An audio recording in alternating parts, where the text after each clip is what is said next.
Ise nice wo. Ise nice. Oroko ise nice. Ise nice. Ise nice wo. Ise nice. Mawani ise nice. Ise nice.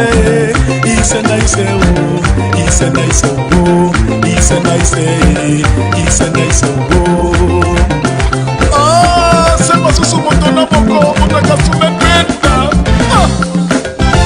Let us learn to help each other. What is ubuya mokere? Akesere wabuo. Buya moneke famoto wasaru wakaema. Oroko let us love each other. It's a nice, it's a nice, it's a nice, it's a nice.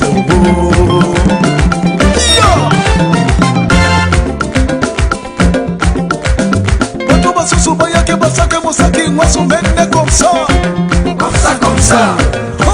Comme ça, comme ça, comme ça. That's right. Il m'a pas trop se souvenir que Basaka Mosaki, moi son mec comme ça. Comme ça, comme ça. Il m'a comme ça. Comme ça, comme ça. Quand on va se souvenir que Basaka Mosaki, moi son mec comme ça. Comme ça, comme ça. Comme ça. Comme ça, comme ça. That's right. Il m'a pas trop se souvenir que Basaka Mosaki, moi son mec comme ça. Comme ça, comme ça. Il m'a comme ça. Comme ça, comme ça. Mosaki moi son mec. Yeah. Comment. On recompile la cité au bosso.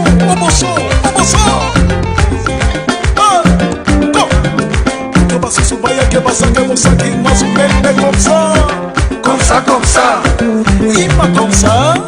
Comme ça, comme ça.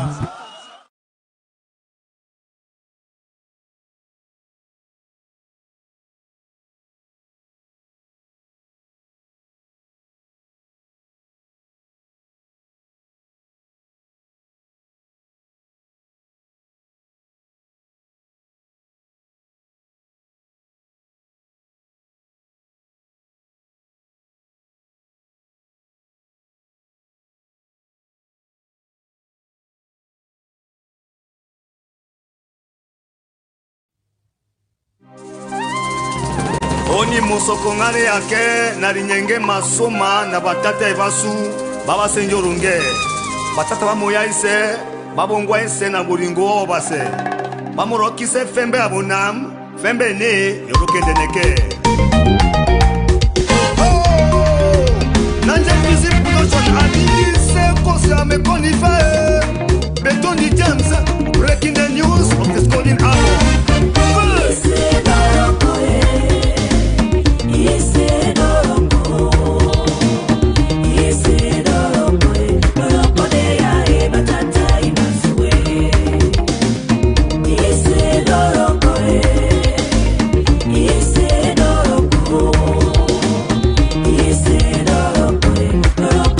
Yeah.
letewe. Bébé au dance, kamikaze back to life.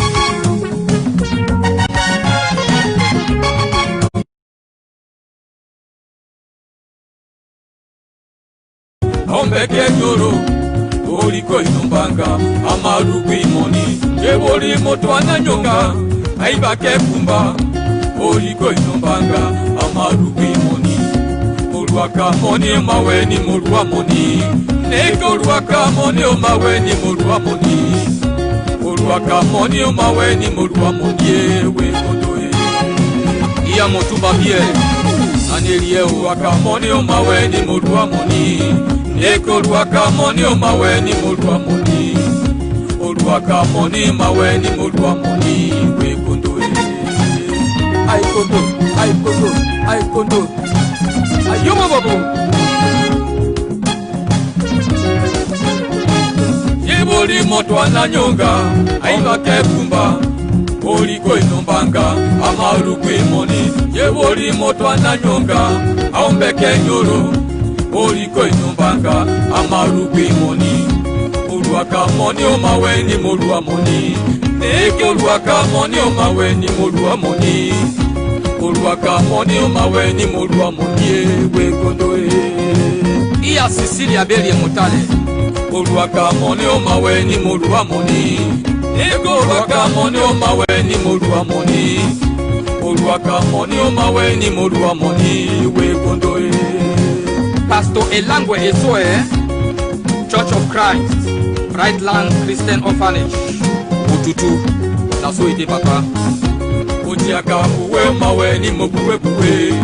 Ego ojiaka uwe maweni mobuwe buwe. Ojiaka uwe maweni mobuwe buwe we kondoe. Ojiaka uwe maweni mobuwe buwe. Ego ojiaka uwe maweni mobuwe buwe we kondoe. Motinal Prince will obase. My brother naso idewo. I kondo.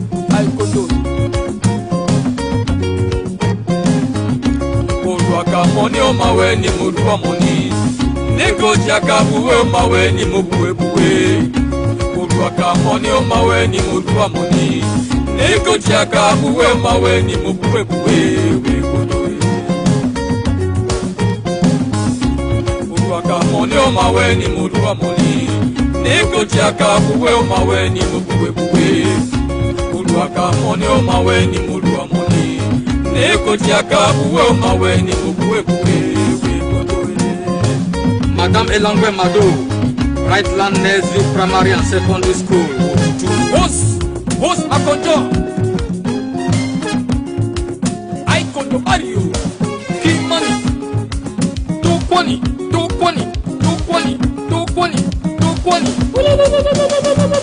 Mamweni jalui moni ye. Batobe kondo njalui moni ye. Libuka munyere. Mwana mboka o. Bamweni njalui moni ye. Batobe kondo njalui moni ye. Libuka munyere. Jaka biaka e. Munyere mabanga monanga isai. Omarasa se mosa saseke. Ise batobana nyunga. Ndongi isase. Uweli onuru. Jalui moni likwe munyere. Munyere moraka ndabu. Moraka mitoa, moraka muto nanyunga. Jalui moni likwe. Bamweni jalui moni ye. Batobe kondo jalui moni ye. Libuka munyere. Sango soni maleba, South Africa. Manso de vintatwa. Minyamado matingene. Imani, tokwani. Money, Oto wananyonga kundi dabaye, ama ikendo aforiye, tebinya akotimbaye. Oto wananyonga kundi dabaye, ama ikendo aforiye, tebinya akotimbaye. Oma warunga mandabuye, wanda na mitowaye, eke ikendo aforiye. Oma warunga mandabuye, wanda na metowa eneke ikendo foriye. Oto wananyonga kundi dabaye, ama ikendo foriye, tebinya akotimbaye.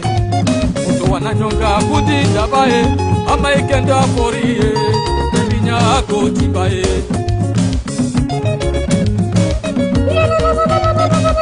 Princess Pauline Medico, minga ba joma tingenego.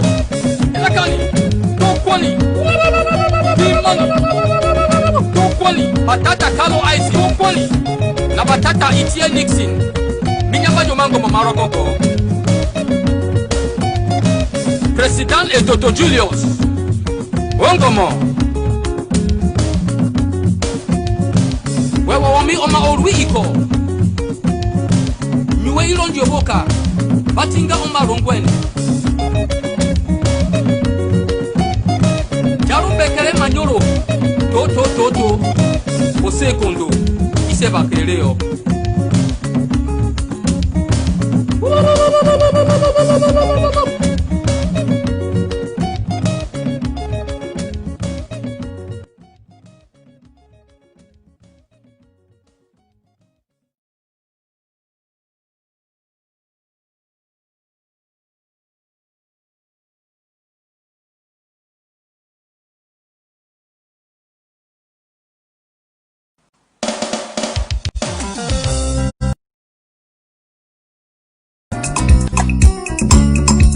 Original hotel dance, Dungamanton. Enjoy the grassland rhythm with the gambas. Thank you.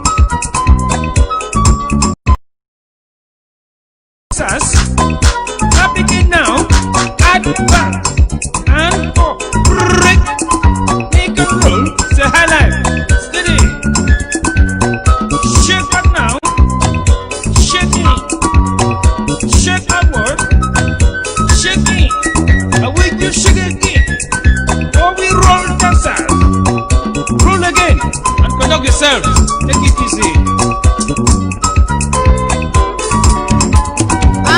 Yesu Kristo yenda kugantemwa matumbitie. Kristo Yesu yenda kugantemwa matumbitie. Asumatumzo yenda mpata anasara sawi nyeteke. Asumatumzo yenda mpata anasara sawi nyeteke.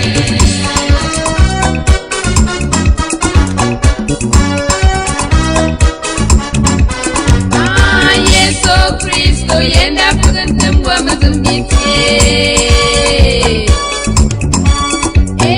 Kristo Yesu yenda kugantemwa matumbitie. Asumatumzo yenda mpata anasara sawi nyeteke.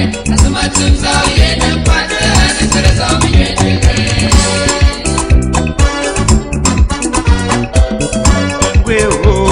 Au son la mazulo, au son la mazoulé, au son la mazoulé,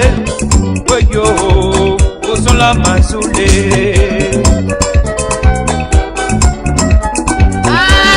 Bingwe go munganu wer wa minyetige. Bindongo munganu wer wa minyetige. Asumatumzo yenda mpata anasara sawi nyeteke. Asumatumzo yenda mpata anasara sawi nyeteke.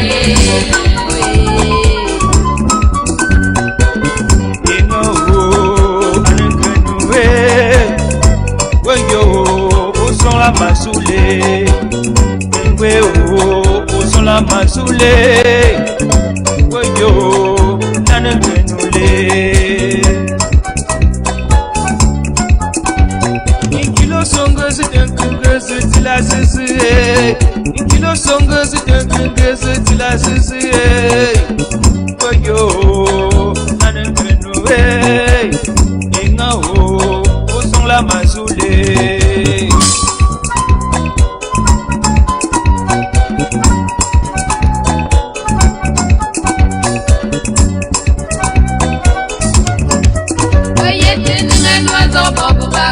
Sala nenge kore tatao. Anan bentong banmo. Oye tingan wazo bobo ba oti sala nenge toe memoe. I want that as on no pang to mo. Anakonge itabe. Anwane so anakonge itabe.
wo mutmana te wa mu ka namba kuna kan yeto shewe da kan da so te yinye adiye ti tong na wenga kuna tigi muke da zantarage abu kuna fulinte mu na yeto tushe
Fellow Amazonians, welcome and good evening to all of us.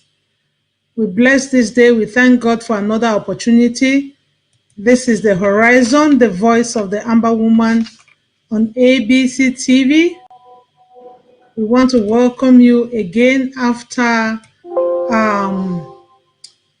a break, a technical break. We thank God that everything has been put back in place for our state TV, the ABC. The women, your mothers, your sisters, your aunties are here again, not because we know too much, not because we want to talk, but because we are adding our voice to that which is ongoing in our country, Amazonia.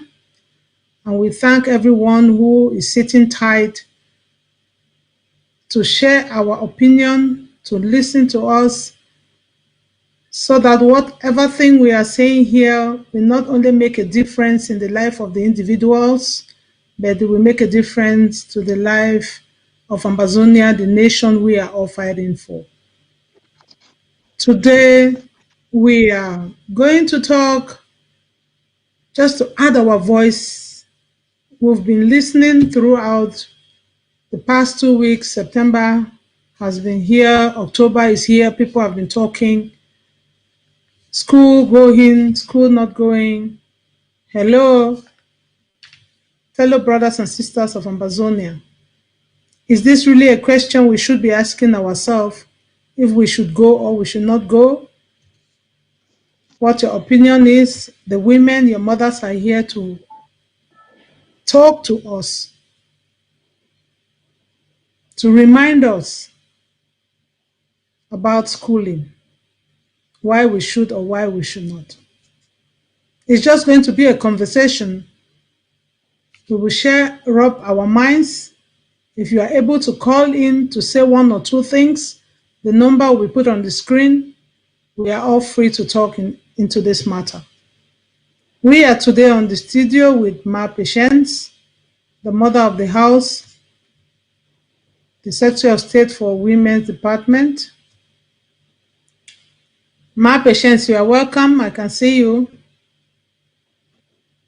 Thank you. So, Greetings, Ma Rachel. thank you, And Ma. I want to say happy belated Independence Day. We haven't had time to congratulate our sisters, our brothers, our people about the very, very great way our Independence Day was celebrated all over our area.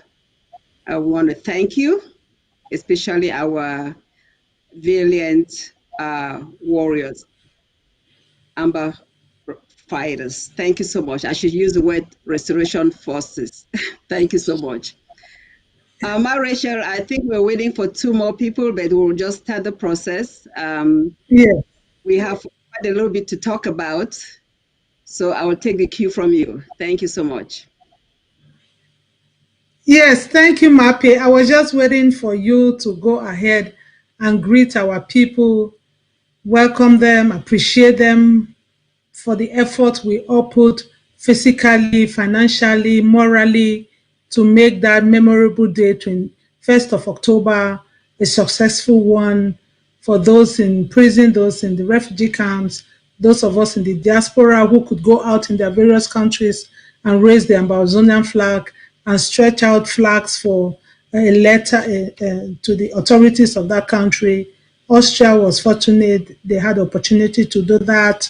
So it's an applause.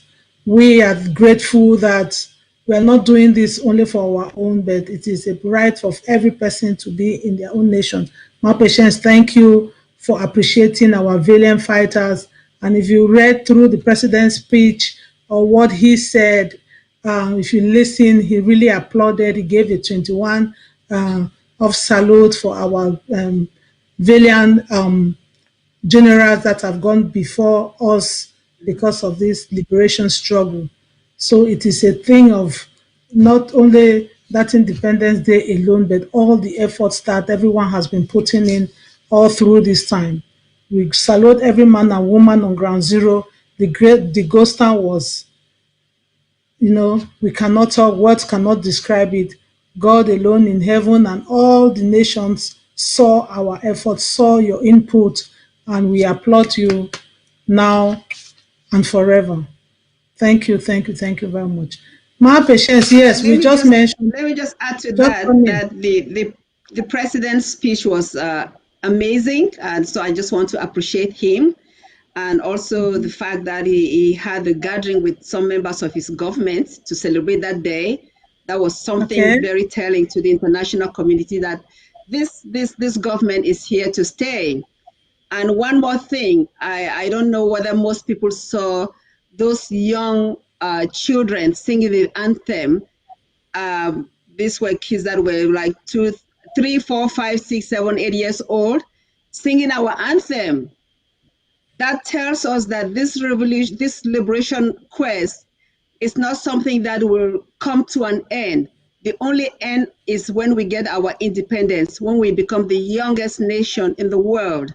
So I say thank you to everyone who made that day a historical day, and we are forever grateful. Thank you so much. Thank you, my patience. This young generation, the never again generation, is rewriting the history of Southern Cameroon, the former British Cameroon. They are rewriting the story. It is even so, it's a sad thing for learned men and women because in the past days we equally saw some people who call themselves that they are learned professors of history, political science. They try to distort dates to bowl them out from history. What a shame. But this never again generation is standing up very tall to let them know that nobody can take this thing, this truth. You cannot hide pregnancy with a calabash. After 9 months, there must be delivery. So that delivery, the children of today are calling it out there to say, we know the 21st of October. Professor Ngole can twist it the way he wants. I heard him, I was just laughing. I said that it is funny how people you look up to will just turn around history and say no date existed like that. It is a sad history, but we thank God that our children are singing the anthem and they know, and nobody can take it away from them. They can work very hard, but it will not be taken away from them. Thank you, Mape. On this light, Thank you. you see the same two children that are singing. They are not even going to school. They know why they are not going to school. They know why they are not going to school. Even all those that can sit up to say, begin to go to school, enablers. Did they know why people stop going to school? Have they forgotten? How can you eat your cake and have it? What history are you leaving for posterity? My patients, just go on and hold this conversation to encourage the people, to encourage the children as well as the parents that education is the key. But when you say you want something, if a child is crying and pointing towards a direction, don't just tell the child to stay quiet, stay quiet. Look at the direction where that child is crying. you will see that there's something wrong. And on this note, Ma Emma is already with us in the house. We welcome you, Ma Emma. So we will be talking this together. Thank you, Ma Emma. You're welcome. We can't We hear don't have you. sound from you, Ma Emma.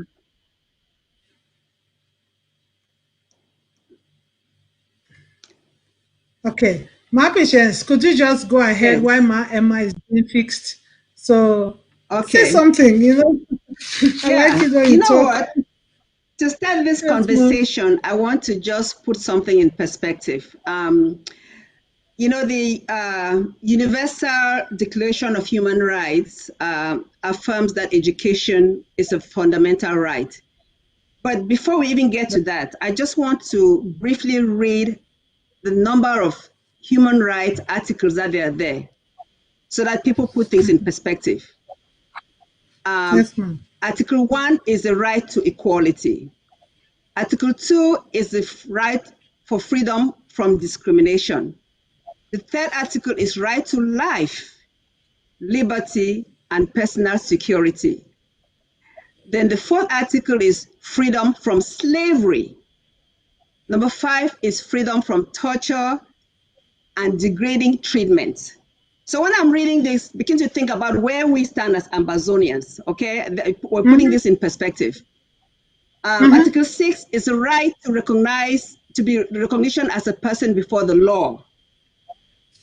Article 7 is right to equality before the law. Article 8, the right to remedy by competent tribunal. Article 9, freedom from arbitrary arrest and exile. Article 10, the right to fair public hearing. The 11th one is right to be considered innocent until proven guilty. The 12th one, freedom from interference from privacy, family, and home and correspondence.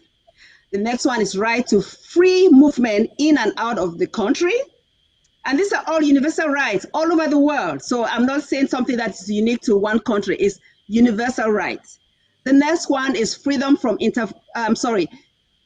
right to asylum in other countries from persecution. The next one is right to nationality and the freedom to change it. Next right is right to marriage and family. Then the right to own property, the right of belief and religion, the right of opinion and information, the right of peaceful assembly and association, the right to participate in government and free elections, the right to social security, the right to desirable work and joint trade unions, the right to rest and leisure, and then there are other rights there, but the next right I want to mention is the right to education. I will end there, right to education. So I put all of this in perspective because we want to talk about education today. But see how many rights come before education. The right to freedom to life, liberty, and the pursuit of security. Life and security. So the reason I bring this up is that we're talking about resumption of school, right? We want our kids to go back to school. We all believe that education is important. Education is a fundamental human right. But how can we have education as a fundamental right when there's the possibility of loss of life, when there's that environment that there is no security? That trumps everything. Rachel, I can go and it's a conversation. You can come in now before I continue, but let's have this conversation. I don't know whether my Emma is ready. Yeah, Ma Patience, as you can see, one thing that triggers me here is the right to life, right to existence. They say where there's life, there's hope. So when you are alive, you can still get it, even at 40, at 50, at 30, you can still get it. You can still make it to the finish line. But once it is cut off, even at 7, there's no hope. So when we are talking of education, when we treated the Department of Education here, we did not only say it is the right to go to school, sitting in a formal classrooms, to learn with a school curriculum, that must be this aspect of education. There is also this literacy learning, numerical learning. You see, many people are even business people here and there, successful ones. If you ask them, some people will say they do not have that credential. You know, most of this education is because of that brainwashing that we had gotten, that you must go to school, you become a lawyer, you become a teacher, you become a doctor. But if you look around, you will see successful engineers, people who repair those things, people who build those things. If you ask them, where did you go? They did not go to Cambridge. They did not go to Oxford. People who run businesses and have basic things now, modeling, styling, and all those things that are coming up now. If you ask them, what is your alma mater? They may not have. It's because that one side of education was killed, that you must only go to school and go to ENS, go and become a history teacher, go and become a geography teacher. But this entrepreneurship that we discussed was not even instilled in the people. We are not saying that going to school is a wrong thing. But when we are talking of existence, life, to be alive, to live, it will give you the opportunity to learn whatever thing you want to learn. So far as there will be peace, there will be fairness, you will not be dragged to court, you will not be picked up arbitrarily, you will not be treated like a slave, you will not be, something will not be pushed down your throat.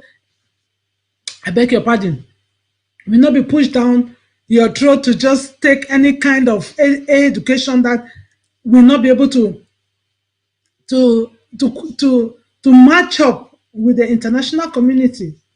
So let this conversation go on. What I'm driving at is that our people should vie for life. They should vie to be in existence. Because with the ongoing war, the ongoing killing, the ongoing genocide, the ongoing earth scorching, where they are burning down villages, burning down homes, how do you even live to go to school with your books? If it's raining, where do you keep them? Where are the classrooms for you to even go there? And looking at it, we have to still go back to see the reasons why schools were not even, I suppose not, were stopped in the first place. Maybe Maima will have something where I get a glass of water. Is Maima on now? Okay. We still can't hear her. I don't know why. Maima, we still can't hear you. Where? We can't hear you. We can't hear you. Okay, you know what? So the reason we're talking about this, we're talking about safety first. We have lost a lot of our young children in the past few months. August, September, even this month. The killing is unbelievable. There's the fact that they've been dumped in that river, what they call Naka River. We are losing our children every day. A mother can let the son go to school and that son will not come back. Are we confident that if we send our kids to school, that child will come back? You have to be 100% confident of that. If you don't have 100% confidence that if you send your child to school, that child will come back unharmed, why will you take that risk? As a mother, I will not. And I believe that there are many mothers out there that will not do that. So safety is the first thing. We have La Republic Army in our area, the army of occupation killing our kids. If the army was pulled back, you know, we have COVID-19, right? COVID-19 came, Antonio Guterres asked for the silence of gun. La Republic did not heed. They did not heed when other countries of the world did for COVID-19. But in our case, those guns are killing our kids more than COVID-19 even. So why will our children take that risk to go to school? That is the first reason, security. Rachel, you mentioned about the reason why we even started this in the first place. And let me just go back to that. in 2016, when the teachers went on a strike, I'm talking only about teachers, I'm not talking about the lawyers. When the teachers went on a strike, they did it for two reasons. The first one was the horrible curriculum we have. You know, I want to say something that it's better for people to have their common sense than to be taught misinformation. I'd rather have my common sense than to be taught the wrong thing. So that curriculum that they had was a curriculum that gave them the wrong information. They were not being taught. It was a diseducation, if that's a word, you know, or dislearning. That's the first thing. The second thing is the teachers that they sent to that area. One of the best qualification of a good teacher is the ability to communicate. If you have teachers that cannot communicate with your pupils or your children, then you're not getting them any education. So we're going back to the reason why this problem started in 2016. The teachers went on a strike. So the question is that, has that changed? Do you have a better curriculum now? Do you have the high qualified teachers now? I don't believe so. So why do you want to go to school? Ma Rachel, that's the second reason why. We've talked about safety. We've talked about security. We're talking about the quality of education that will come when you have poor curriculum and unqualified teachers. Yes, Mape, the thing is that, yes, thank you. The thing is that you just mentioned something that the people should be able to, there should be quality persons, you know, the resources that people need to have. At least should be some quality in something before you stretch it out there. You know, it's not like those of us that people that have the means. They used to say there is a ngong dog and there is a rich man's dog. So if you see a ngong dog, what they give that ngong dog is that bone that maybe they have eaten all of the meat, chew the head and the edge of the bone, that strong middle part that the teeth could not break. That is when they throw it to the dog. The ngong dog will be there all the time. But if you see a rich man's dog, they go to the shop, they buy meat, they cook it for this dog. And when this dog is eating it, it is making, the sounds are different, very different. So we should all know that this kind of, people should be able to, first of all, master the language in which they want to communicate what they are giving across. They'll say, can you understand me? Do you understand what I say? If the person says yes, then you know that you've done your assignment. Not when people sit down, like one of my classmates said, she posted something on Facebook where she said, this thing is terrible. Look at the English teacher that they sent. The teacher went to the secondary school and the principal asked, are you the new English teacher? He said, yes, I am. Yes, I am. Even the principal knew that there's fire on the mountain. You are coming to teach English. Are you the new English teacher? You say, yes, I am. So if our people are really ready, if they really know what they really want, if you know what you want, go for the best things. Wait for the best things. Because if we rush out too soon, rush in too soon, we will rush out again too soon.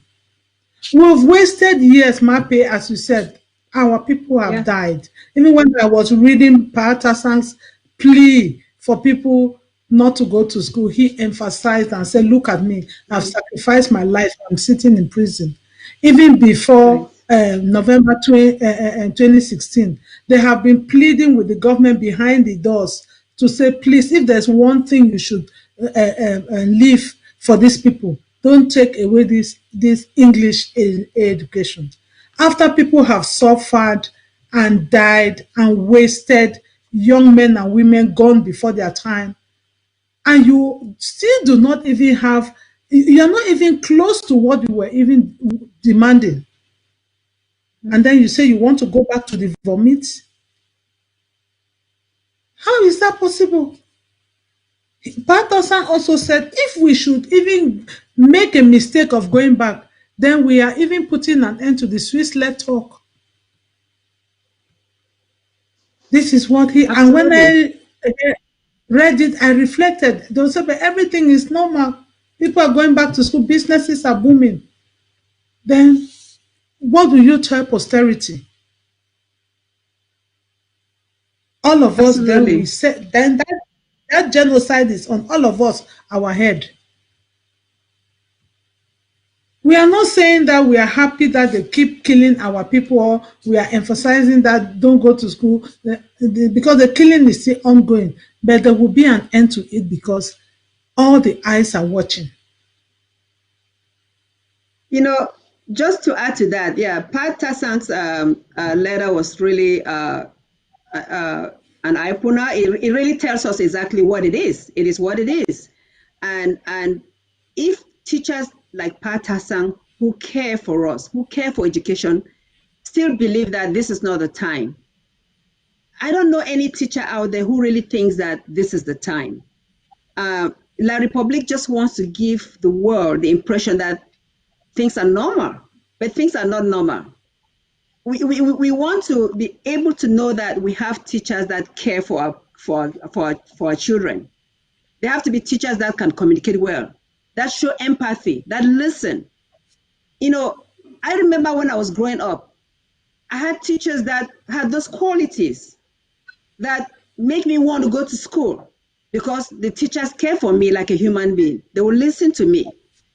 They will discipline me the right way because that is part of my growth in education. I don't think that our children have those opportunities with the type of teachers that they have, because those teachers that they have now care only for one thing. They care only for the money that they get at the end of the month. They don't care for our children. They're not vested in our children. So when I read about what Patterson, I read Patterson's letter, and I hope that everybody reads that letter, even if they don't have time to listen to our show. It makes sense. And I dare the people that are out there, even the teachers that are out there that want to go back to school to teach our kids. Are they doing it because they believe that La Republique is doing the right thing?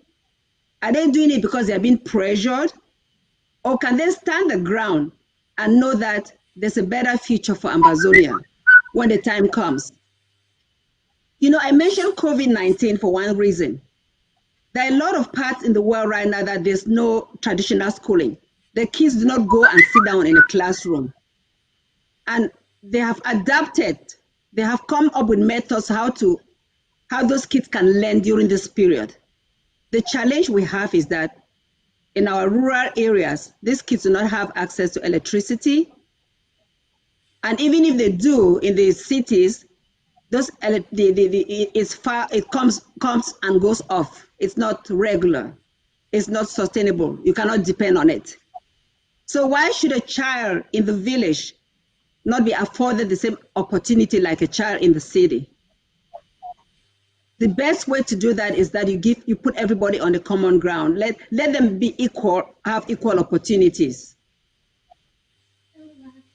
Those kids, for one thing, we're talking about reasons why they cannot go back to school. Let's just take, for example, that yes, they have the, yes. No, go on, Mape. It's something I will just write it in. I will come up with it. Let's just assume that they have the opportunity to go to class and get educated. Most of these kids are living in the bush. They're living in forest.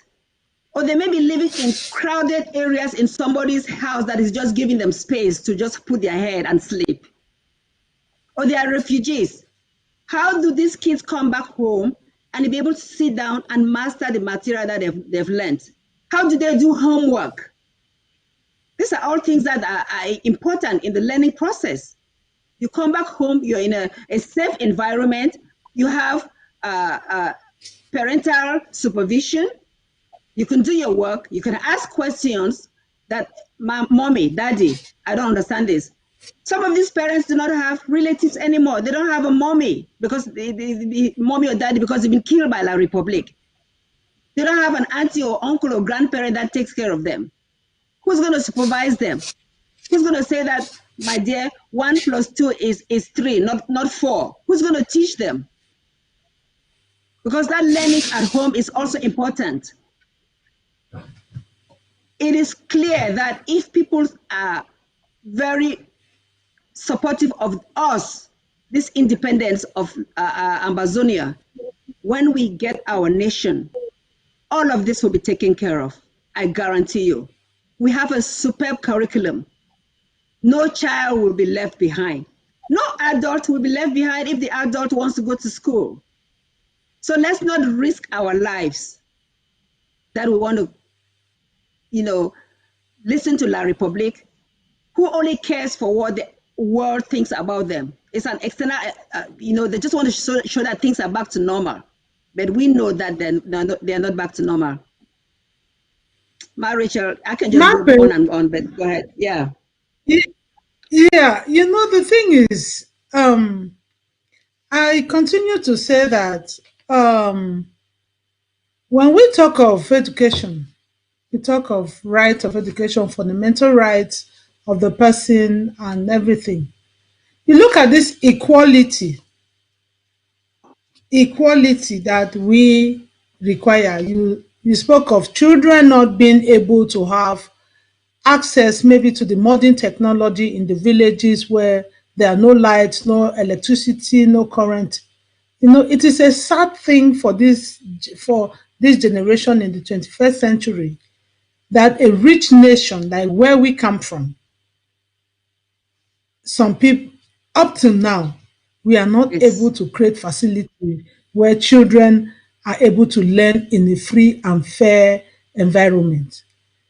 It beats me because sometimes you will see horrible pictures where children sit on mud bricks,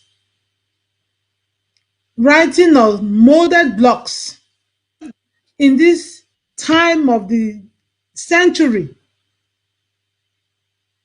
classrooms are not even built.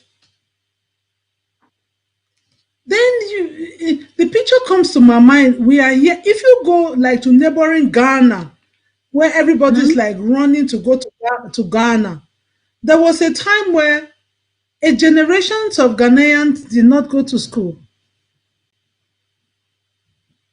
Their case was not like a genocidal war. It was a political upheaval, and there was that time where there was insecurity. You remember those times where there were many Ghanaians, even in our land, where they were hairdressers. They were going door to door repairing shoes, and they used to call them pokokok, because that is how they used to come and hit their drum or whatever. You sit of their house, they repair your shoes, they will do your hair.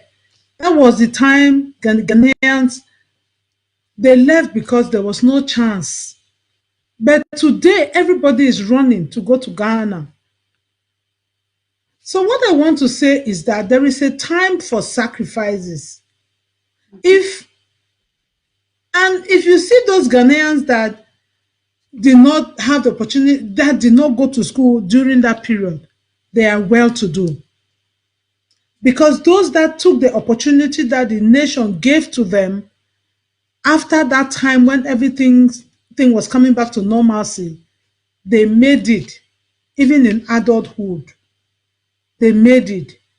There were some state subventions that were given to them to come up to the certain level that they did not have an opportunity to go to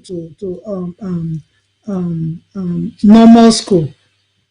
I said that to say this, that when we look at in Europe and in America, there's a yellow school bus that carries all the children to go to school. Yeah. What is wrong with us also not to have school buses that will carry children and go to school, rich or poor? But you see the previous, they're so brainwashed.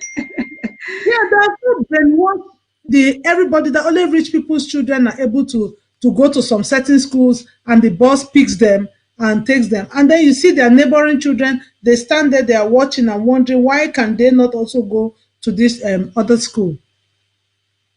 But I believe that all what we are talking and fighting here today is that the little children who are now in the bushes in the next 3, 4, 5 years, they will be benefiting for some of this blood that was shed.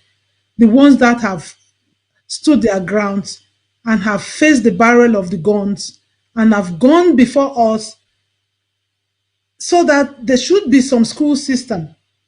There should be a level that when you come out and talk, they will know that somebody is talking. There will be this equality where opposite my house here, there is a school that was just built under 2 years. Clean school.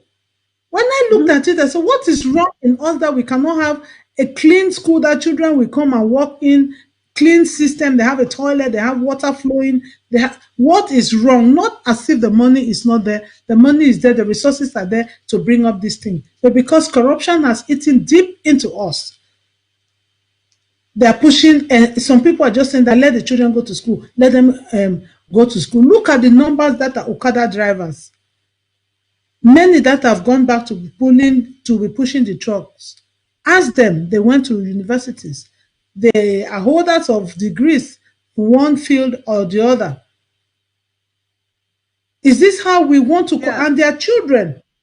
Is this how we still want to continue living on? I don't think so. Marish, you're asking all those questions, and I'm saying in the back of my mind, those will be, when we get to Ambazonia, we'll take care of all of that, right? We'll have those buses, school buses. We'll have those great schools, those great classrooms, the environment that are conducive for education.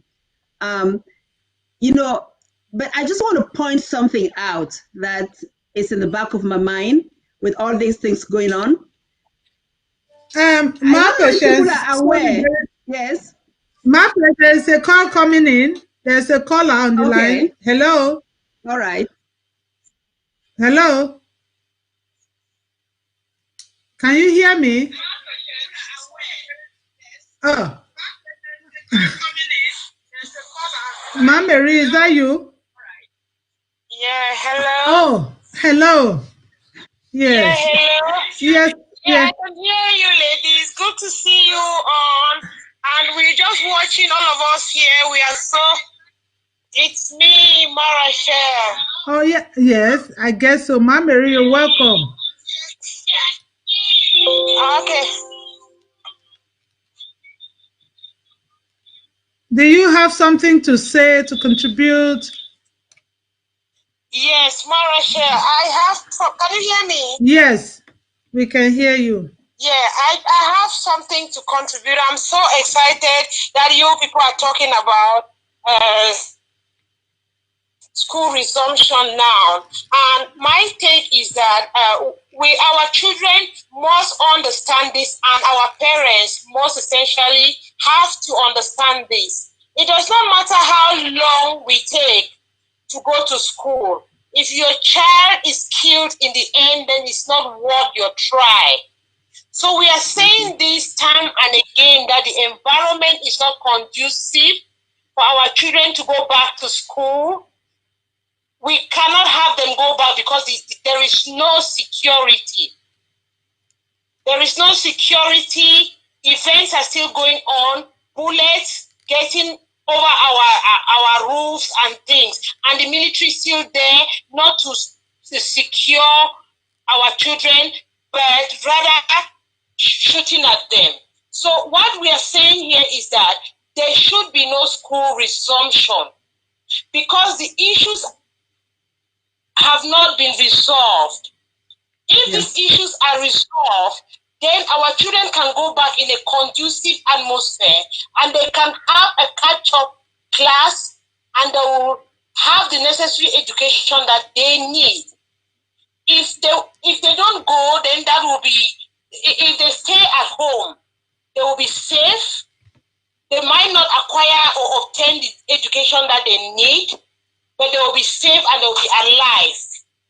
But if parents think they have to send their children to school, that will be to their own risk and to their own detriment. It is just our advice to them.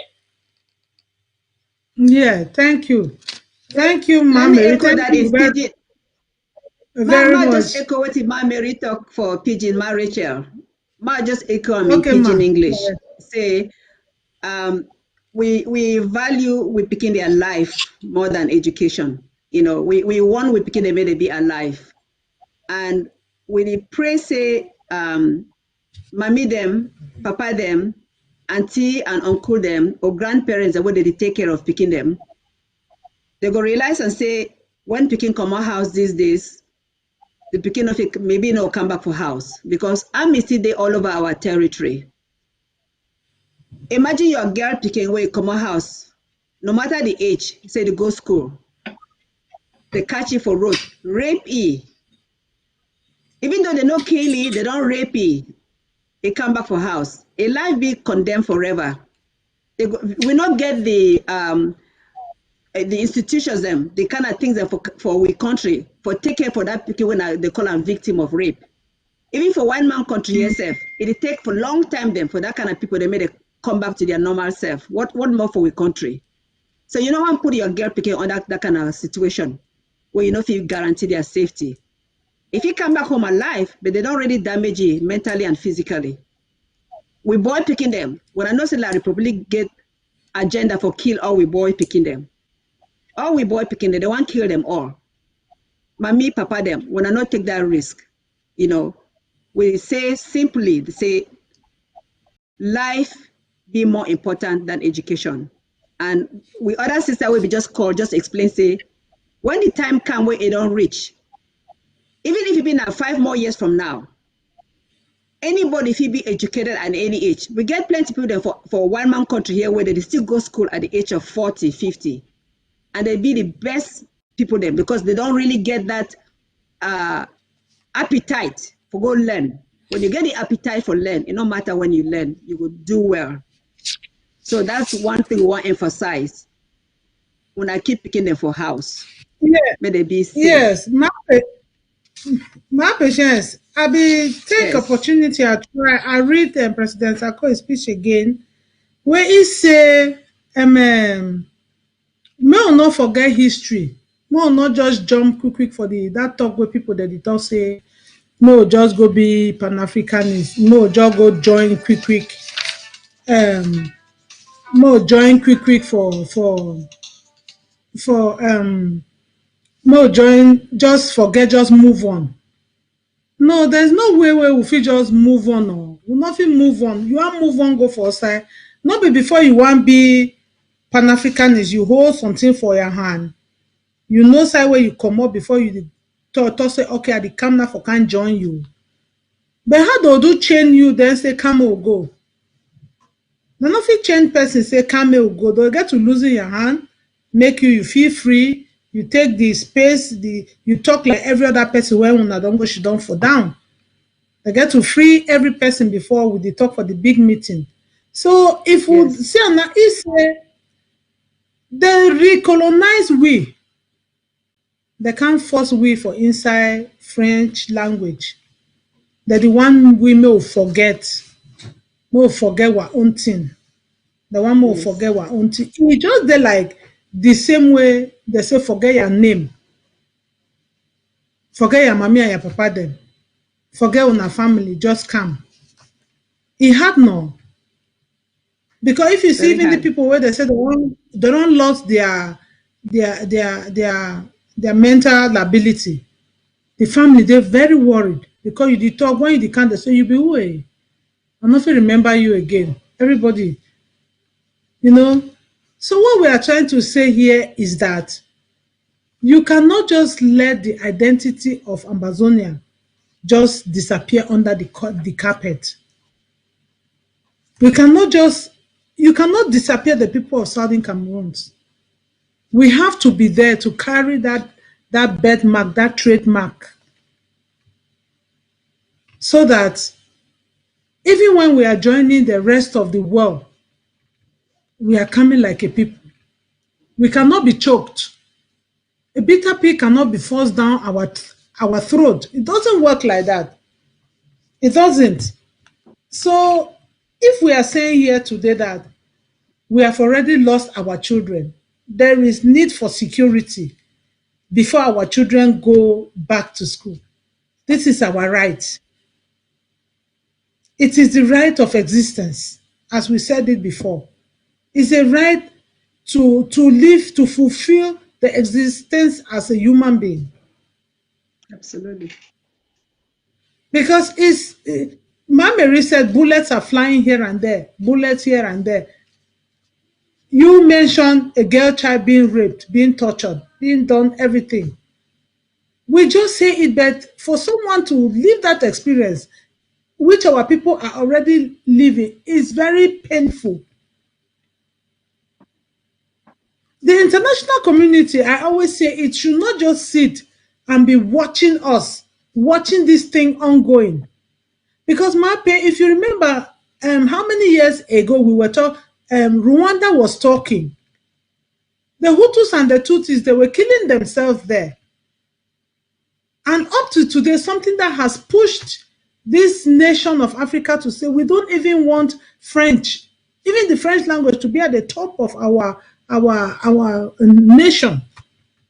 Even though the other one is not better from the other one, but they used to say there is a better enemy.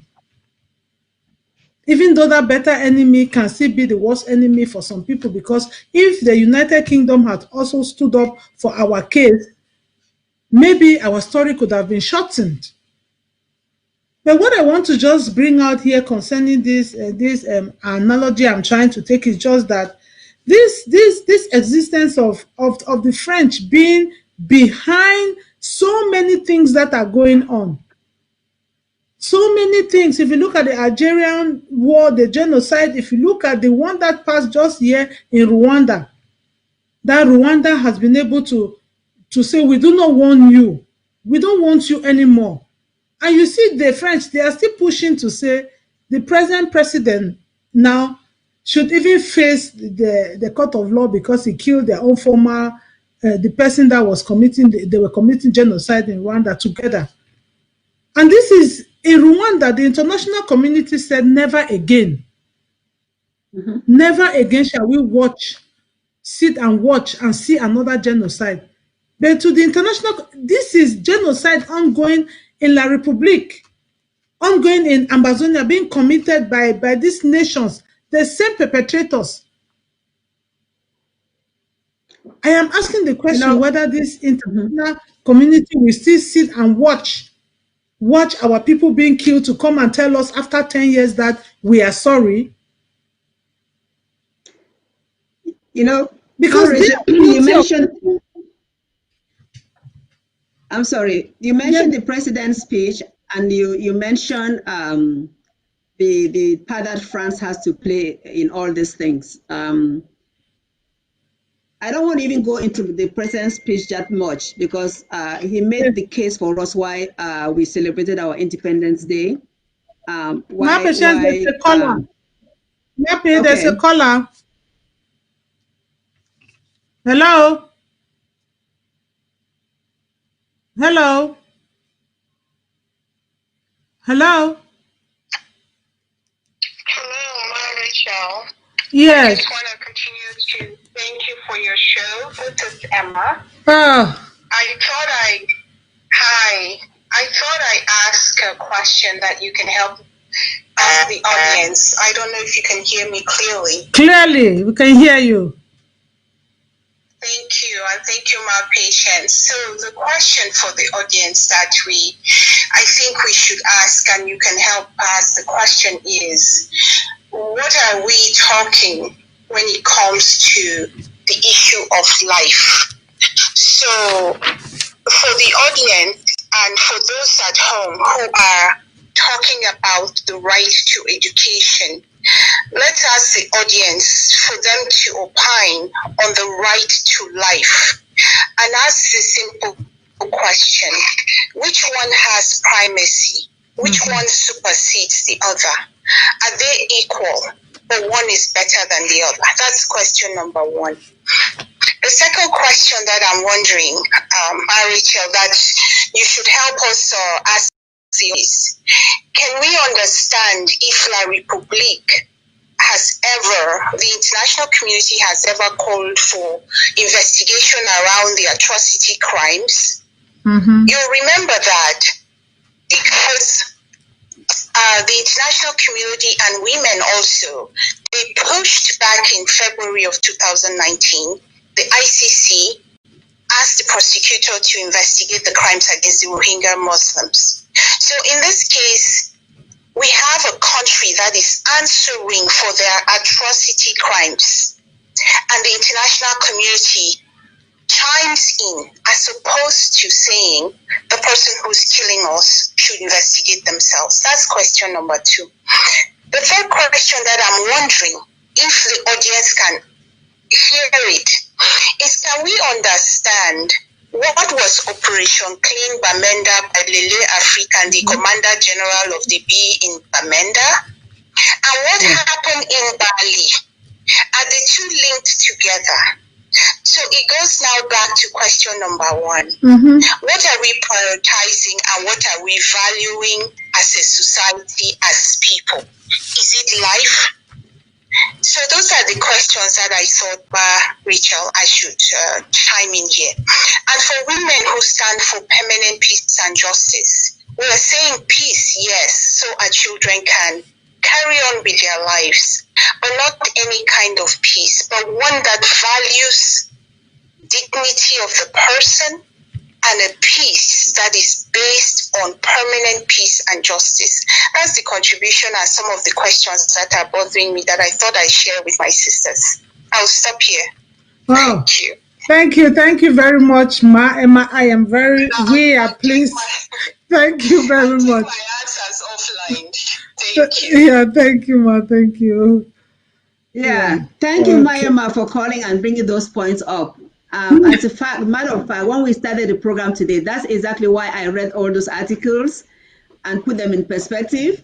You know, and the third one was that the right to life, liberty, and personal security. That is so important because going back to the questions that she asked, the audience, they're asking Mami them and Papa the word they want to hear. Listen to us right now.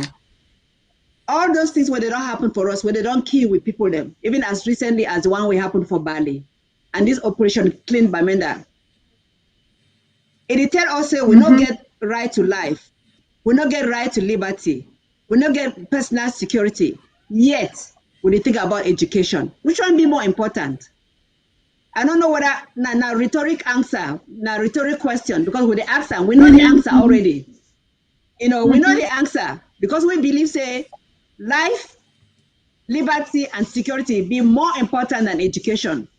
But we will not get to continue asking and say this question over and over every single day before we never make a decision for send picking for school.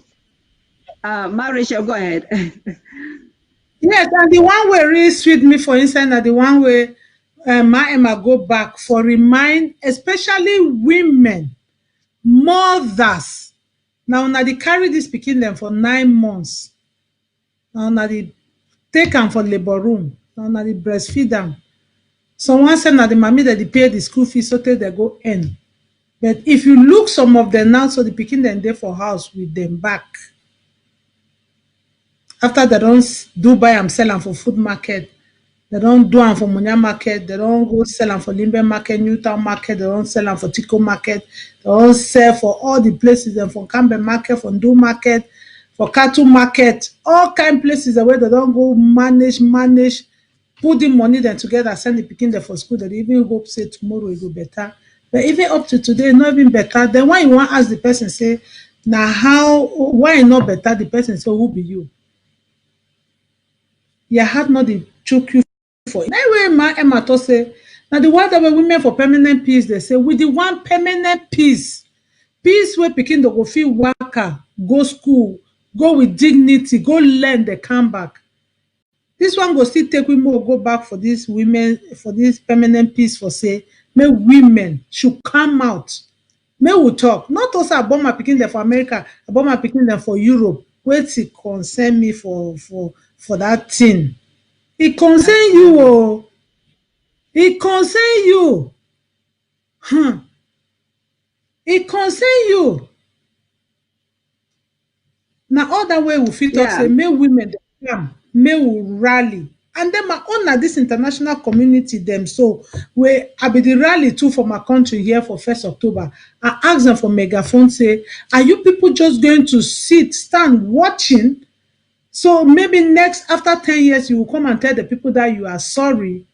We will not accept we are sorry. It is now that you have to show that you are sorry by intervening. How you go do send person wey the key person say make go investigate case? Mommy and papa dem make una check and una say sef. Why make we join hands together push even make pikin dem no go school because dem know say UNICEF, UNESCO dem dey call for that school. But Amazonian dem don already push their curriculum too for UNESCO, dem dey look am.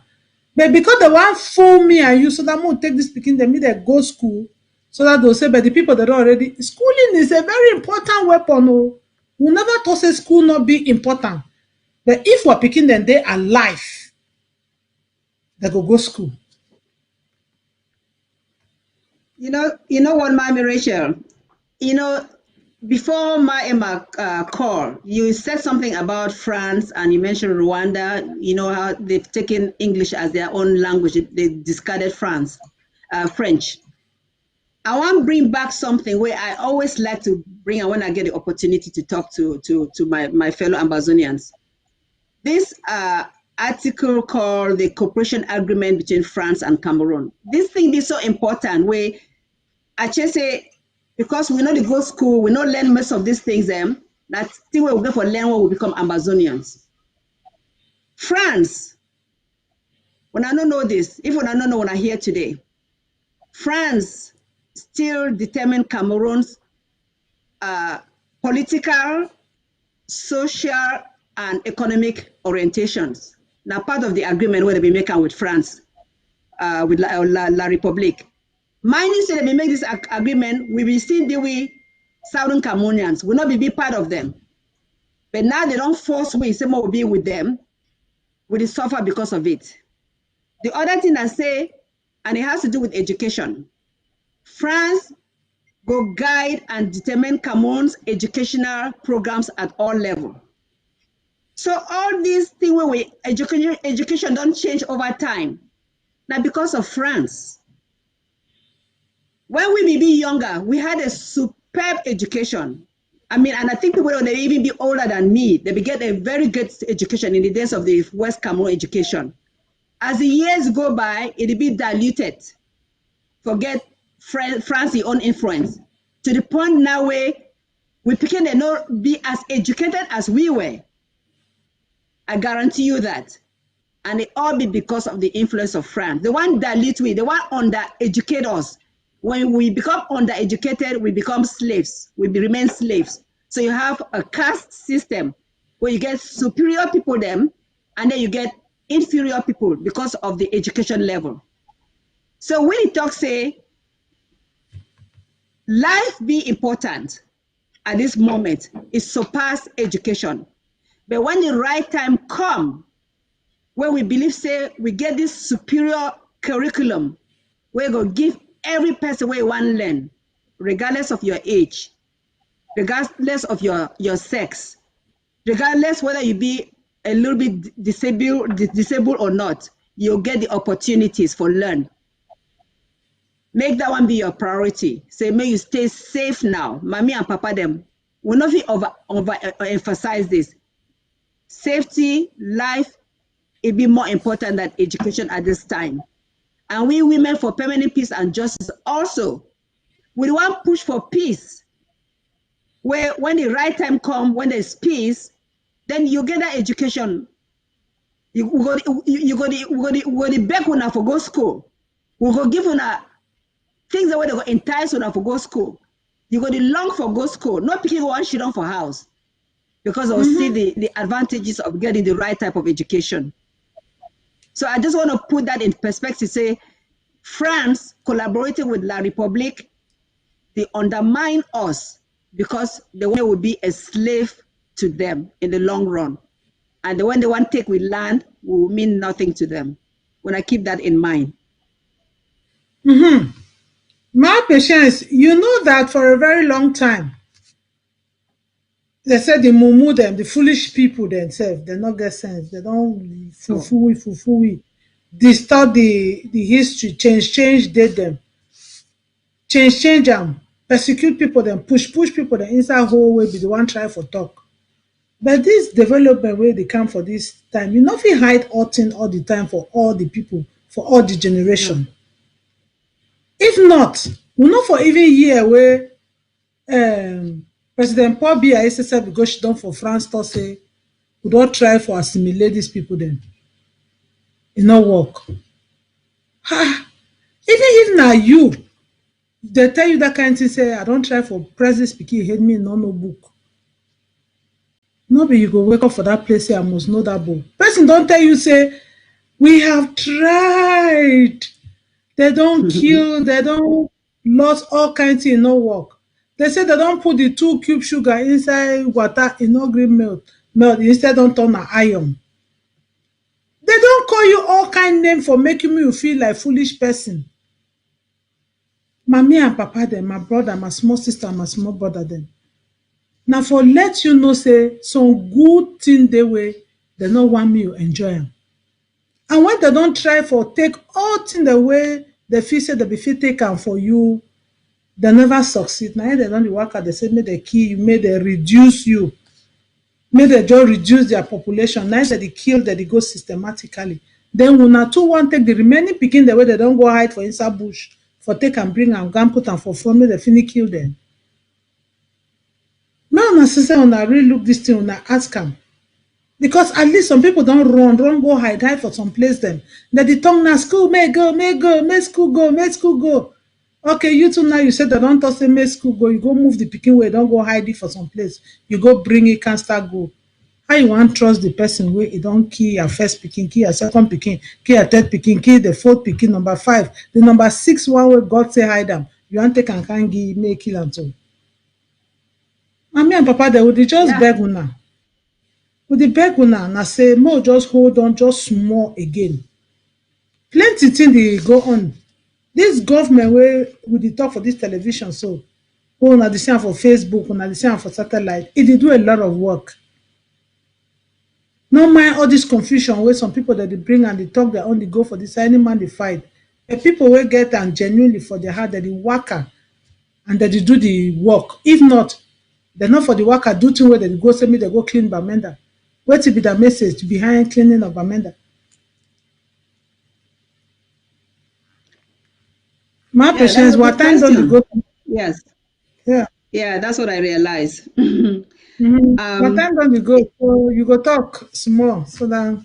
Yeah, I want to talk small. Say, I just want to emphasize certain things. Say, in those days when we be West Cameroon, you know, I get opportunity for leave, go stay for village. You know, where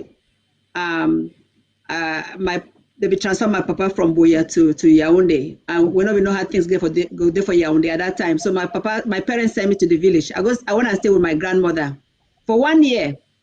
So I went for school for village.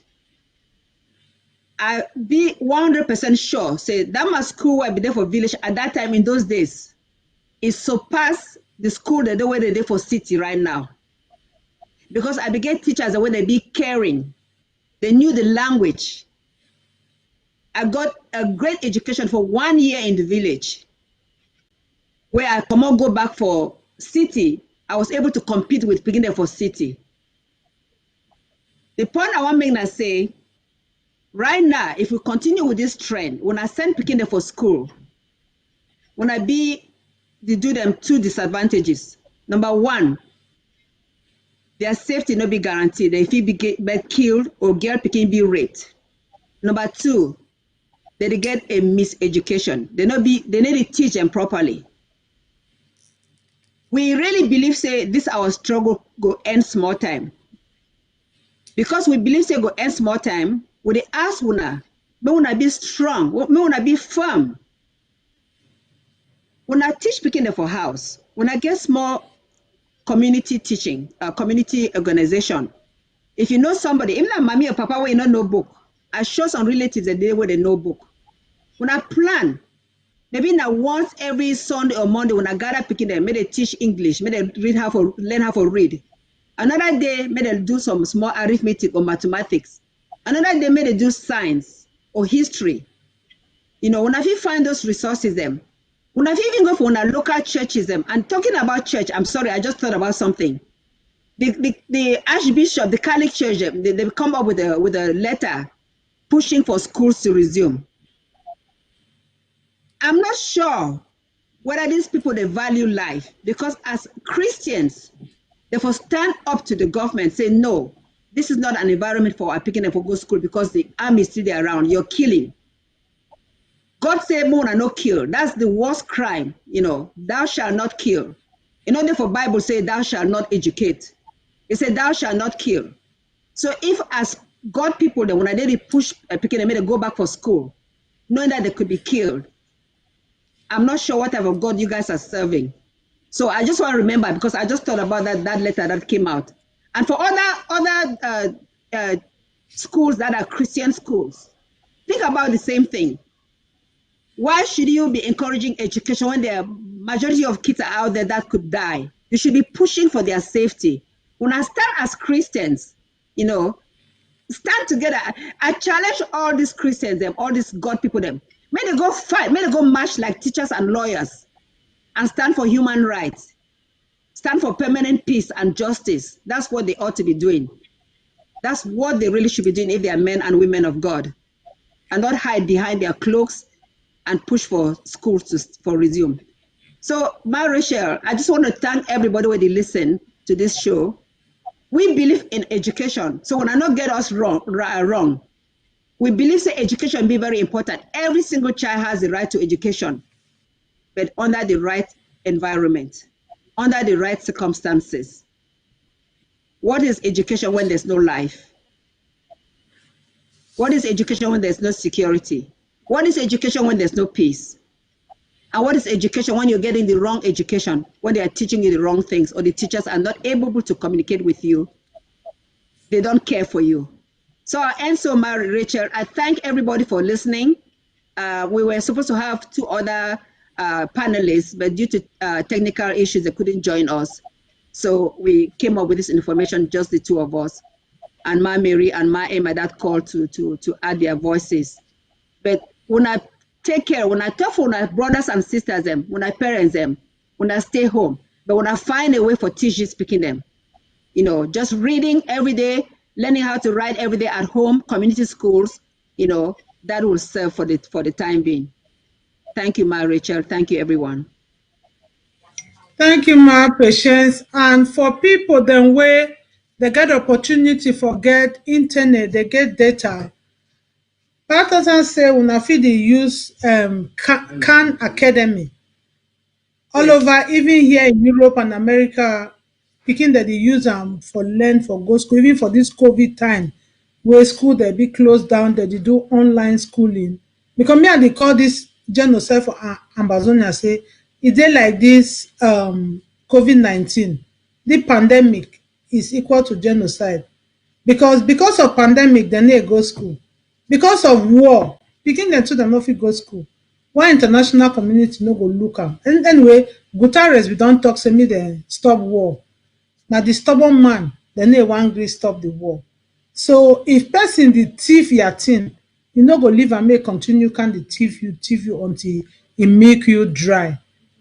Mami and papa dem for Amazonia, abeg make una hide that pikin dem for the future. Una hide them. Una no go give the enemy may suck am. If person don try for assimilate you all through your life, e no get you, e no get your mommy, e no get your papa, e no get you, e dey start follow your pikin. So na your pikin wey you wan take and na go give after wey you don already learn sense. We dey beg una, una just hold tight small time. God, where we say na God ordained revolution, na he go fight and finish am for we. Because if na money be the win war, na Republic for don win am since. France and America, they for don win all the war dem for the world. Then na the determination of the people, the willingness, their resilience, na dey make them. Na when they don so don put our foot for down, Vietnam they put am, America no be fit win them. Algeria they put am, France no be fit win them, and many others. Amazonian people dem may we try. Everything go fine for our country again.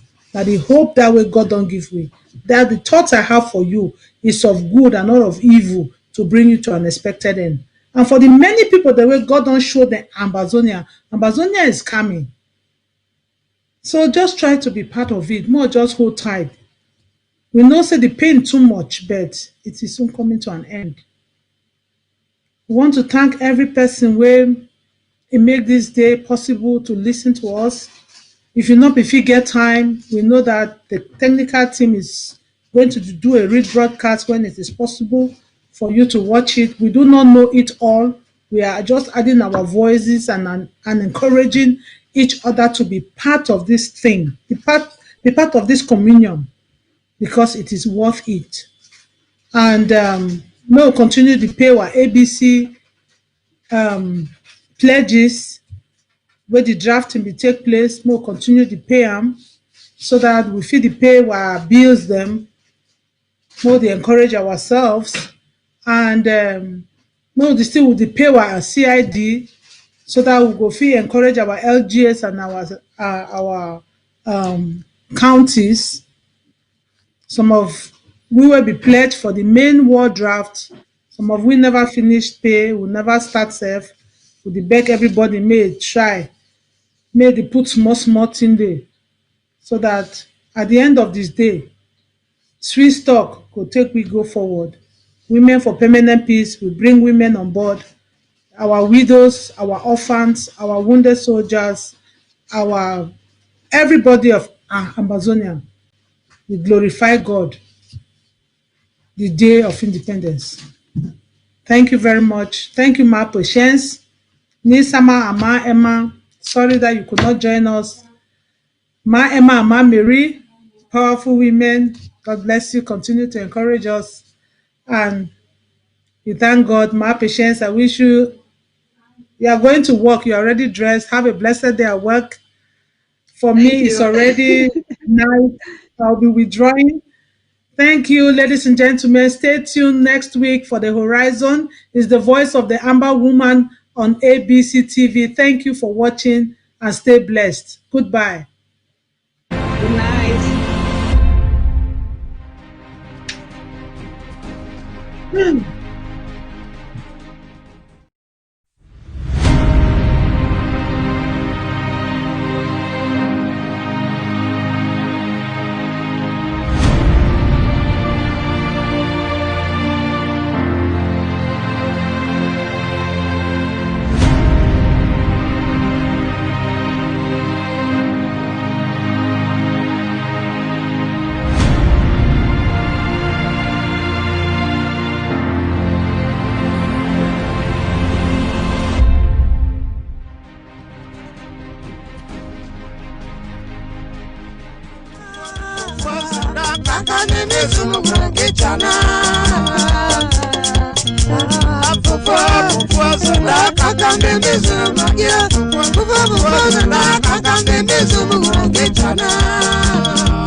Yellow people,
Ko ga na. Bara ko ka bo. An ku ya ko ka ko bo. Ye ya na yo mi. Ko bo jama sama je je jawa.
Vio.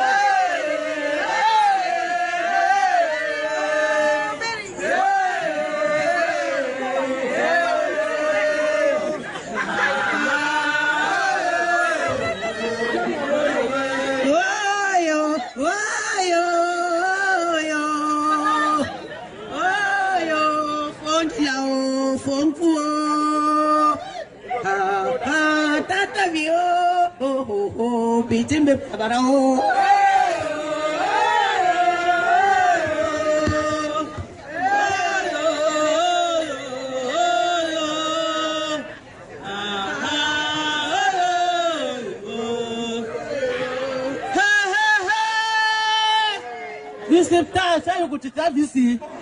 Menya. Mary mama mashe Mary manjo. Mary president.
Good evening, ladies and gentlemen.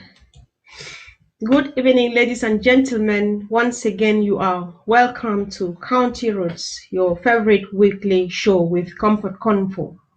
Thank you once again for joining in. Thank you for your time. Thank you for affording to be here with us tonight. And this is one of those exciting evenings when I have to host a delegation from Dungamanton County.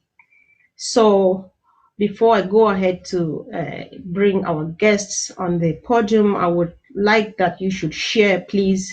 Kindly share as you join us, share to your various platforms, and let's populate this one such that we can move on as a team.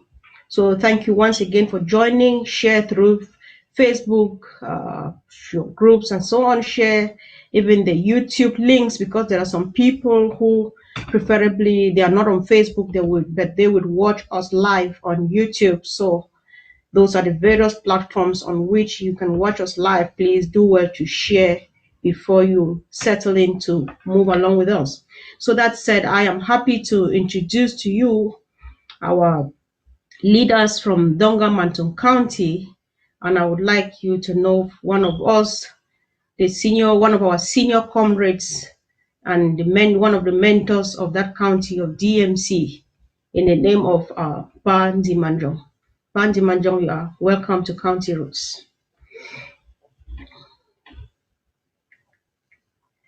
Can you hear me? I think you are muted. You need to unmute. You need to unmute yourself. Well, I'm hearing you. Yes, I can hear you now. Thank you. Thank you once again, and you're welcome to County Roads. Thank you. Yeah. So, ladies and gentlemen, in company of Senior Comrade Dimanjong, we have the chairperson of DMC, who is none else but our own Mr. Zebulonji. Chairman Zeb, you are welcome to County Roads. Thank you, my comfort. I'm glad to be here. Thank you. The pleasure is mine. So while we move ahead, ladies and gentlemen, at some point, some of our comrades are going to join in because they had an emergency meeting. We would have been having live with us here one of the members of the Security Council of Dungamanton County. So at some point, we may be having a third voice adding to us, or two voices from the Security Council. So thank you once again for joining in.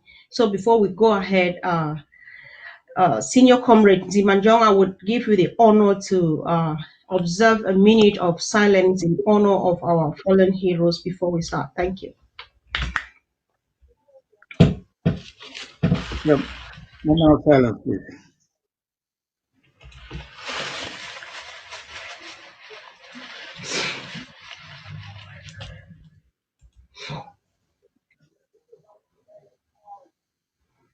Would you dutifully honor our departed comrades whose departure is not in vain, and we'll be doing everything possible to ensure that their departure is not in vain. Their souls rest in perfect peace. Amen. Okay, thank you very much, Senior Comrade, for doing that honorable service to us and to the people of Amazonia. Once again, dear televiewers, you are watching County Roads with Comfort Convo, and please do well to share. I'll also use this opportunity to send a word of greetings to those who are watching us on satellite. I greet you all, everybody watching us from the entire sub-Saharan Africa. Thank you for always joining in, and please do well to keep telling the people about the Amazonian plight. So that said, we are going straight to business, as we have here two great people of this county of Dungamanton. So history has it that Dungamanton County is a kind of an extraordinary one in all of the 13 counties of the Federal Republic of Amazonia. Like we know, we have heard from history that in 1961, Dungamanton in general and Kambe in particular were the only people who shied away. They said they were not going to join the Republic for obvious reasons. And today that we are here to say you were right, let's move on. And they rather are clinging to the wrong direction, the direction they never wanted to take anywhere in the first place. So we could even remember a few activities. We know that in 20th May 2017, when this thing actually reached its apex, we would remember Ngala Gerard leading people marching on the grandstand with cardboards reading like no to ghost towns, no to secession and things like that. Moreover, we equally have it in record that 2020 that just took place. Dungamanton in particular, Onkambe, was the only place where elections actually successfully took place. And recently, the celebration of our October 1st was not the best, even though ACO actually made us proud. We would see that the next day, I think it was the 2nd of October, we saw that the grandstand of Nkambe was jam-packed with the entire population, with what Ngalajera would call homecoming and then celebration or inauguration of a school resumption and so on and so forth. This is actually an eyesore to Ambazonians in general and Dungamanton County. You as the leaders, what do you have to say about this? The chairman, you can go first, please. Thank you very much, Sister Comfort. I hope you can hear me. Yeah, sure. Thank you very, very much. It's very sad. It's a sad day for me, continuously on a regular basis, when our people are being tricked to go to school. Our people are being tricked to continuously celebrate La Republic of the Cameroon's days or people or parliamentarians and so on. I feel very, very sad. Now, that guy called Gerard is a disservice to our people. He's lying to our people.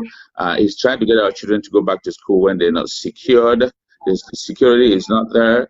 Why are we going to school even? For years, those who have gone to school don't have jobs. Why are we forcing others to go to school right now? And they come back and wine tappers and all that kind of stuff. I am just so disappointed with Ngala Gerard. I believe that the nation that we're trying to build will eventually be the best one for our children to have a better education and, of course, good jobs for them. So there's no need to hurry. We advise homeschooling as well.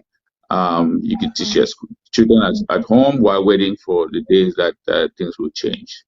So, okay. Yes, okay, thank you, Chair. Before you go to that, because we need to go deeper into school reopening, we don't need to discuss this in the rush. So if Senior Comrade Pan Dimanjong could add his voice, I would like him to comment. What do you have to say about such activities as I just enumerated? It's a shame. I would say it. There are no two ways of saying it, but what comment can you make about that? Yeah, I wish to highlight a few corrections in terms of the introduction you presented. It was not just Kambe division. It was not just Kambe division as at the time. There was also Kumba division, which will be in present-day southern region. So there were actually two divisions that foresaw what we were moving into. Like the founder of Buffett said, that the UN was giving us two unfortunate choices: to either go and perish in hellfire or go and drown in the deep sea. So if we went Nigeria, we would have been drowning in the deep sea. We went to La Republic, and certainly we are presently sitting in hellfire. So his predictions were right. So I'm saying that the two divisions, or what we will now call counties, at the time that foresaw this and said the La Republic option is not tenable because it is rooted in future problems. Was Kambe division which is the Dungamanton, and Kambe, and Kumba division, which presently comprises of Meme, Dian, Manunguba, yeah, in that order. In terms of what is going on now, or if I may want to take us back in terms of where we have been, the principal political actor pre-independence in Dungamanton today, which then was Kambe, was the Honorable Jetinze. Jetinze was a Catholic. He didn't play Catholic politics because he went in the direction of Indele, who was a Presbyterian, while KNDP was principally, people like Foncha, Joa were Catholics, and they were Catholic teachers. He too was a Catholic teacher. He didn't just go with them because they were Catholic teachers, but he chose an independent route and was to go with Indele and follow the Indele arguments of politics. And then back home, interestingly, as a Catholic, he was able to work with Presbyterians like the late Reverend Ando Say, for example, from present-day Aku, then Bembe. And he was able to work with Baptists like S.N. Tamfu and J.N. Nsame, later on Fine Nsame. So I am saying that presently we have kind of an interesting politics taking place in the modern days, as opposed to politics of reason that took place more than 50 years ago for our people. Because we're talking of Jira here. Yeah, Jira. Jira is going to make the claim, oh, we voted to go to Nigeria because we foresaw whatever. Now we have foreseen whatever. Yeah, Jira doesn't have his facts right, in the sense that when he is talking of his Kambe subdivision, a considerable part of that Kambe subdivision voted with respect to Honorable Sakwa's party, which was KNDP. So even though Kambe division voted to go the other way, if we were talking about the contribution of his immediate subdivision, which is Kambe, much of those people, many of the people in Kambe subdivision voted for the KNDP, which was to go to La Republique. So he is starting history because he doesn't know and he doesn't care to know. And then look at the anomaly again.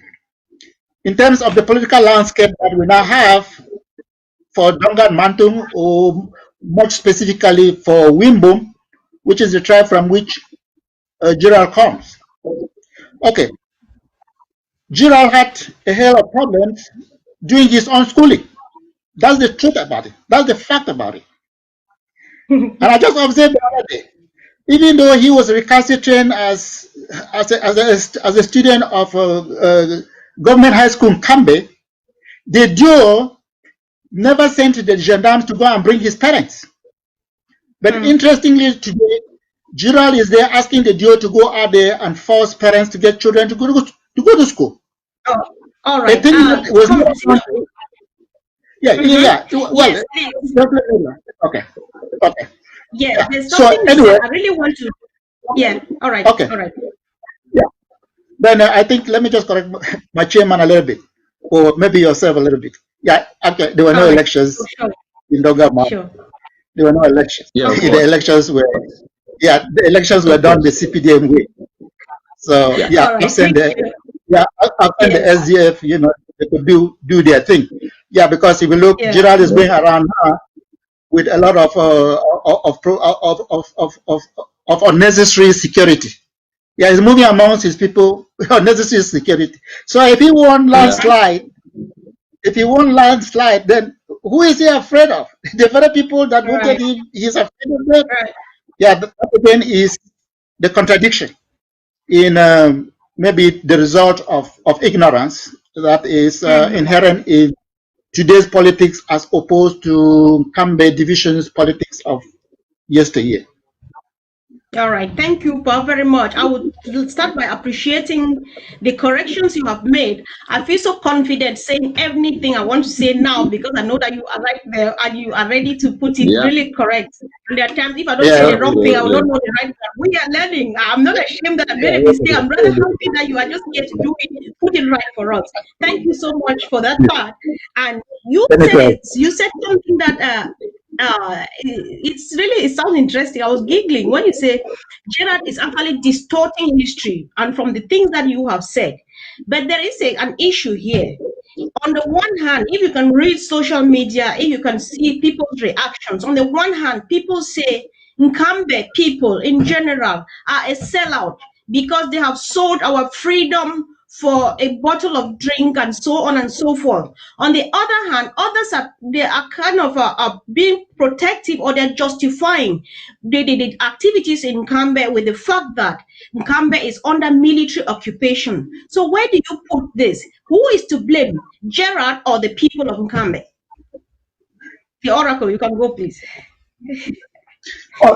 Gerard is to blame because whatever arrangement he has made with Yaoundé, he probably gave Yaoundé the assurance that if they can reinforce the military presence in Dungamanton, then it will be a walkover.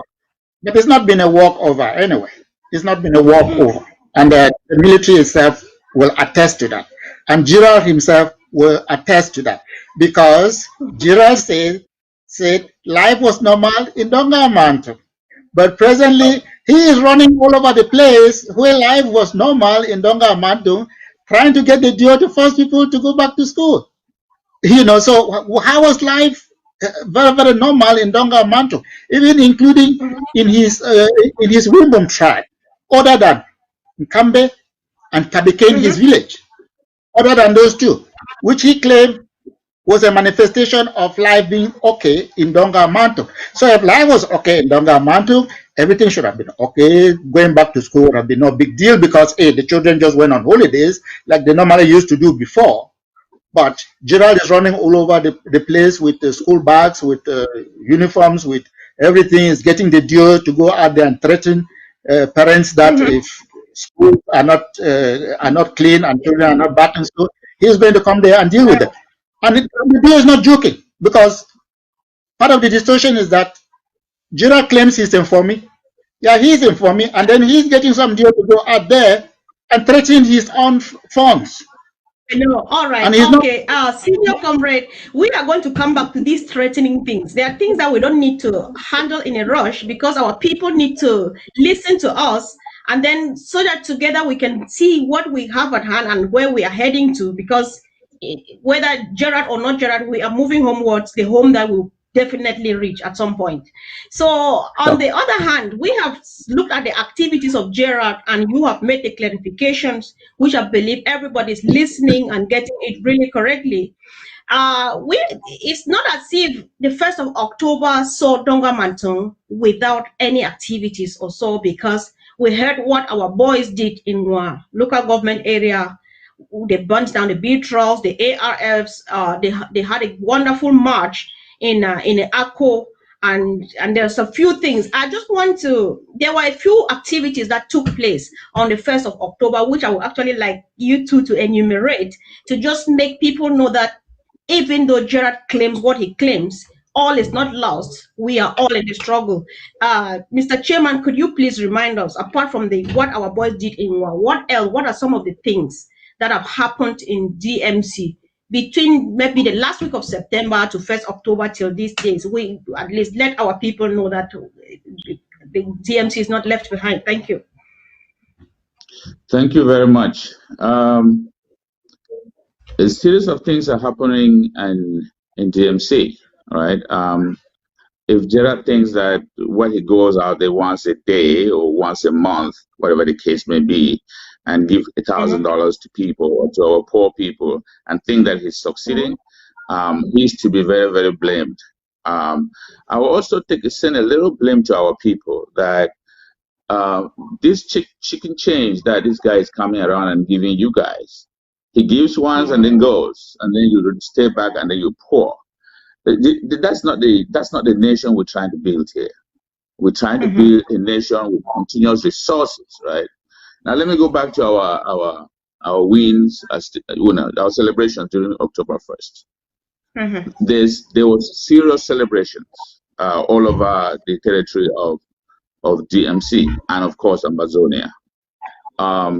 If just that to videotape and download and send it on ABC was a little difficult, or the live show was difficult because of the network and La Republique's cutting off network all the time and no light and everything else, so they could not transmit those videos to ABC.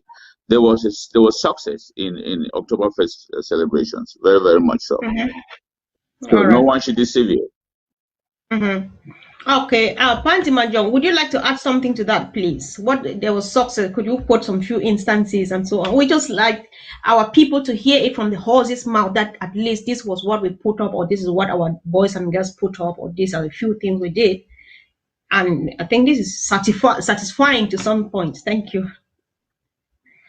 Yeah, well, Gerald moved his event from 1st October to 2nd October.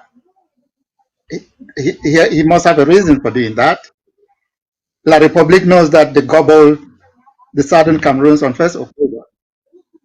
So 1st October would have been a befitting day for him to go out there and undertake his charade or whatever that he did. But he had a reason for not.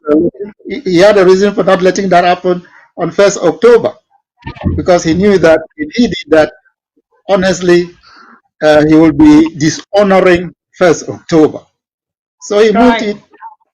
He moved it one day ahead to 2nd October, and then allowing at least 1st October to be celebrated in whichever way as a day not worthy of his funny politics.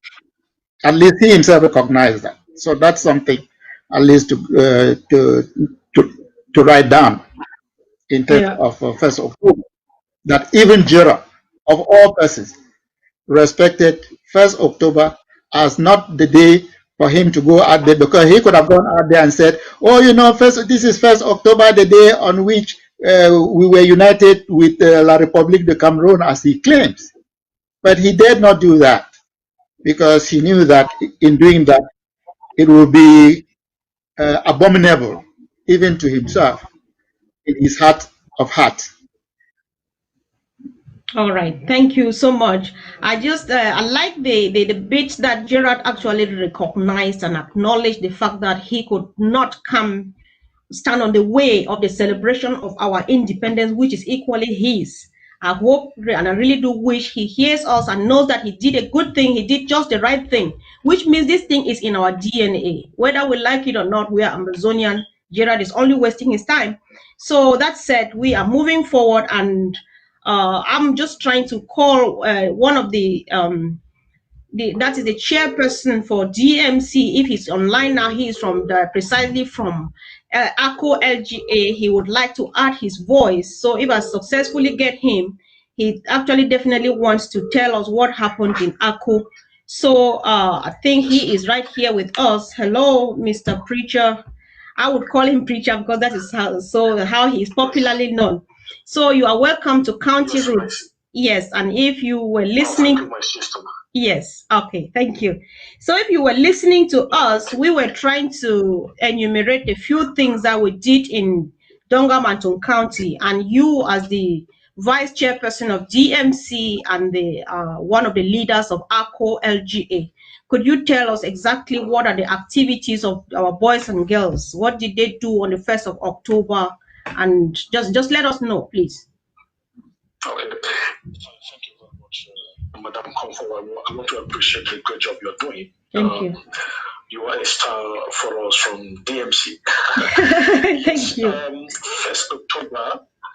Yeah, first of all, I want to greet my chairman, Mr. Zeb, a good guy, and Kamajo, a very powerful historian. Yeah. I've been following up. I think they are on point. Ghana Gerard is a non-event. so people shouldn't bother about Ngala Gerard. Right. Yes, ACO responded to the call like any other LG in the DMC periphery to mark the restoration of our statehood of 1st October 2020. They had a powerful show in ACO to once more demonstrate to the people that contrary to what people like Ngala Gerard want to put out there, DMC is fully under the control of the restoration forces and the restoration movements. So our boys and girls responded by marching and rallying the people within ACO LGA to show their interest and love for Amazonia. I can tell you that the momentum is very high. People have rejected La Republic entirely in DMC, and that should be what we should be focusing on. Remember that the enemy would never accept that they are defeated. So we want to assure Amazonians that from ACO, Dantunga, Kambe, Misenje, people are enthusiastic and passionate about the restoration movement. We should equally know that Kambe is highly militarized. Right. It should be the highest in Amazonia. And people should give us time. We are working tirelessly. People like Ngala Gerard, within a short period of time, we have no voice within the periphery. That we can assure them. So all we need from Amazonians is that they should pray for us and also help us in any way that they can help in terms of intelligence, in terms of logistics. We will be very happy to receive all of this. So let's focus on the restoration process, which we are quite close to achieving. And focusing on Ngala Gerard.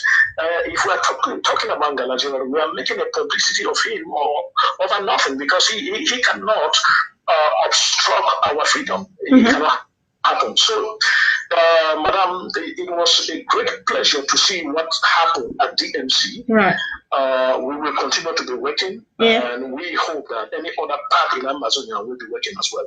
So thank you very much. Thank you. All right. Thank you for joining in, and please just be around your phone, because from time to time you will surely be needed to add your voice to one or two more things. Thank you so much for your input, and we really do appreciate. Thank you. So, ladies and gentlemen, once again, thank you. You are watching County Roads with Comfort Convo, and today we have the honor to listen to the great leadership of Dungamanton County. And at this point, we go back to business. There is one of the things I was just waiting that I couldn't wait to reach here, and I'm so excited. I'm not sure, but I don't know. I'm just excited to hear what our leaders have to say, what comments you want to say. We all watched. 8 million Amazonia watched it. The world has watched it, that a divisional or senior divisional officer who is supposed to be a custodian of his own people goes around and threatens his own people.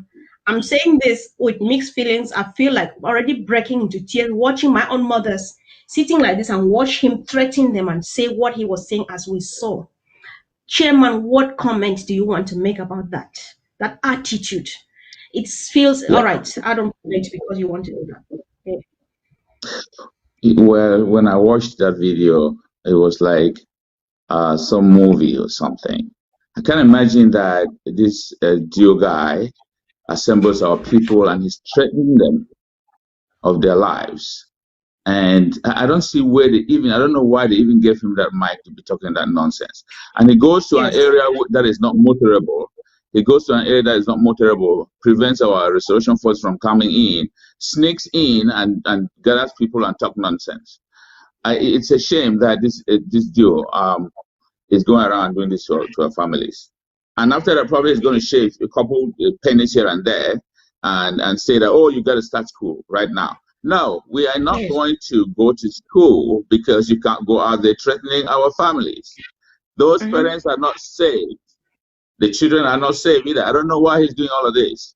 So it's crazy. It's crazy. I don't even think that the Dio, the Ngala Gerard and all those people are, like, preacher said, a non-event practically. So Does not pay attention to that. I don't see how school were even a failure wherever he went to go galvanize this, put this population together and force them to go to school. It didn't happen, by the way. Yeah, so Chairman, why you say that we should ignore what the DO did as you watch it on the screen? What is your stance as regarding school resumption, not only in Dungamanton County, but in Amazonia? Well, Chairman. the number one reason why we don't want our kids going to school is security. The children are not secured. This La Republic talks will come out and kill these children and put it on our forces. So even the parents are not secured either. The children are not secured. The classrooms are not there. The desks are not there. The material is not there. They come out and put a few books here and there. I'm wondering how many children are they going to give those books to? So it's something that we should not play with. There is no school. The government, the interim government, has declared no school because of insecurity, and therefore we cannot accept our children to go to school in Dungamanton either. We follow the directions of the interim government under Dr. Samuel Sako that schools are not going to be open because the kids, the children, the parents are not secured. There's no security, there's no guarantee for those children to go to school and come back home to their parents. That is not there, and we will not let that happen. They've killed us enough. They've killed us enough. So I'm not going to sit here and support the fact that it should be schools. No, hell no. All right. Thank you very much, Chairman. So over to you, Senior Comrade Dimanjong. I know the Chairman says we should dismiss that, we should ignore what the DO did and things like that. But from my own perspective, I would still like to know, what do you think? What is your interpretation of that attitude? And moreover, what is equally your stance as regarding school reopening, school resumption? Actually, I have a question here. You, like a historian, or you have maybe a bit more to say to this. A school resumption actually in this, is it because of security issues, or you think that we are using it like a political strategy to gain the attention of the international community? Because there's a bit of debate on that. So maybe you can throw more light. Thank you. Well, there are a couple of things that are involved. It looks like people have, or some people have since soon forgotten how the present situation that we are in came about.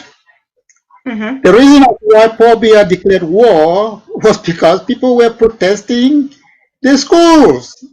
People were protesting about the schools, that our schools were inadequate. They were not saving the needs of our people. They were only saving the need of France that wants the people west of the Mongo to be assimilated into the French system of education. And they are doing that partly through deschooling. By deschooling, I mean, if you are sending Francophone teachers to come and teach English-speaking children in French, and who themselves do not know the subject matter they are teaching, then you are destroying the children in the name of educating them, because tomorrow they will not be able to make the argument against their assimilation. So that was the reason as to why the parents and the teachers were saying enough is enough, and you need to take care of our education system for a start, and then the legal system. And then then Pobia responded with a declaration of war. And in declaring war, now he's saying schools should resume. And the guy, honestly, because you say we should ignore certain things, we cannot ignore certain things. We have to acknowledge things that are done to us, maybe for one reason or the other. The Jew that is standing there and is doing whatever, maybe in his own family, he doesn't care whether people are going to school or they're not going to school. Because I want to know from the Jew, other than his own children in his family, whose children is he helping to go to school? He's not helping any. Yeah, so If you cannot help your own family go to school, why are you going to come to Dungamanton and be threatening people with guns that if their children don't go to school, you are going to shoot them down? Yeah, that's crazy. And that probably comes from the mentality that the fitting name for Dungamanton is Donkey and Monkey Division. You know, and everybody from Dungamanton should feel insulted that this guy will come and do to their parents something that no other Joe will do in his area to his own parents or to their own parents. Yeah, he's senior divisional officer. He's senior divisional officer. As a matter of fact, from Pinin. Pinin is in Santa subdivision. The Joe in Santa didn't come out with guns threatening the parents there that the children must go to school. So that's something that, like I said, we cannot ignore it. Our people need to know that these things are done to us on some assumption. And that assumption is that we are ignorant and we are going to take anything that they throw at us. And that's what the administration has been doing from the 1960s, when we had anything doing with these people. There is no DO that has ever been to Dungamanton that will say, this is what I honestly did to help those people advance. Other than that, they come, they cut away heads of cattle from Dungamanton, which is something they don't do elsewhere. And so on that assumption, they come upon it to say, hey, we can do anything here. It is only in Dungamanton that when Paul Biya declared this war, young men who are taken into custody on a blessed day can be taken out into the bush, forced to sit there and watch the soldiers kill them. And then take pictures of that and send to Yaoundé how they are fighting Biya's war. Where else do they do that? They only do it in Dungamanton, like they did in Binka. You know? So we see where these people are coming from and what their assumptions are about us. And how do they do that? They use puppets like Jirangala, you know, put him at the front, hide behind him, and make it look like it is he that is telling his people, when as a matter of fact, it is the people behind who are contemptuous of his people that are giving the orders, which he is propagating using the microphone that he has or the megaphone that he seems to have, as we see. So you want me to do you want me to stop there or you want me to move further?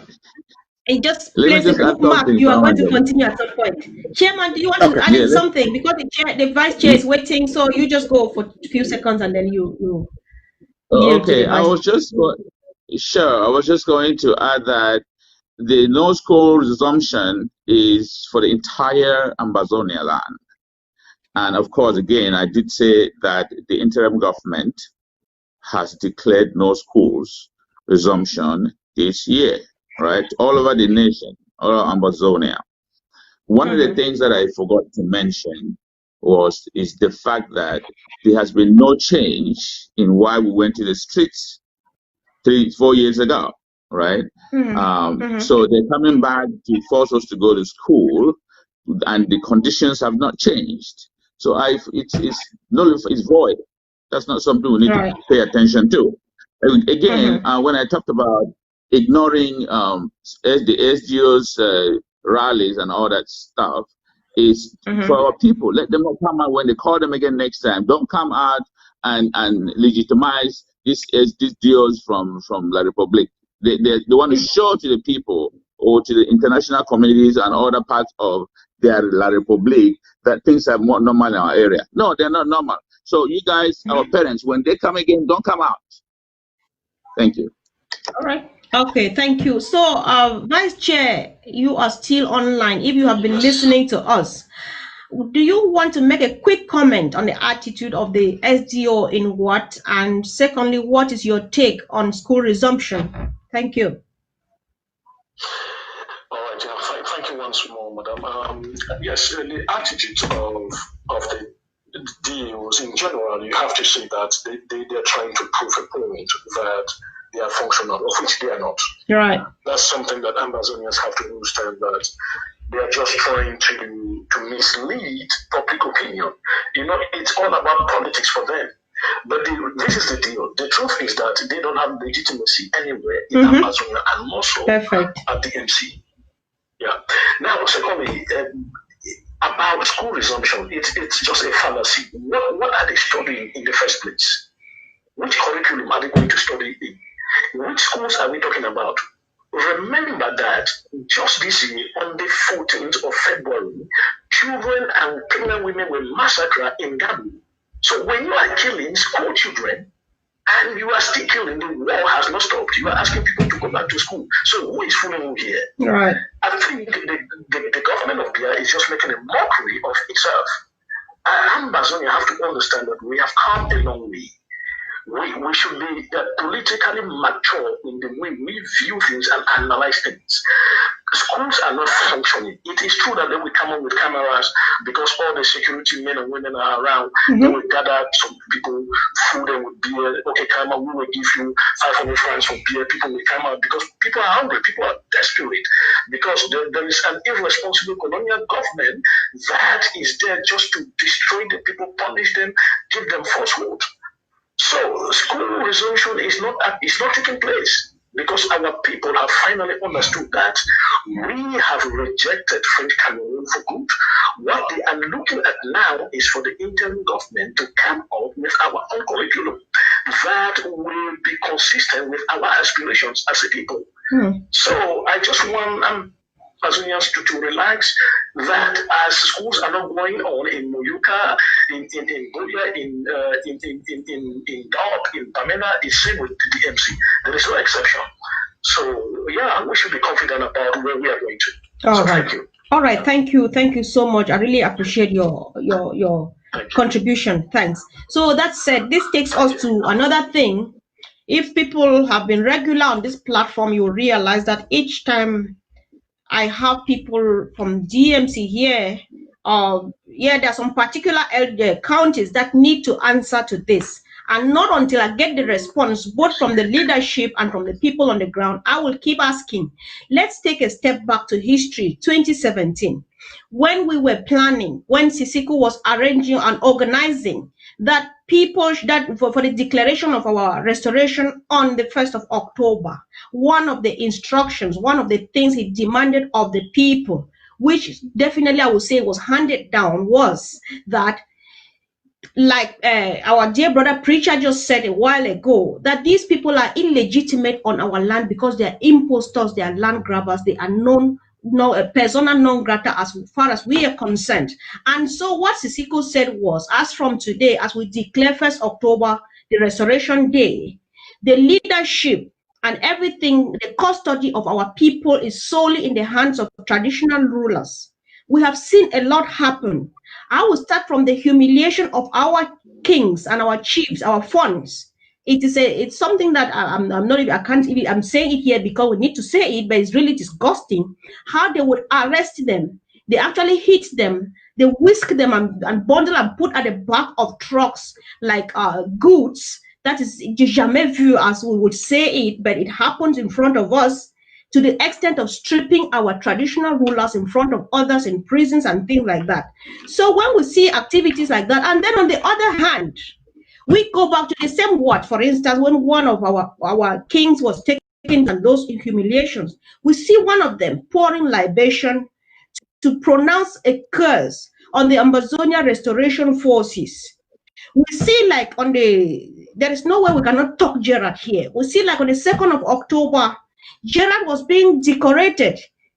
You know, he was decorated with the traditional regalia by the Fon of Nkambe, who is definitely supposed to be the custodian of the people. So something is not right some way. From my opinion, I think that most of our funds are illiterate, they are feeble-minded, they are naive. Could it be that the so-called elite, for their personal interest or to prove a point, like our brother just said, are they the ones behind this, or do we still blame our traditional rulers for not doing their duty and then going the right direction? Chairman, this was a long one. I think you want to go first. I just wish to know, given all of these things, who is to blame? The people, for example, the mayor from Kambe is from what? That is for Musa. and all of those people, are they the people, the influence behind our old people, or do we blame them? So you can go from there. I hope the question was understood. Yeah, that was definitely a long one. I think you've taken everything I was going to say, but let me say that our phones are hungry. Our traditional rulers are hungry, and for some reason, the La Republic government, of course, most of those chiefs and funds receive stipend, I call it, incentive, basically, because it is not even doing them any good, from La Republique du Cameroon. So they rely on these pennies to survive. And that's why they keep following what La Republique is doing. But they need to keep in mind that they are there for the people, for the constituents. They are not there on their own grounds. They've been put there by the people of whatever town they may come from, or city they may come from, or village they may come from. Now, if you leave and abandon your people and go somewhere else under La Republique, where are the people who put you there? Why are you keeping them there, and then you're going securing yourself out there, and your people are exposed? Is that the kind of leadership we want in DMC? No. So I am pleading for my funds to take care of their people. Go back and support the restoration forces. Give them food. Be part of this revolution, of this struggle. It is meant for your good. It is meant for your good. It's not for us out here. We want to give you every bit of support that you need. So don't listen to La Republique in any way. It is sad that some of you are really hungry and you have to get some little pennies from them. But please, those little pennies are not going to last for long. We need the people. We need good structured schools, roads, and and good environment to live. We can do that without La Republique. Yeah, Chairman, thank you for your response, but I still have a question. The second part of it was, from my own opinion, I think that because our chiefs and funds are a bit elderly, they are not that educated, they are naive. Could it be that they are being used for a ride by their sons and daughters to achieve their interest, what they are after? Like because they want to prove a point. Oh, Dungamanton is working well. Even the traditional rulers are for us, and so on and so forth. Could we also point a finger at such people, or do we just blame the chiefs because they are receiving these stipends and things like that? Well, we also blame our people, and I want to stop calling names here because it annoys me, right? When I call those names, I want to blame our people for bringing back, bringing from La Republique those pennies and giving to our people. So they are being lured into these things because they're hungry, again, like I said. So I'm going to blame those guys in Yaoundé that do that, or wherever they come in, Douala, wherever they come from, that come to control or bribe our people. I call it bribe, because other than that, our people back home would do the right thing if they didn't come with those irregular bribes every year and there. So I'm going to blame those elites of DMC who are out there and coming back now and then with chop change to give to our people. Again, our people are also to be blamed to be coming out and to legitimize whatever they come out to do. The funds need to go back and take care of the restoration forces and their people, the people who put them in place on the throne. Thank you. All right, thank you. Senior Comrade Dimanjo, if you could take from there, please, what is your own take on that? Well, you already indicated that the funds have their own limitations. Some of them, maybe in differing degrees. Yeah, we'll have to read and explain a lot to the fund of Cambe. That's a fact. It has nothing to do. Yeah, it has nothing to do with his person. We don't blame him in terms of when he was born and what the circumstances of his upbringing was in the palace as at the time. So it's not his fault. Yeah, but we need to read to him and explain a lot of things to him. He cannot pick up a piece of paper and read it himself and understand it and make sense out of it. So the people who are purposefully misinforming him are to be blamed, because he expects to be informed by them. And then one of the things that I want our people to very clearly understand, because some of the times they come out there and then they want to talk of schooling as development. Yeah, anybody who is pro-development knows that development is not issued on a whim. It goes with a lot of planning. One of the paradox of the school, back to the school thing, one of the paradox of the school resumption is that these people seem to ignore the fact that there has been no school for about 4 years. Right. They're making it look like the children went on weekend and they're coming back to begin a new school week on Monday. Yeah, which is ridiculous, and it's hard, especially to the educators. And there are a lot who are parading themselves around there as politicians now who claim they're educators. And if you want to hear you people say you don't want to call them, I'll call them. The mayor of Nkambe is ENS trained. Yeah. Okay. Yeah, he's ENS trained. The mayor of Ndu, that is their own mayors, by whatever means, of Ndu, he used to be, I think, the representative of Islamic education for all Northwest or something, if I remember well. Okay, and then he has a host of deputy mayors who themselves are educators. One is a secondary school teacher. One is the principal of a high school. Okay, and then the MP for Ndu is a grade 1 teacher, and her husband is ENS trained. And in all of these back to school things, who are they entrusting everything? The educators are asking Gerald to go out there and talk about school resumption. So why are the educators themselves shying away from coming to the front to talk about school resumption? Because they don't want to ridicule themselves. Because you can't resume school like that after 4 years of no schooling. Where was the planning?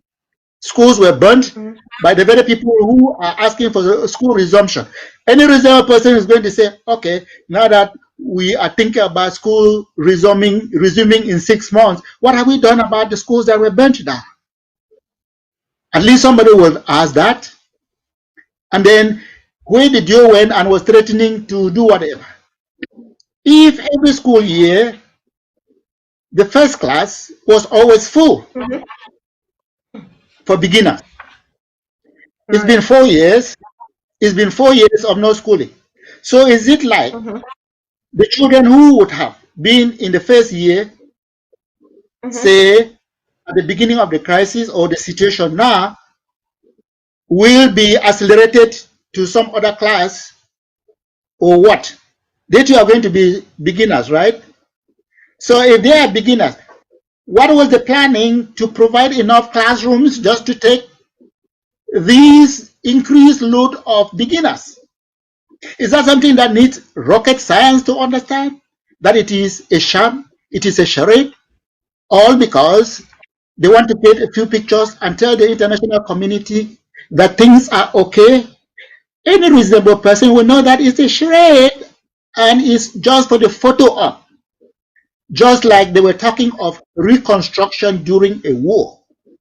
Yeah, they failed in that one. And then they had to try another method. And it's this one that if only they can get a few pictures to show to the international community that things are okay, because they thought that, if they accepted the reconstruction, the caterpillars will line up, they will take the photos, and then they will show the international community that everything is okay. That one just couldn't work. So now they have turned to the one that they think maybe by some stroke of luck they are going to have pictures here and there that they can put together, make a collage of it, and send to the international community to say, oh, you know this. But I don't think that the international community is that stupid, because anybody in the international community that is interested in education is going to ask, yeah, you have 4 years of no schooling.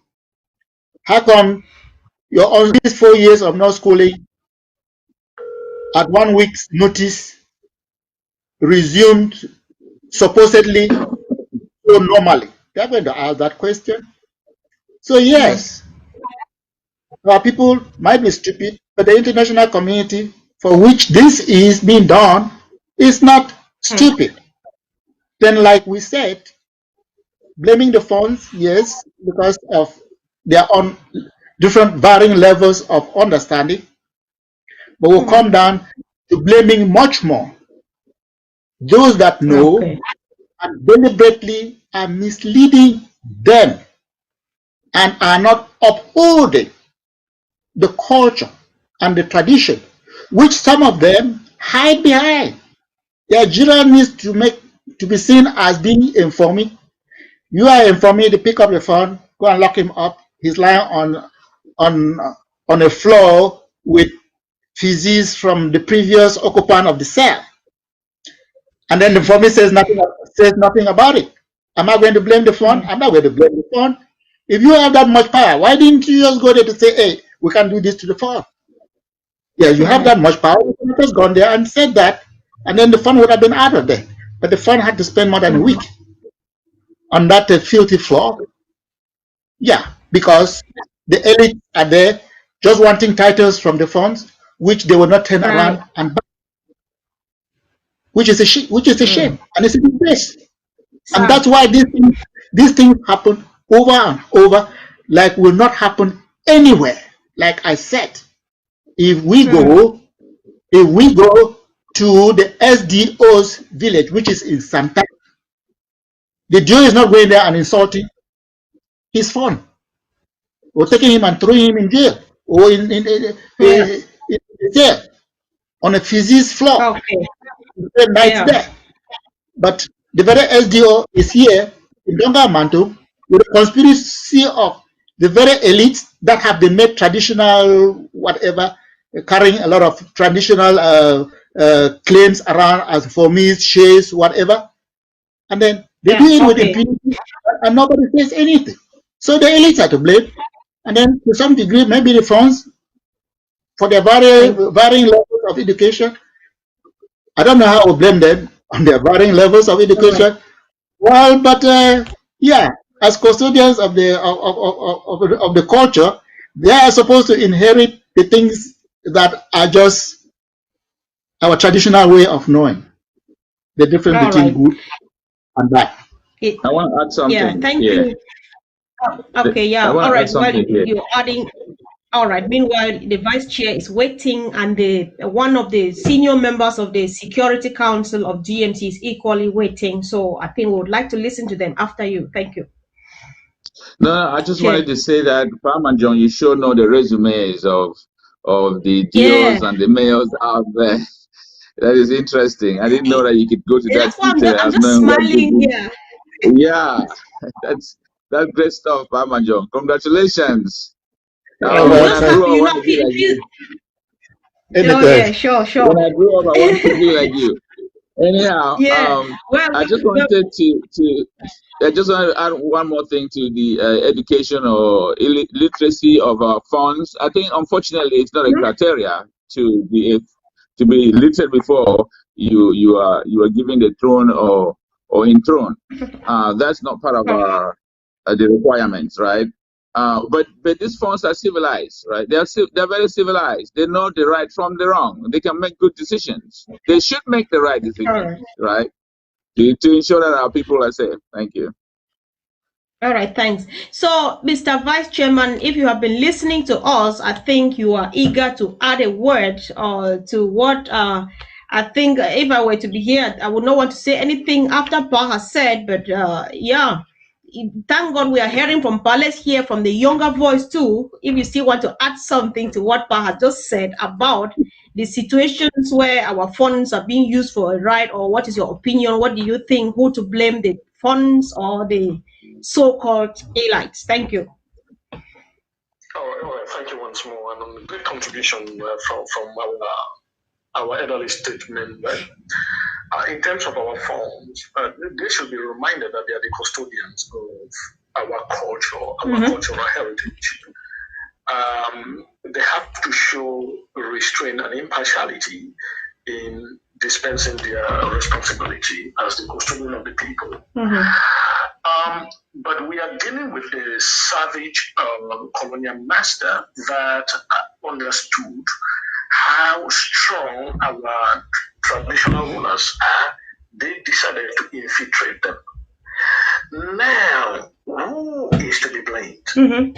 I strongly believe that the chiefs or the forms they should carry that blame because they have been given responsibility that is unmatched with any other responsibility. Being the custodian of the people is more than anything else. It means that you execute the aspirations of the people, not your interests.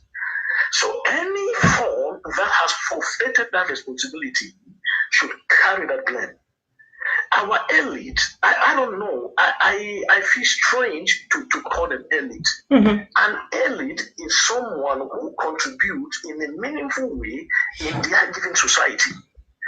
These guys are not elite. These guys are thieves. You have to qualify them as armed robbers. Because only armed robbers will do what they are doing. So please, we should use the right words in the right situations. These are not elite. Because they don't have their people, they don't have them at heart. They do everything for their interests and for the interest of their families and their friends.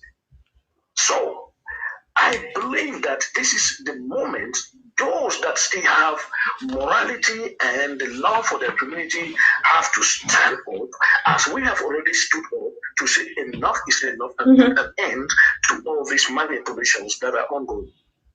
So this is the right moment. All right. So I couldn't agree more with our elderly people. They spoke well, and this should be the message that we have to pass out. Any be you a fund, be you a chief, or whoever you are, has to be chased away from their locality.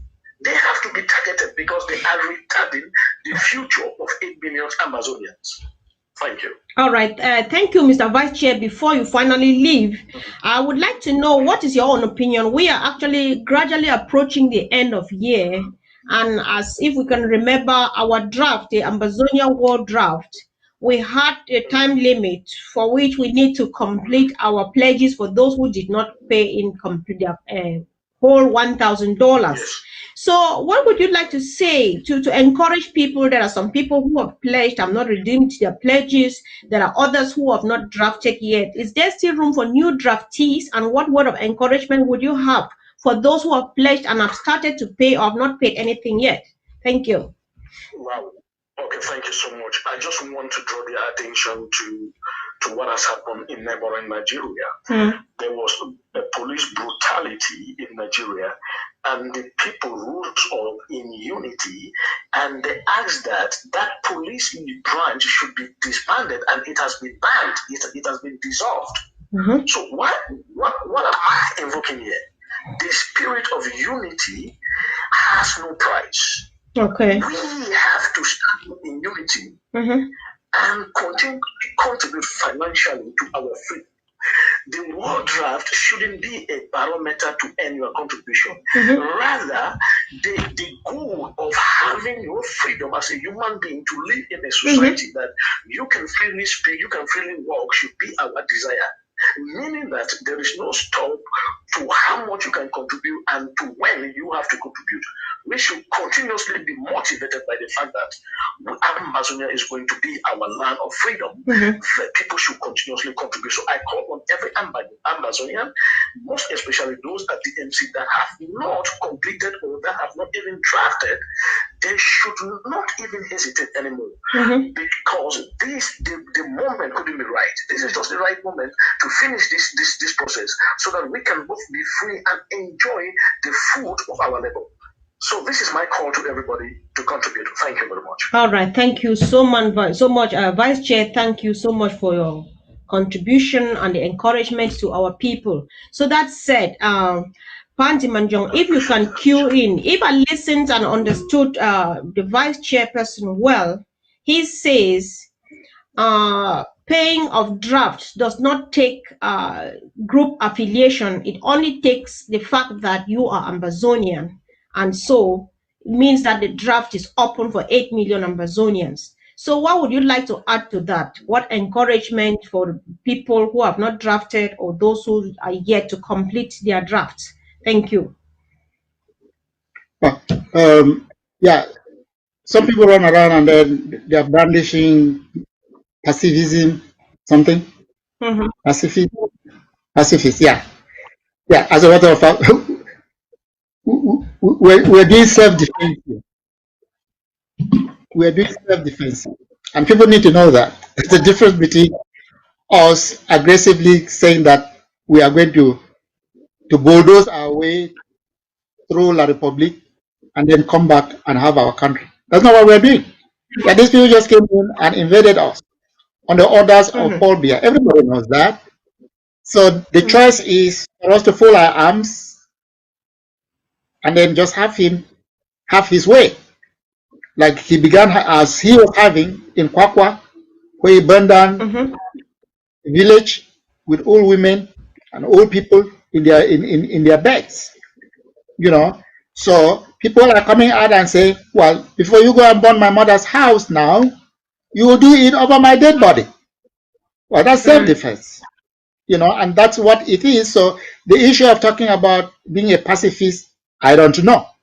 Well, if you're talking about being a pacifist, maybe go and sit at your mother's door, and then when the people come, tell them that, hey, I'm a pacifist. Well, if they don't touch your mother's house, her inside, okay, then it worked for you. But they don't listen. Yeah, they don't listen to that to that type of language. So the issue of being a pacifist here in the question of self-defense doesn't hold any water. Then there are people who are all over the world, and can they tell me, are there any of those places around the world where people are there now that didn't sacrifice something for it to be what it is?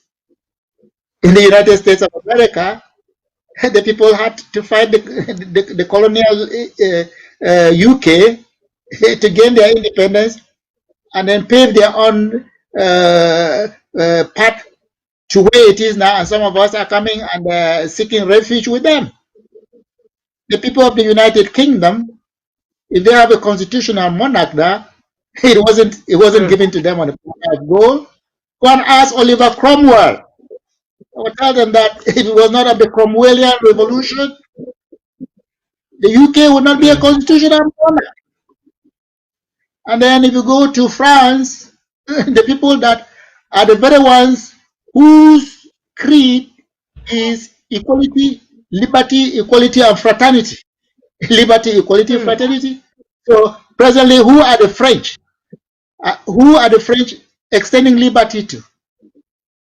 Who are the French extending equality to? Who are the French fraternizing with? And do you know what their national day is? Yeah.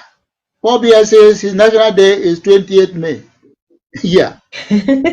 When people have as their own national day the storming of the Bastille. The storming of the Bastille. That means the storming of the French equivalent of Kondongi. Okay? That's what the French celebrate as their national day. So people need to know this. Yeah, talk to the people of South Africa. Yeah, they didn't just go around all of the time talking and talking and talking. And then all of a sudden, one blessed day, somebody came and said, okay, if you have it, have it. It's not like that. All right.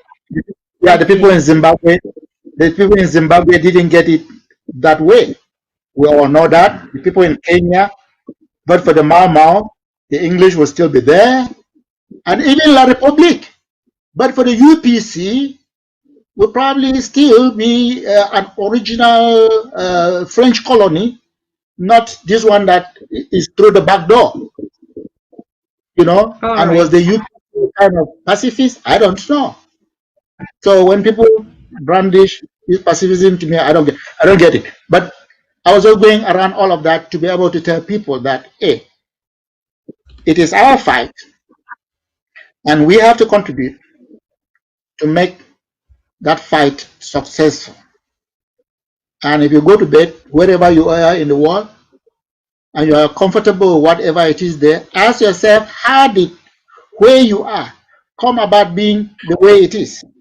And then it should be a reason for you to be part of the draft to make sure that Southern Cameroons Amazonia, could be like the United States is today, could be like the UK is today, could be like France is today.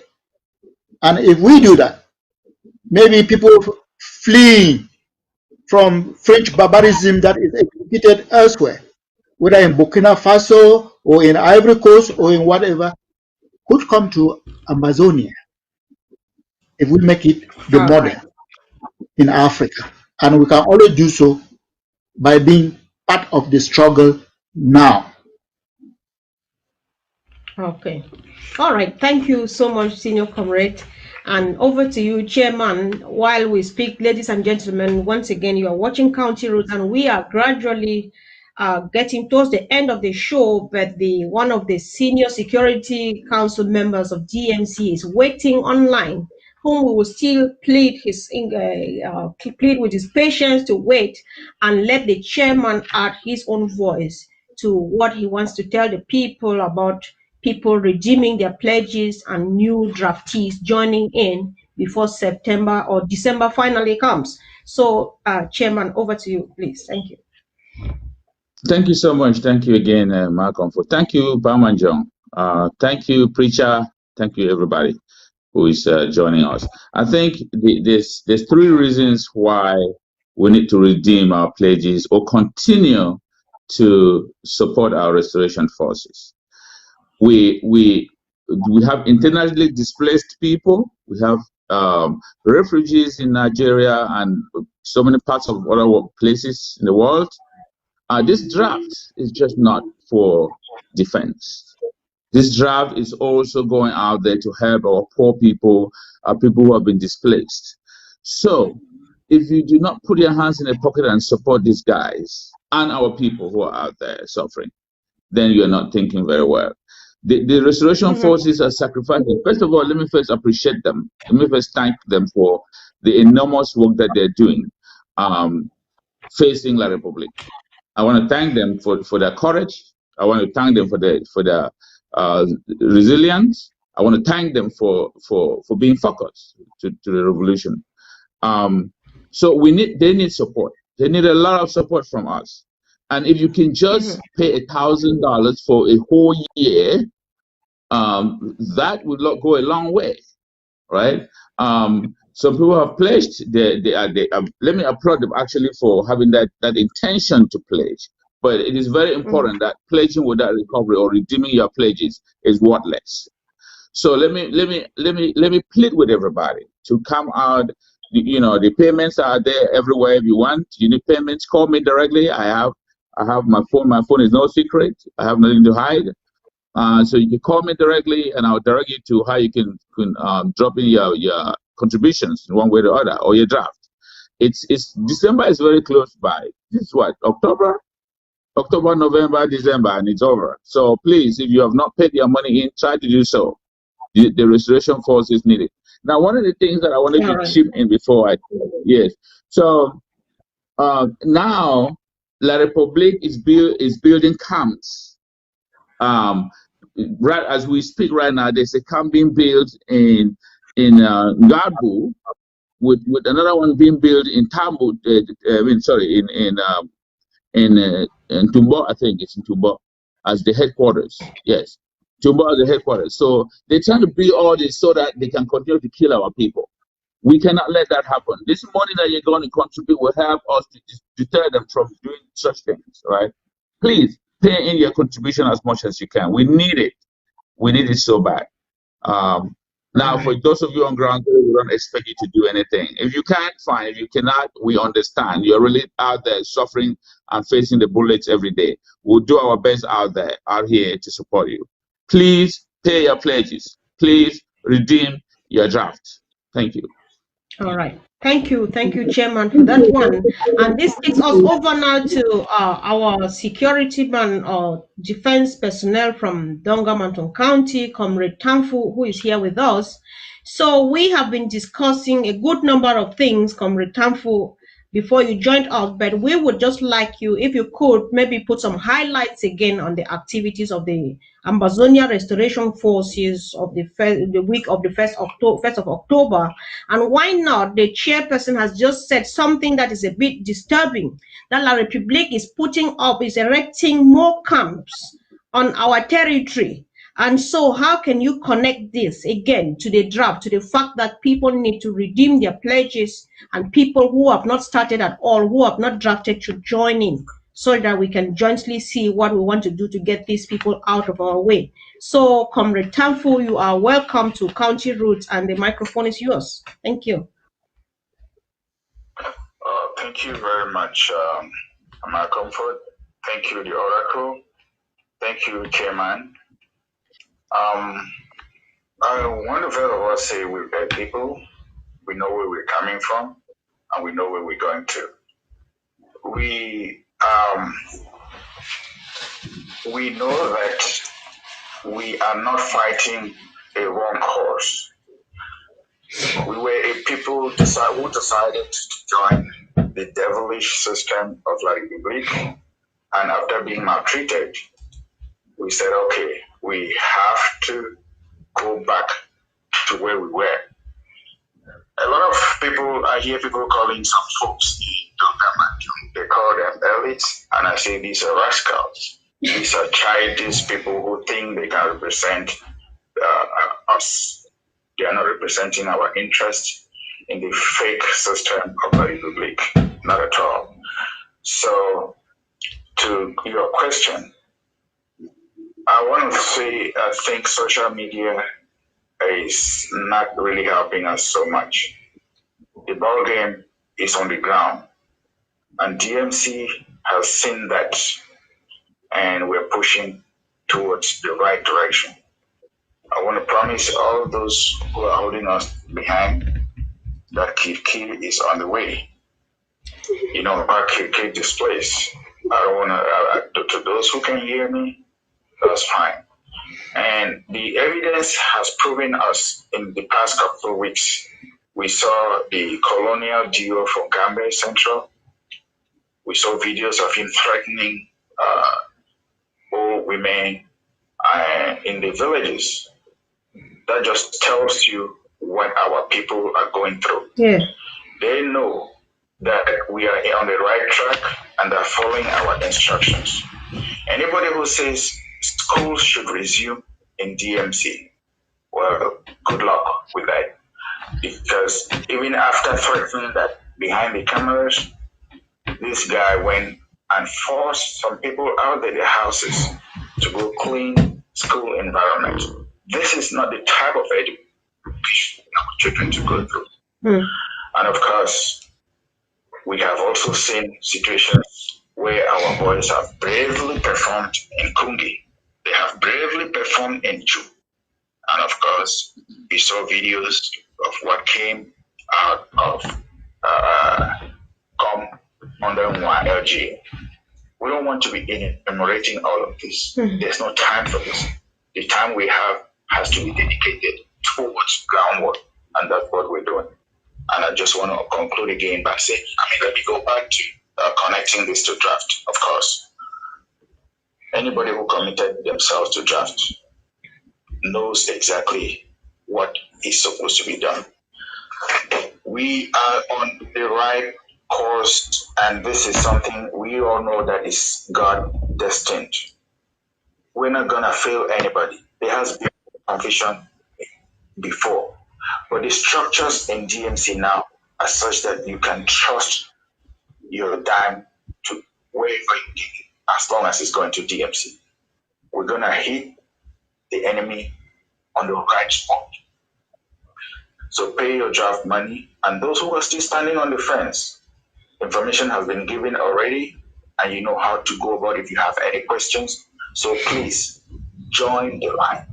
And I also want to appeal to all Amazonians that if the BLM Ngoketunja are left behind and 11 counties are liberated, then Amazonia is not liberated. By this, I'm calling for collaboration from all the other counties counties surrounding DMC, counties surrounding Goketundia, counties surrounding Fako, counties surrounding Momo. Whenever there is something, we have to go into this as one. We are all suffering in this thing. We never called for it. It came to us. Our backs are on the wall, and we have to face the enemy squarely. We are ready for it now. So please come on board, join us. We'll get to prayer together. Thank you. All right, thank you so much for your input, and we really do appreciate that you could still squeeze time to join us here. So thank you so much. So that said, dear, yes, sir. My comfort. I just wanted to add that, yeah, you don't have to expose yourself if you want to contribute or you have pledged as anonymous. Feel free to do so. We take money from everybody. Our Amazonians need it. So if you want to contribute as anonymous, that's fine. Your name will not be out there at all. So feel free, please. Do something. Thank you. All right. Thank you. Thank you so much. Thank you, ladies and gentlemen, for your time. Thank you for always being there. For some reason, because we have some other quick thing coming up, we may not open lines, unfortunately, for calls, but please continue to share your contributions both on the Facebook platform, on YouTube platform, or by calling us and contributing, preferably on Facebook, because most of us are admins here. We can pick it up really quick, and we will, why not? We do appreciate every contribution and all the proposals that come in to us through our national TV and through all of our other official platforms. So that said, I am going to give room to our honorable leadership of Dungamanton County. Now that we are about to close the show, we have said a lot of things, and like the defense person just said, our people are going through a lot. They are going through a lot, and we are expecting them to do even more in spite of all the much that they are putting in. So what message of hope do you have for your people, Mr. Chairman Zeb? Thank you very much, Malcolm, again for that question. Let me send a couple words to my people. We do not have any good roads, ladies and gentlemen, my fellow parents, my brothers and sisters. Chairman, I'm sorry for the rude intervention. At some point, you may want to express yourself, even in pidgin, to like let Mama and Papa them from Mua and other people get one or few things directly from you, and not getting someone to interpret. So at some point, you may want to speak in pidgin. We accept you to do that. Thank you. Sure. My brothers and sisters, again, we don't start the talk. So we don't get good roads. We don't get a good legal system. We don't get good schools. We don't get benches. We don't get water. We don't get electricity. And we don't be with La Republique for 60 years and nothing never changed. We don't feel continuously to do the same thing over and over and over and expect change. The change is going to be now. Let us cut away from La Republique and get our good roads, good classes, good schools, good legal system, and get our families and brothers and sisters who are out there in the bush back to normal life, and get our restoration forces what they need, and maybe put them into the army or something of La Republique of Amazonia. Sorry about that. So please, my country people, please, we cannot go backward to 1960. We cannot go backward at all. We need to move forward, and moving forward means leaving La Republique de Cameroon. Completely let them do their own thing. They've done this for 60 years. They've not improved. We need to improve our land. We need to improve our lives. We need to improve our education. We need to have jobs for our people. The roads must be tarred all over the place. If we have dusty roads, it's just because we may not be able to go to right into deep places. But we're going to make a lot of changes in our country, and our country as a whole. So please don't relent your effort. Stay focused. Let no one deceive you. Make no man deceive when I say this. So they could make any changes. They've been doing this forever. So no, me no man will be deceived. Please, I really beg you now. Say more, stay on the course of this struggle. Contribute if you can, and contribute in any way you can. If soldier come for your side, run loves you. They're not go follow you for play. Even if they follow him, you don't try for run away.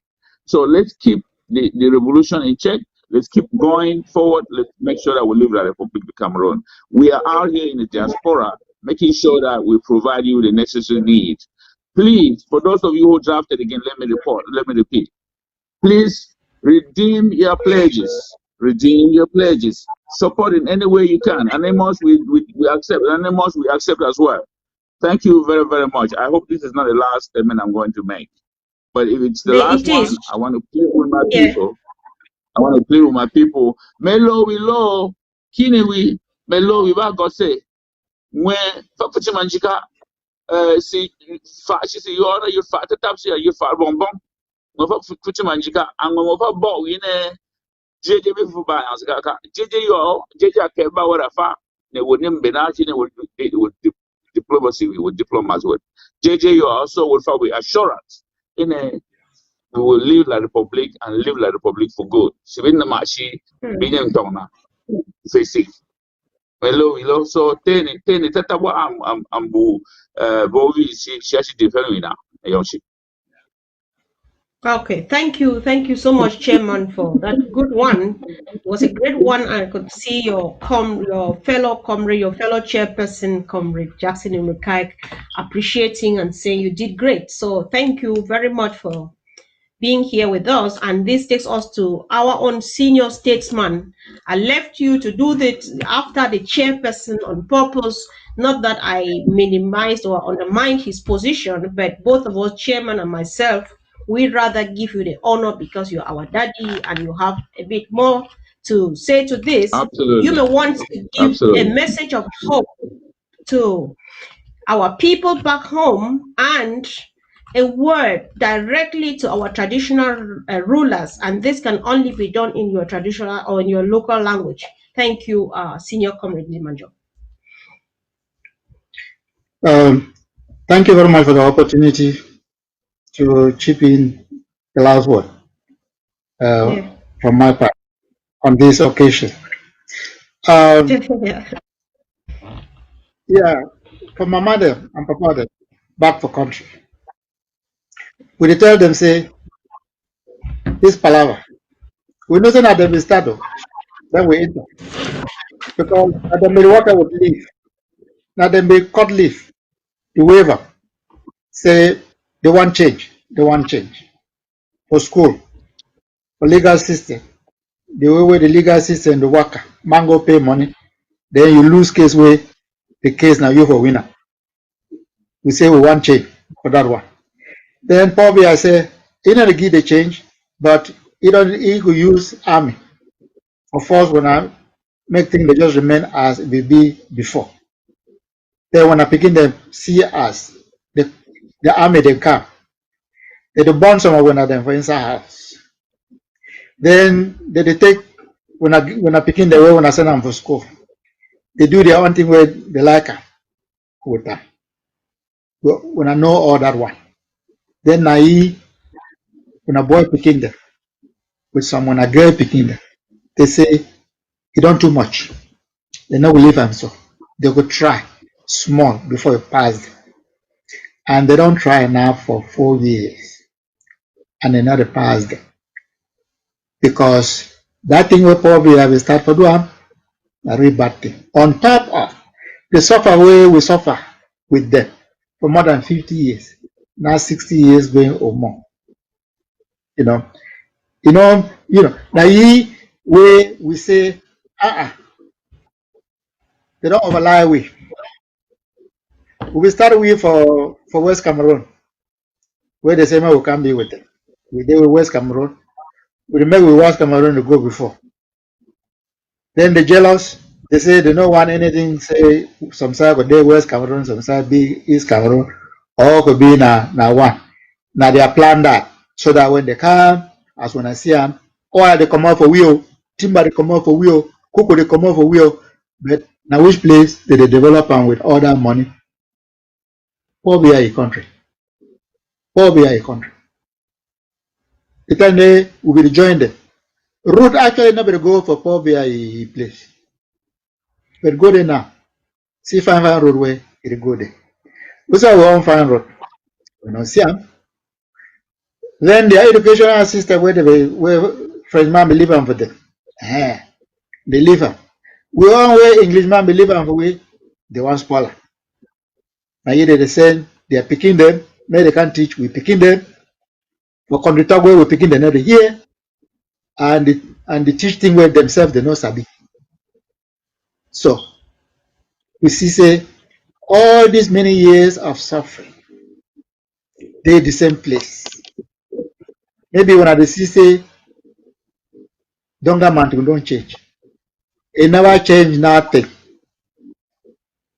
The rum rock where we get them today, where we the manager, but it still be very dangerous. Now people that will Switzerland, they can't make that rum rock. When I know so no, oh man know so.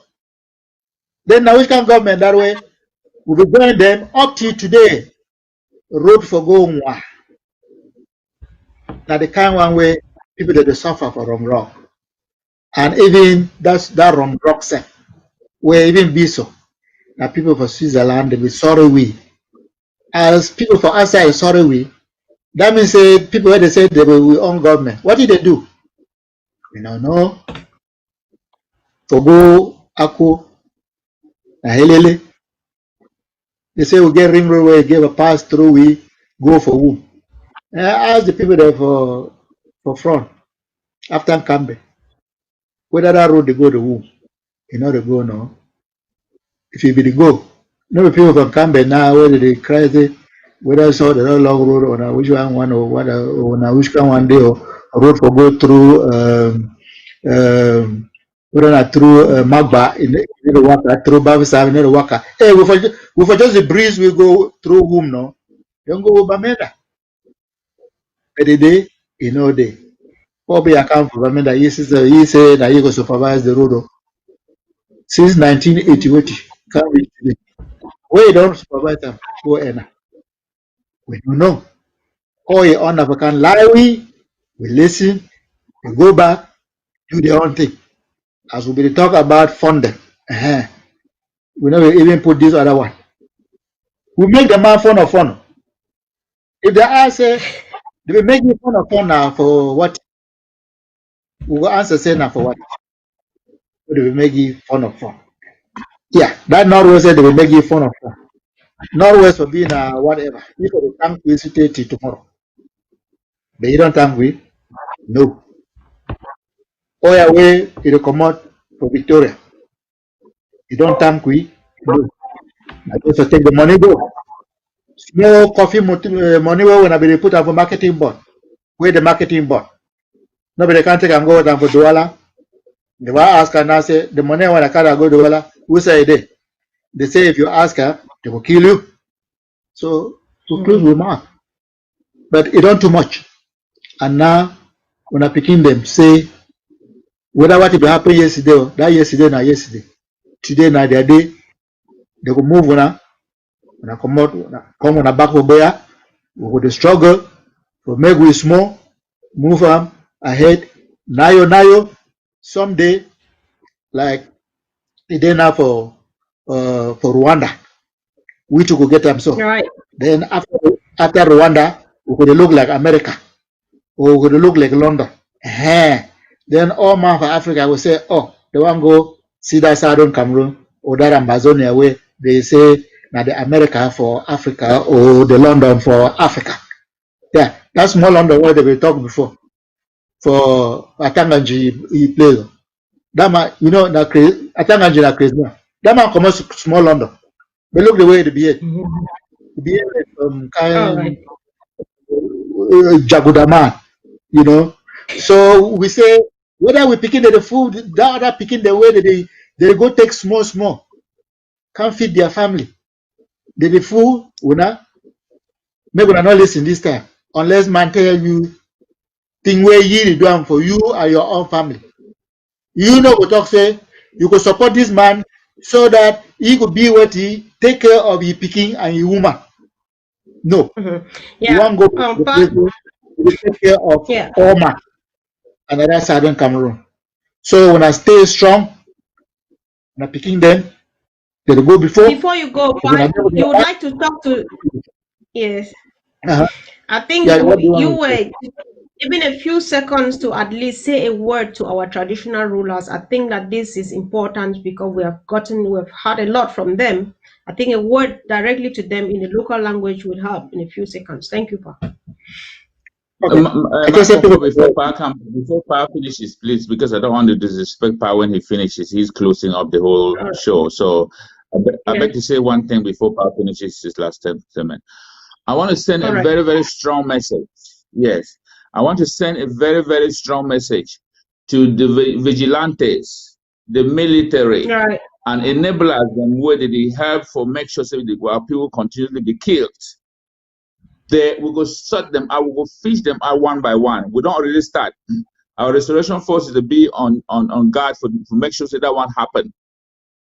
So any man way the help La Republic for continuously kill our people. We will fish when out. Don't borrow people them too where they could not be on borrow man, but they borrow people the way they show where people them, they kill our people, then they help for direct place where we put and they when this La Republic talks they come in, we'll fish them out. So stay tuned. That is happening in DMC. And if you're hiding somewhere that you're gonna kill our people again, it's not gonna happen. Thank you. All right, thank you, Chairman. So over to you, Pa. Yeah, Shamela ne wapta, on the wipta. The way Mela Limbwa, Wima Ako Abago, Yori, Wima Ako, Afro Winyambe, Afro Wumbomi, Wima Misaje, Afro Wumbomi. So Majela Limbomi, the wipta. In a Ambomba Lungo. Amgarwi Aptari na Wiboke ni Bo Timbane Agarwi we do shigitiri Mash Bominji Ayenge Ka Anembane we Tare Adia Mashi Le Jicheme Wengo Achichika so Mayune Wumofawi Munkewa then Wumoaba Shine Kabian in Kore Agaro Awata Meshila Mene Wa Lungong and Bewale Gara Werkuye Ambole Jikudu Liana Amduba Bowi Adaka Kababaoka Liana Chief Ava Komisi Wuraye Umofawi Ajigi Amboyaka Ninkurha Alor Mofawi Ado Amikambe Ado Adachiti Inongatiti Urake wine ke wibila wine ni dio wi kanda ena ake yar were mwe ka konkuba phobias sisi ade igiwa ni mo fa wika boru ya ko mashi amba gini mo ninko abe fo gini wa ni mo ayansi amo chanje wo adwadi je ako frunga atamuntu ake tamu mungu wala kwa shi wone ibi jole wi mina mwege ba mungu a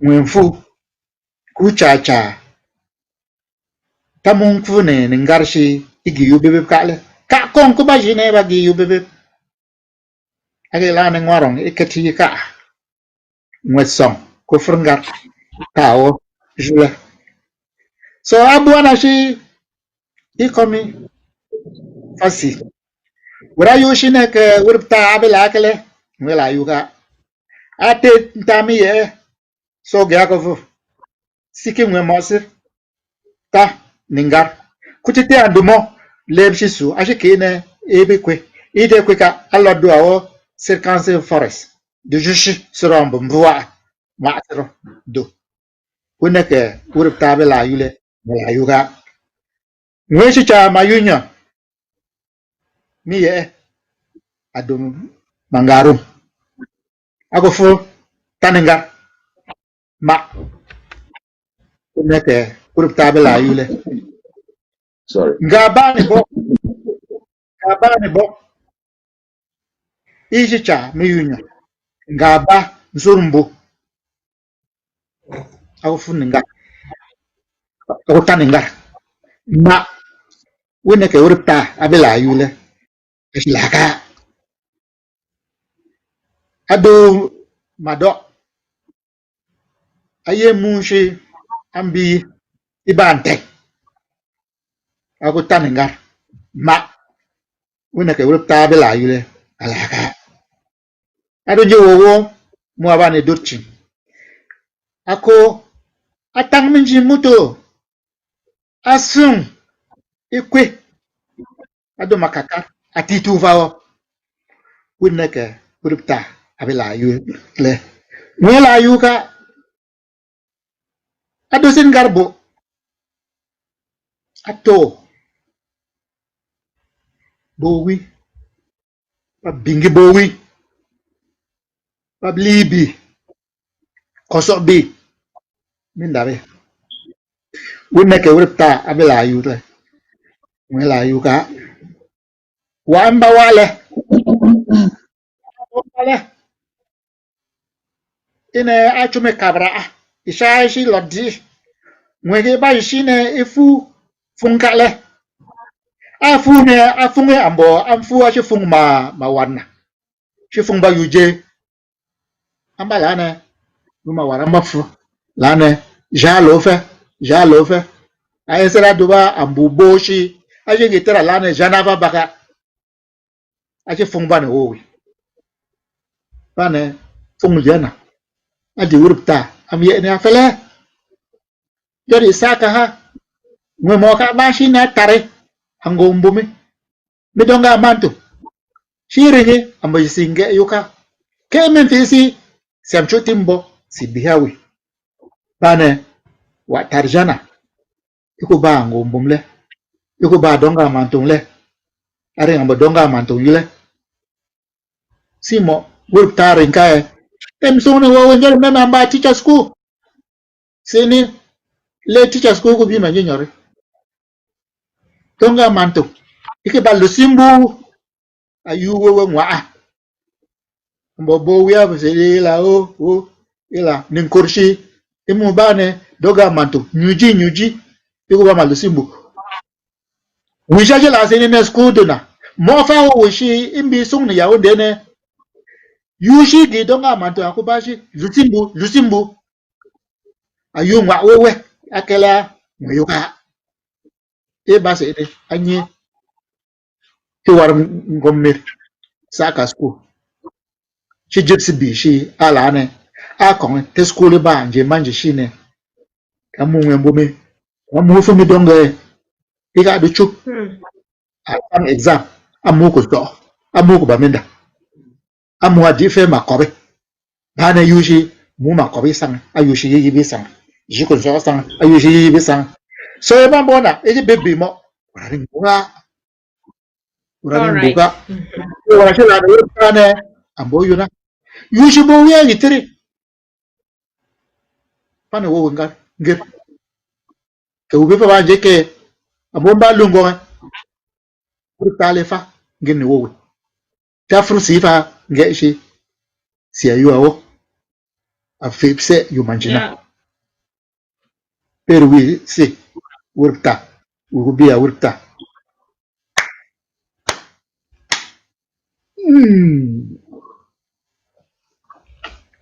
All right. Okay. Ladies and gentlemen, I don't know how you feel, whether you heard it or not, you watched the last part, just the very last thing that happened. That is so much, and I believe that we don't want to go back repeating what our great team from Dungamanton County have put out there today.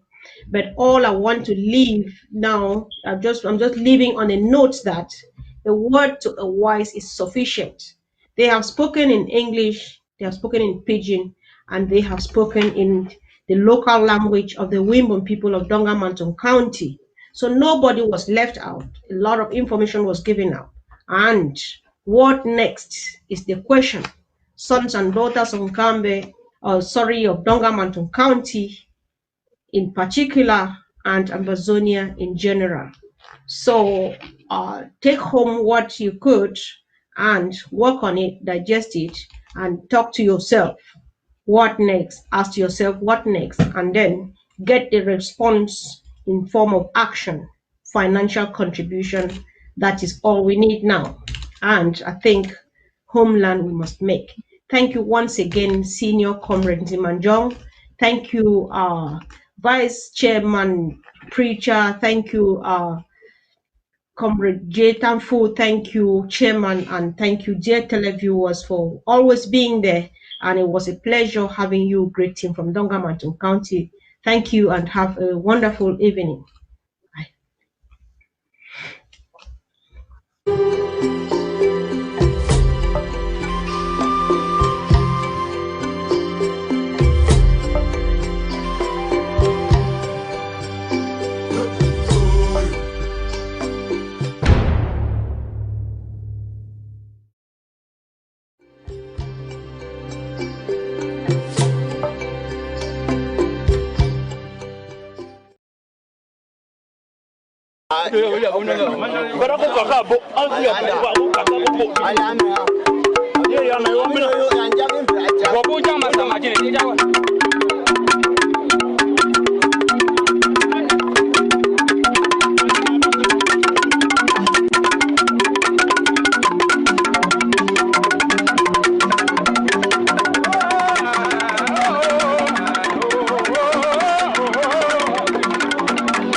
Greetings, fellow Amazonians. Good evening, good morning, good afternoon, whatever the time may be, wherever you find yourself.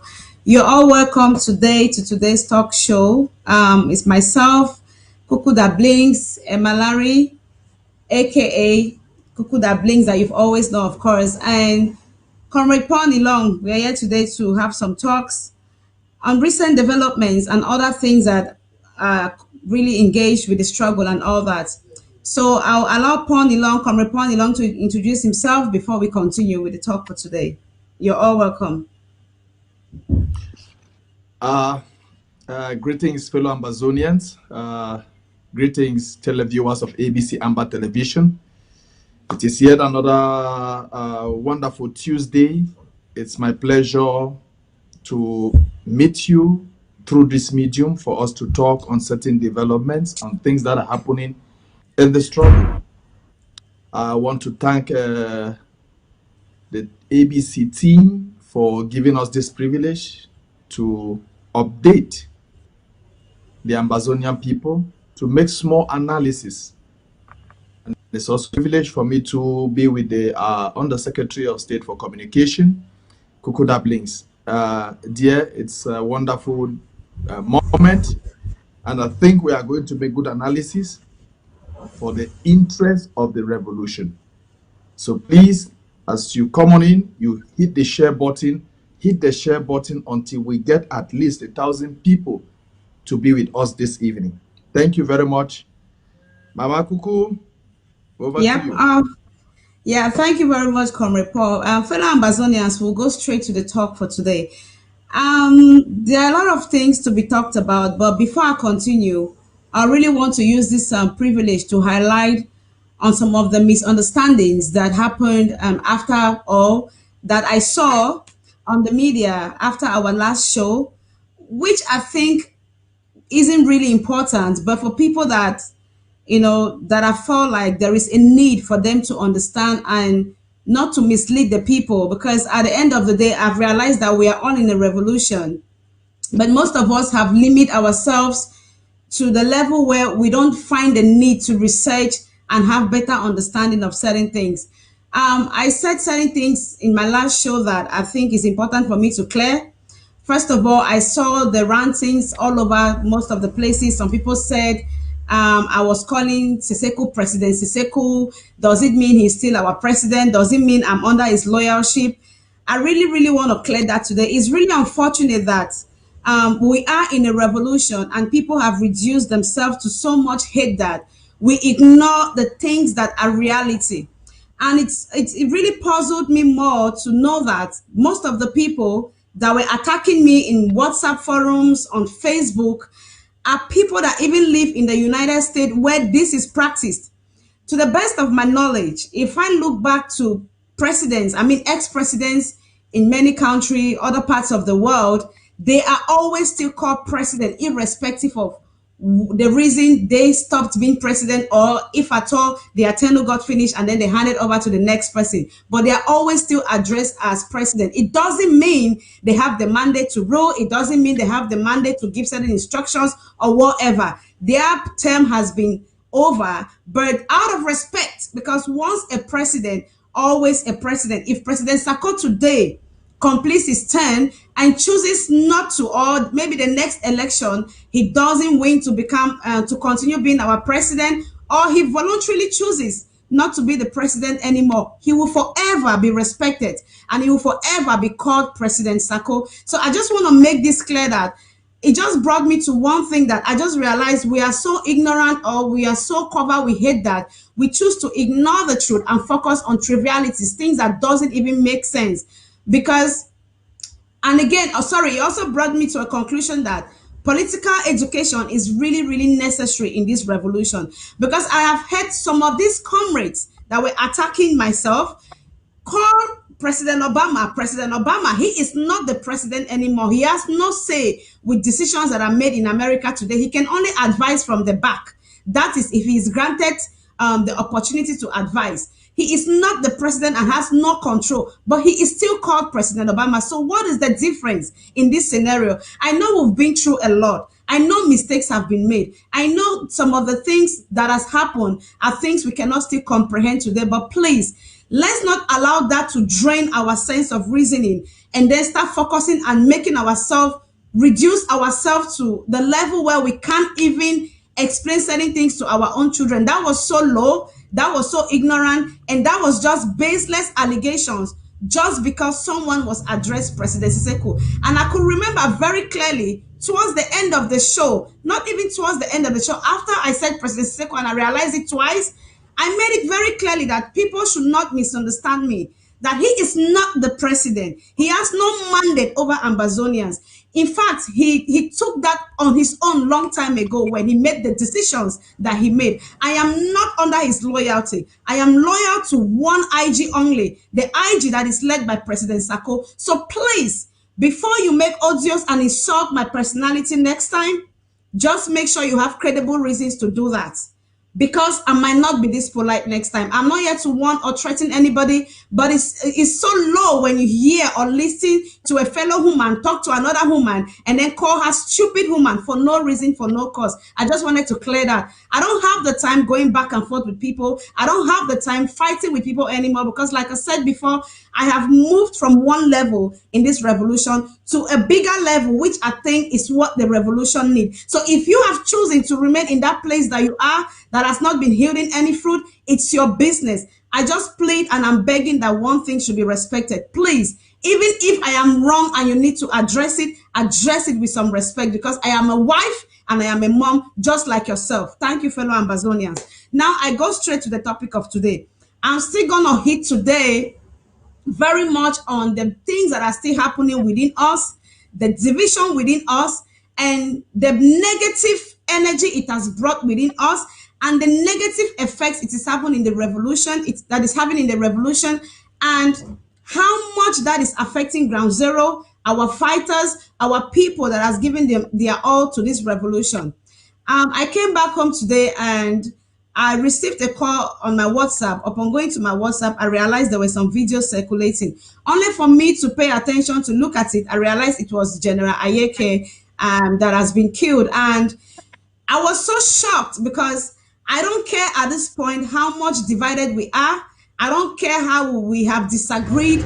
I don't care how biased we are. I don't care how hateful we are. But there is one thing that is for certain, and that can never be changed. We are all Ambazonians and one blood. So when I see a brother drops dead, when I see a soldier that was not supposed to die because of the misunderstanding within us, because of the manipulations within us, because of how these innocent boys have been manipulated on Ground Zero, because of how they've allowed themselves to diaspora to manipulate them and derail their focus.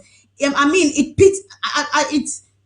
gives me a reason to weep. It gives me a reason to cry because these boys joined the revolution. Back then, when they all joined the revolution, we could feel that honesty. We could feel that urge. We could feel that hunger for Ambazonia. We could feel that determination that these young boys had to go through everything possible to free Ambazonia. But because of the hate that has been going on, the division in diaspora, that we have chosen our path. I mean, it went down to the point of us distracting these boys, making promises upon promises to them. I will not call names, but all these individuals know themselves. All these individuals that I'm talking about, they know themselves. If you think these things do not have an effect on you today, they might have an effect on you tomorrow. Innocent lives, innocent boys are dying daily. The disagreement, the misunderstanding, the hate among us is causing innocent souls on Ground Zero. If you call yourself a true Ambazonian, if you call yourself an activist, if you call yourself a leader in this revolution, and you've not seen the need for at least collaboration, understanding. Look, I am not here to preach unity, blah, blah, blah, that I know will never have 100%. But even if I choose not to unite with you, even if I choose not to unite with you, you should see the need that respecting your lane and focusing on work and being honest and put Ambazonia first is priority. A couple of days, about 2-3 days, if you've been very observant and if you're someone that is very vast with the social media and you go to the Instagram and all that, Twitter, you will realize that the Nigerian youths have been protesting. They have been on the street for days now. What have they been asking for? For SARS. SARS is an anti-robbery squad in Nigeria to be banned, to be put to an end because of the negative because of the atrocities they have been committing within the communities. They have been killing the young ones. They have been doing a lot of bad things. Now, these youths have taken these things for a very long time. Innocent souls have been killed. They snatched phones and laptops and a lot of things from students claiming they are Yahoo boys. I don't want to go into that details because that is not my purpose for coming out here today. But I want to highlight on that and give you an example and the strength of collaboration, the strength of oneness, the strength of unity. These people have been on the street. You could see their celebrities, Davido and the rest, even those in the diaspora. To a point, American celebrities had to join them because they felt the honesty, because they felt that they were real, because they felt or they could see that they are genuine in what they are doing. They are united. Their voices are united. It doesn't matter who is protesting from. It doesn't matter who is leading that protest from where. They don't care. All they call it is they call themselves Nigerian youth. They do not say Davido is leading. They do not say AY is leading. They do not say Williams or Chimba is leading. All of them are leading. All of them are protesting. And guess what? Within 2 days, SARS was dissolved. And then they came back again. They are still on the street saying that dissolving SARS is not a solution, but they want certain resolutions to be signed and put in place. Now, this is the strength of oneness. This is the strength of youths coming together. Even if our leaders have failed, even if the elderly have failed within Ambazonia, what happens to the youth? What happens to me and you that still have a future? I mean, a long way to go. What happens to us? What have we done? One thing I've realized so far is this. These leaders couldn't have succeeded if us, the youth, had patronized them from whatever angle we came from. We have supported this for so long. We have funded this for so long. And what happens? What has happened? It has only given them the reason to think they are a king and they can do what they want. They can destroy the revolution as much as they want. They can continue to deceive Ground Zero as much as they want. And in the process, what happens? We are losing the strong boys. We are losing our young ones that have come out voluntarily to support us and to fight for the innocent, to defend homeland. Now, if you are a true Ambazonian that came into this cause genuinely, and really have the urge to see Ambazonia free, what do you think when things like this happen? What do you have to say to the people? Why can't you emulate from your neighbors? Why can't you emulate from Nigeria? You can see the Biafrans have been fighting. That is not our business. However, from the day they started their revolution, one leader, Nnamdi Kanu, I will not tell you guys here that he has not made mistakes. Yes, I follow some of these things so I can learn. We do not know it all. This revolution fell on us. Most of us were not ready. Most of us were not prepared. Most of us were never even politicals to follow political news and all that. But we came in as humanitarians. We came in because we knew the importance of equality. We knew the importance of every human being to be equal in the society. Talk more, you've been deprived of your rights and everything. You've been deprived of what is truly yours. So that was how we came in. And in the process, we do research. We research from other countries. We see what they do, and then we learn. So I am just telling us that the division that this diaspora has created. I mean, let me say something. A lot has happened. A lot has happened. From when Siseko came out from Incommunicado, before he even went to jail, there have been division.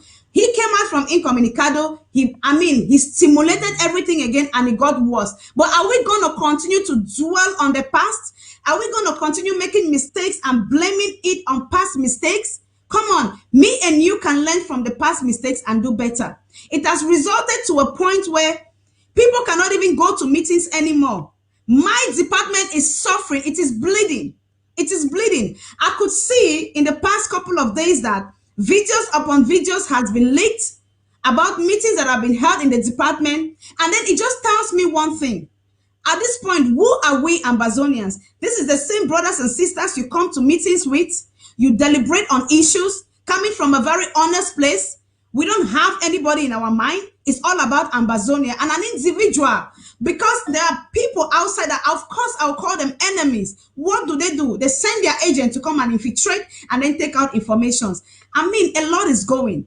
Ambazonia is not the first country to fight for its right, to fight for its nation. Ambazonia is not the first country to go into a revolution. But our level of childishness is alarming.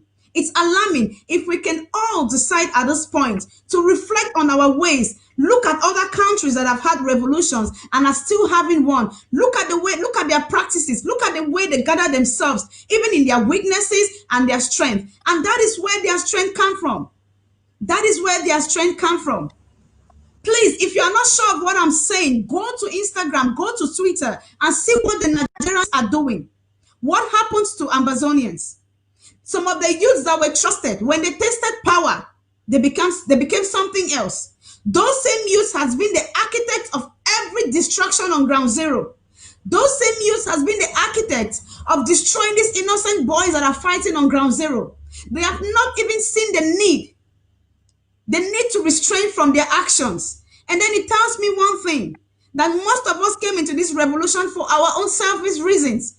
Maybe some came to sell themselves, some came to sell their platforms, some came to make money. That is why no matter what happens, they don't care.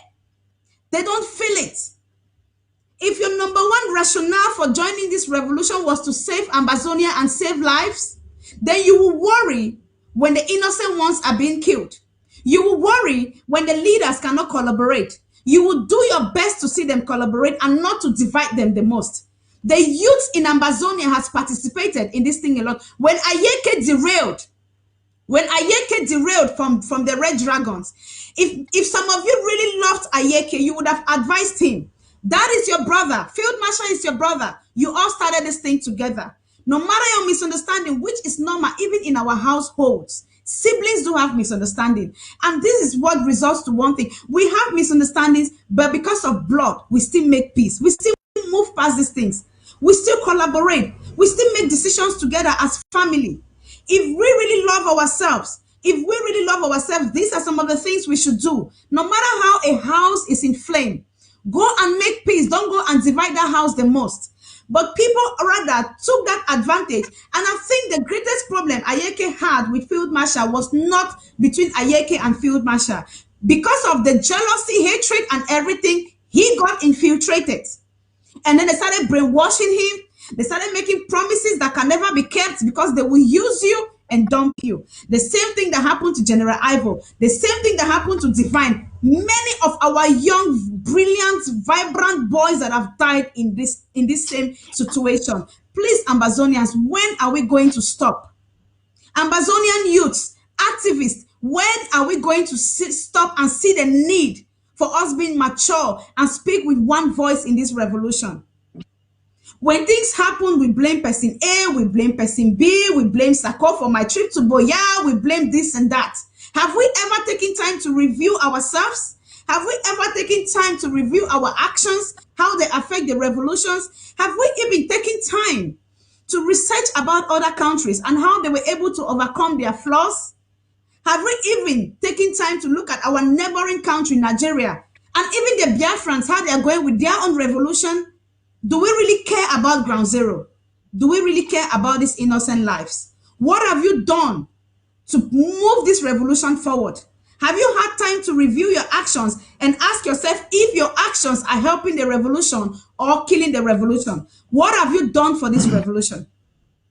What have you done to better this revolution? What have you done to take this revolution from one place to another? No matter how you guys try to batch me, I will preach the importance. I will continue to preach the importance for us to drop the negativity, the too much negativity on social media. If you think President Sako is not good enough, focus on yourself and do what is good enough to save Ambazonia. Let him do his part. Whatever he's been doing, let him do his part. It has resulted to a point where fellow comrades are taking other comrades to court. I could see a comrade who take his time. Is it a comrade Ebini, they call him?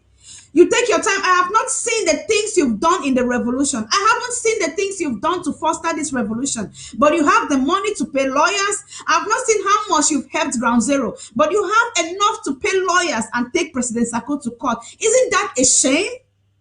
Isn't that embarrassing enough? Isn't that disgraceful and humiliating enough? Have you even thought for once the effect that is going to have on this revolution? Are you doing it for Ambazonians or yourself? If we have to start taking people to court, we'll take many people to court. We will take ex-President Sekou to court. We will take Ayabacho to court. We will take many people, Akwanga to court. Everybody that has not accounted. We will take Comrade Mark to court. We will take Tapang Ivo to court. We will take Erika to everyone that has not accounted. Every individual that has never accounted for money they have collected. Of course, it's enough reason. If you want to take people to court, then take everybody. Take everybody, because when we focus on accountability from one platform, it only shows hate. It only shows that you are just biased and very hateful over that individual. I'm not here to vindicate anyone. I'm not here to say whatever that has been happening within the IG or the revolution is perfect. He's made his own mistakes. But we cannot continue to dwell on those mistakes and making excuses for our failures. If he has made mistakes, what have you done to better the struggle from your own end? Those are the questions we should be asking ourselves. And if you review yourself and review your actions and realize that they haven't done anything, or you haven't done anything to better the struggle, then it's high time you stopped and rethink and do something that can help Ground Zero and help the revolution. Now, they're talking about school resumptions. They are talking about no school resumptions. I want to ask you all that stand for school resumptions. When this revolution started, there were plans that the teacher had that are put on the table for schools. They wanted a better school reforms and everything. They wanted the French teachers to be taken away from Ambazonia. Before that was how this whole thing started, you know. And the lawyers that also wanted our courthouses. I mean, the francophone lawyers and judges to leave our courthouses. That our old parents could not even understand what they say in court, and then they get judged for things they know nothing about. Now we've been in this revolution for 4 years counting. Which of these things have we achieved so far? For you all that are standing for school resumption, isn't it a shame that we've wasted 4 years and not achieving any of these things, and you say school should go back? So what are your plights for fighting for Ambazonia? Why do you want Ambazonia? What are the things you want to fix? If students are going back to school today, what do they stand to achieve? What has been put in place for these students? This is the truth. This is just the simple truth. What have been put in place for them? If some solutions had been put in place and we see them in action, then I will say, okay, let's focus on freedom and everything. But as much as we focus on freedom, we still want the best for these children. That is why we fight for freedom. So if you say they should go back to school, what have you achieved so far within these 4 years when it comes to schools, school reforms? What have we achieved that they should go back to school? And then it brings me back to one thing, that we are just going to clap for the enemy for nothing if we have to succumb. Then it does not make you a fighter. Then it makes me feel we've been wasting our time in this revolution for these 4 years. It makes me feel that the students that have not been going to school for the past 2-3 years have wasted their time. Was that your plans for these students? Was that what you had in stock for them? Tell me, all of you that are clamoring for school resumption, was that what you had for them? To use them for 2-3 years and dump them without even giving them the hopes and the things that you promised them? So it brings me back to one thing, that we've not achieved anything when it comes to school reforms for those children to go back to school. And then it gives me more reasons to fight for Ambazonia, because we've all realized that La Republique will never do anything good to Ambazonia. More reasons we have to fight. So when we take back our country, we can do these things for our children. We can do these things for our children. Go back, sit and think again. Even you parents, everybody wants the best for their children. What have La Republique put in place for them? Even you activists that has been fighting for 4 years, what have you achieved with regards to that? What have you achieved? Doesn't that make you a loser to clamor for school resumption? It's a shame. La Republique continues to fool the international bodies, the things they are doing, which me and you know are all lies. So when you clamor for school resumptions, what image are you creating? It means you're in support with La Republique. And you people are the first to call others black legs, while you are only endorsing most of the things they are practicing. And then you call people black legs.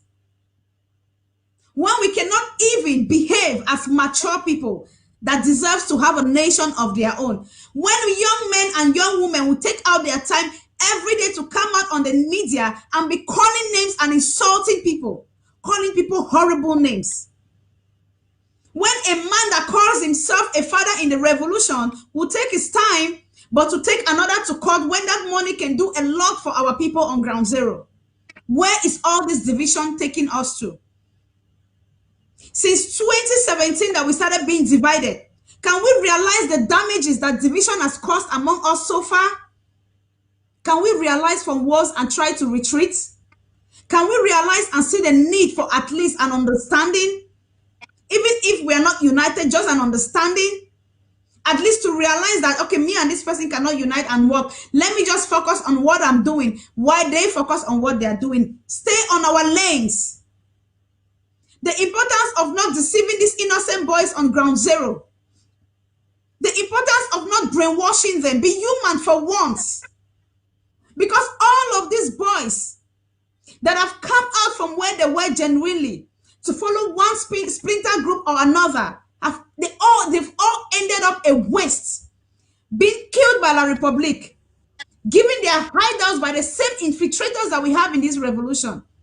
The same people that will go and brainwash and that they will think are for them, they will use them. And when it's time, when they start let me say they start being a little stubborn to comply with some of those things, or maybe they start asking for some of the promises that were made to them and they are not complying to them, they now realize they are becoming a nuisance and they might leak a lot of secret. What do? What do? They waste them. They waste them. All this happens to General Ivo and the rest. And it's still happening. Look at Ayeke. Strong, vibrant, young Ambazonians. It's a shame, Ambazonians. If we cannot look at what other people are doing, other countries are doing, and correct our mistakes, and see the importance of oneness, one voice. Like I said, you can fight from every angle you want. If you look at this protest in Nigeria, only Lagos, there are people protesting in Ikeja, there are people in the island, there are people, they are all divided, but one voice, one message. They have some in the diaspora protesting, both in Canada, in the UK, one voice, one message. At least we can start by doing that. We can start by operating from our own angles, but one message and one voice. I mustn't work with you, you mustn't work with me, but let our message to the world be the same. Let our actions be unique. Ayeke is gone. Who is going to be next? That is the question. Who is going to be the next Ambazonian fighter to fall prey to this to these manipulations? Because it's not going to stop. Some people are bent. That is their own way of destroying the revolution. Ayeke is gone. Who is going to be next? That is the question. Because there's going to be a next person that they're going to catch and is going to fall prey for their manipulations. Please, fellow Ambazonians, we cannot continue like this. We cannot continue with this so much hate. We cannot continue with this so much betrayal. We cannot continue with this so much infiltrations into our own revolution, a very just cause. We have made it look like a loving thing in the social media. How do we even expect support from international bodies? How do we expect other nations to support us? Are we really, really serious? Are we really willing to carry on with this revolution? Anyway, I'll leave it here for now and hand over to my fellow comrade Paul, that is here with me today. I believe he has one or two things to say about this, and then we'll open the phone line to Ambazonians to tell us what they want, especially Ground Zero, to tell us what they want, and then we'll take it up from there. Thank you. Comrade Paul, the floor is yours. Thank you. Yeah, thank you, Kuku. Some people really don't see where we are heading. I want to bet you, Kuku, after this, immediately after this show, you will hear audio that they will make against you. Yeah, not from outside, people from house. Sure, they'll make right up against you because you've used the word collaboration. But it's a pity because so many people don't see the reality of where we are heading to. I have said one thing, we have lost focus in this revolution. We hate the truth and we want everything to be the way we want. Kuku, you cannot talk the mind of 2,000 people. You will only talk your mind. And people need to respect your mind. People need to respect your views. That is what is killing us in this revolution. But I want to make it categorically clear that there are so many of us who claim to be Ambazonians. They are not Ambazonians. They are agents. No matter what you preach, they are bent. They have their own focus to destroy the interim government. To those people, anything that you call collaboration is like it's a cursed word to them. It's like a cursed word to them. So they are doing everything possible to destroy. Because I cannot imagine, let me try to talk this on the national television. There was a plan to unite Ayeke. There was a mission to unite Ayeke, to bring reconciliation in Lebialem. So it seems as if these agents of darkness in this revolution, whether Ayeke did inform them or not, so it's better Ayeke die than to unite with his brothers. Fellow Ambazonians, some of you don't feel the pain. Some of you rejoice because Ayeke is dead. Let me tell you people something. If we continue to lose them one after the other, this battle will be long. We need to understand that we are at war. We don't need emotions. We need facts on the ground. Please, let us be focused for once. We hate education. We hate motivational talks, but we like gossip. All the amount of audios that have come out, the amount of conspiracy that have come out will not wake Ayeke. Just like what Kuku said, who will be it? Some of you don't feel the pain because you don't relate with most of them on the ground. But I want to tell you, each soldier that we lost affects us, no matter what. No matter how that soldier was, it affects the revolution. Ayeke, in his own small way, was a threat to La République. La République have wiped out that threat, and you rejoice. All you know is to make conspiracy, to talk what you are not supposed to talk because you think it fulfills you. Let me tell you, it makes our journey even much longer. So I am making an appeal. When I last time when I said, let us limit lockdown and increase the firepower on the ground. So many people, up to today, some are still calling me enablers. Some people are still telling, boys, and they don't listen to him. He's an enabler. He has joined. Let me tell you people something. Let me tell you people something. Focus on this fight. Stand with the interim government led by Dr. Sam Ekomesako, and there is nothing that will distract me. I want to bring in my own point that let us be focused. Let us stop gossiping. Let us concentrate on what will build us and carry us to Boya. That is what we need now. It is not name calling. Let us cease every name calling and concentrate on building action on ground zero. Ayeke is gone. You don't know who is next. The surprise attack that took Ayeke away from us. Remember 3 weeks ago, this same surprise attack met Field Marshal. But to God be the glory, he managed to avert and escape. But Ayeke could not. Please, rejoice not, because a soldier has fallen. A son of Ambazonia has fallen. Ask yourself, what are we going to do to inflict pain on La République for what they have done to our son? That is what you are supposed to think now. They brought the cops to Kumba. That is a provocation to the people of Meme County. That is a provocation to the people of Kumba LGA, led by Comrade Frix Mesoti. His body in Kumba is an insult.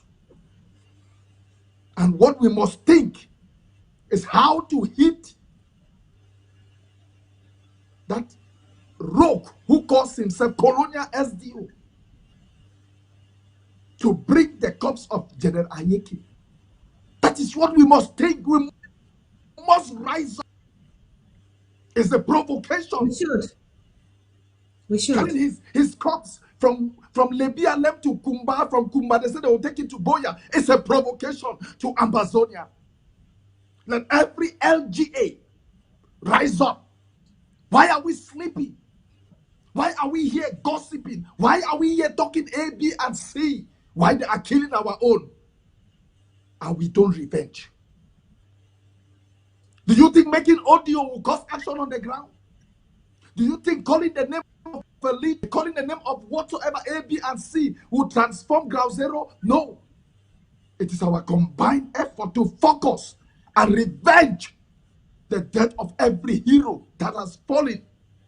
The more they are provoking us, we are at war. They are provoking us by carrying the corpse of a dreaded general to another LGA. I am challenging the people of Kumba LGA. Please, now it's time to act and to tell our republic that the death of this young man and others will not go unavenged. That is revolution. Revolution is not about talking about people. Revolution is taking action on the ground, being focused to eliminate your enemy. Because while we are gossiping and making up and down, La Republic is strategizing and they are picking us one after the other. My Undersecretary, I rest my case.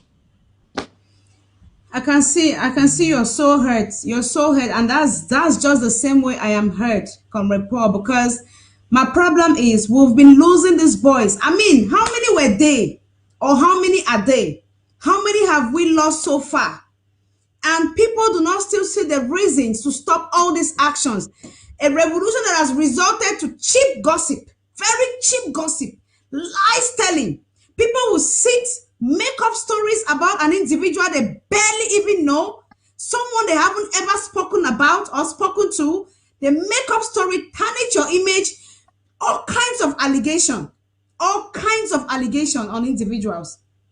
I could see after all we are preaching here, somebody is still writing, Sako should resign. Chris Anual. People don't learn. And I get so angry because if I have the power to block, I will block you immediately when I see a comment like that. When I see a comment like that, I will block you. Because it only shows one thing. These are people who don't care. We are talking about innocent lives that are being wasted every day. We are talking about our young fighters that have been manipulated by these devils, demons in the diaspora, that derailed from the revolution, derailed from the real thing, what they really were fighting for, derailed and started even maltreating their own people. I saw a video sometime ago. I don't know how accurate it was. Ayeke was burning down villages. I mean, villagers were crying and complaining he was doing all this. Now, where has all this led him to? The moment you turn against your people, trust me, every fighter on Ground Zero should know that the sign of you fighting and succeeding is when you stand for your people and uniting with your people. The moment you derail, the moment you turn against your own people, trust me, that is the day you dug your grave or dig your grave. I'm telling you the truth. Because these same people know everything about you. Remember, they are your brothers and sisters in the same place. They are the ones that protect you from the enemy. They are the ones that will say, I don't know me anything. But when you come for them, trust me, they will come for you. They will come for you. These same manipulators here on Ground Zero are the first to sell out your hideout. The moment you start being rebellion to them, the moment you start asking some of those privileges that they promised you and deceived you with, they now start seeing you like a problem. They now start thinking you're going to speak out, because that was what happened with General Ivo and the rest. And what happens? The next minute you're gone. When the story starts changing from you trying to be reasonable and going back to unite from where you came from, they start looking at you and they will eliminate you. These things have been happening repeatedly, and we do not learn from it. Kuku, that now it comes to this point of telling fighters. And there are that's where I want to go to come report. Just give me a minute, let me finish. I want to tell these fighters, and that was what I was about going, you understand? I don't want to insult any of our fighters, even those that have made mistakes, because some of you, or me and you, come report, and most of us in this diaspora cannot sacrifice, cannot do the things these boys are doing. I know they are vulnerable. I know they are hungry. I know they are living in bushes. I know when you are vulnerable, you can be easily manipulated.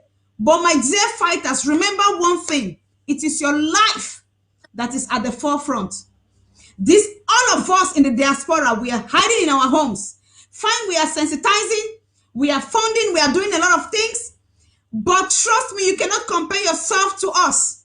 There are people in this diaspora that if this struggle ends today, most of even these fake accounts that are here, they will go back to Amazonia and they will do their businesses. They will have normal life. But some of you, these fighters, you will die or never even show your faces outside. And some people here in the diaspora, they will just remain here and never go back. So you should know that you are at risk. You are the one losing the most. So when you allow yourself, when you allow your vulnerability to take over your sense of judgment and allow yourself to be manipulated by these devils in the diaspora, you should know that at the end of the day, these same people are the ones that are going to sell you out. You should know that at the end of the day, it is your own life that you are putting in danger. Stand for truth. It was never going to be a ride in the park, or, it was never going to be easy. You are making sacrifices a lot. In the rainy season, you are in the bushes. In the dry season, you are in the bushes. What else do you want? What else can these people give to you? Can't you emulate from your brothers that have died so far? General Ivo was like the King Kong doing a lot of things to his people. Where did it end him? The same people he so much trusted, the same people he believes in, till today we do not know what happened. But fingers have been pointing. Fingers have been pointing. Why can't you all learn? Ayeke, you were with your brother, Phil Marshall. I will not say it was perfect because I've never been amongst you people to know what was happening. But it didn't give you any. For you to trade your brothers that you were walking and fighting with love, to listen to these thieves in the diaspora. I'm sorry to be calling these names and calling you, because if you will infiltrate Ground Zero, deceive these boys, that is exactly what you are. You are a criminal, you are a thief, you are a manipulator. You are a demon. To realize that the things, your actions are costing lives on Ground Zero. These innocent boys are dying. If they continue to die like this, who are the people that are going to defend Amazonia? Who are the people that are going to be defending our mothers and fathers? Because one thing I know for sure is this: when a fighter dies, no matter how strong you think our other fighters are, it breaks them down. It breaks them. At least for a couple of days, they'll be broken. It doesn't matter from what angle this fighter was operating. But because they had once shared lovely moments, they had once been together. I know wherever Phil Marshall is today, he will be in tears, because no matter what happened, Ayeke was his blood. Ayeke was his brother. They bonded together until evil manipulators on Ground Zero manipulated, infiltrated, and deceived this guy and derailed this innocent boy. Where is he today? Lying there in cold blood. His body is parading all over social media, being paraded by La Republique.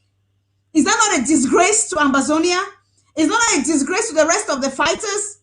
So I'm begging that you all learn.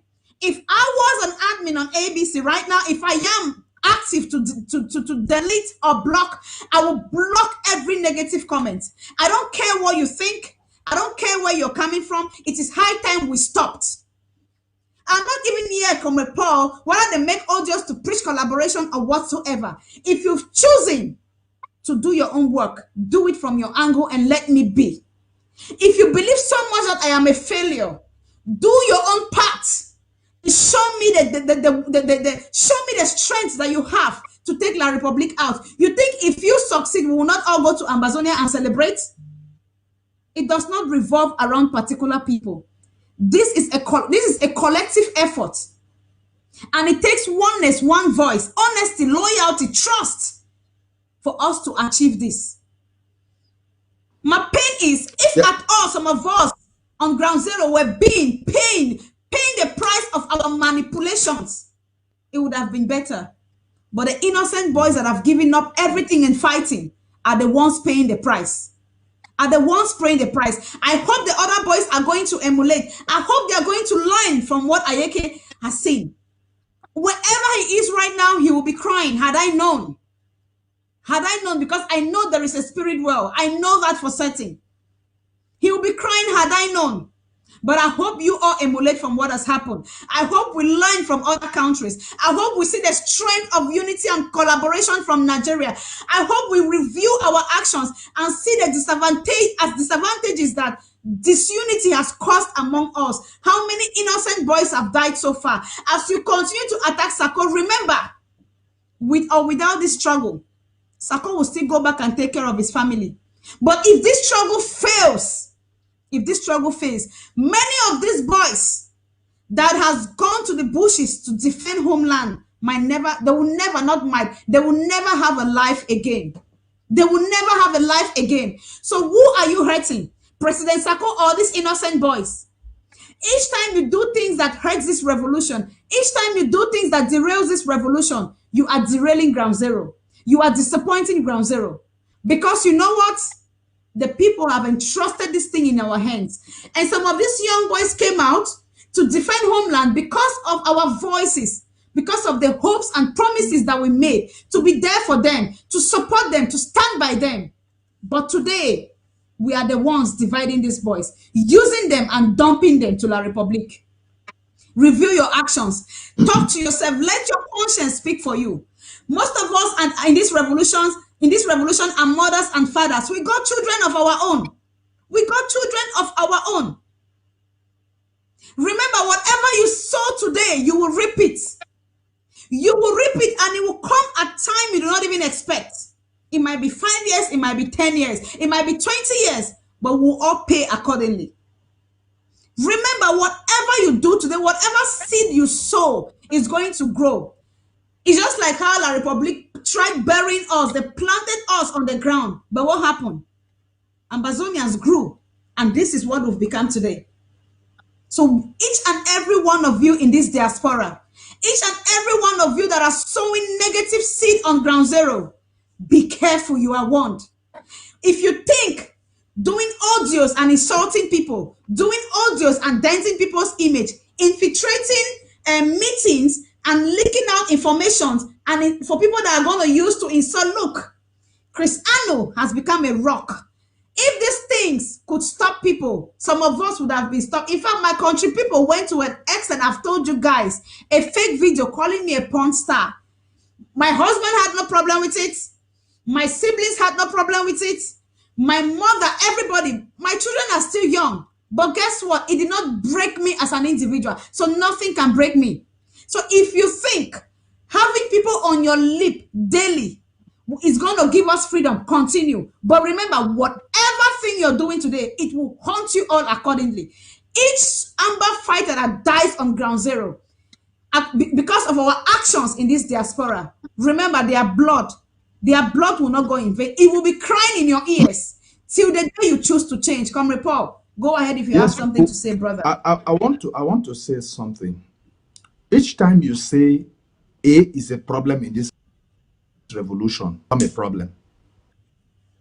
Anytime you are saying A is a problem, I want to assure you that you are the problem. Because you have left the revolution and you have decided to focus on A. How has A prevented you from doing what you are supposed to do? I have told Ambazonians, there are some people who have been assigned to destroy the revolution from inside. And the best solution is not to give them any attention, not to consider them as a problem. Because by the time you consider them a problem, you already create a problem. But when you focus on this revolution, when you go to your LGA, you ask, what have you done for your LGA? Not what have your LGA done for you. You take up an assignment in your LGA to monitor defense executive, to monitor this, and to make sure that everything is working as it is, and to be an autocritic in your LGA. I bet you this revolution will change face. Some people will become redundant. Some people will become redundant. Those internal enablers, those, look, let me tell you people, it's not talking about somebody shows that you don't like them.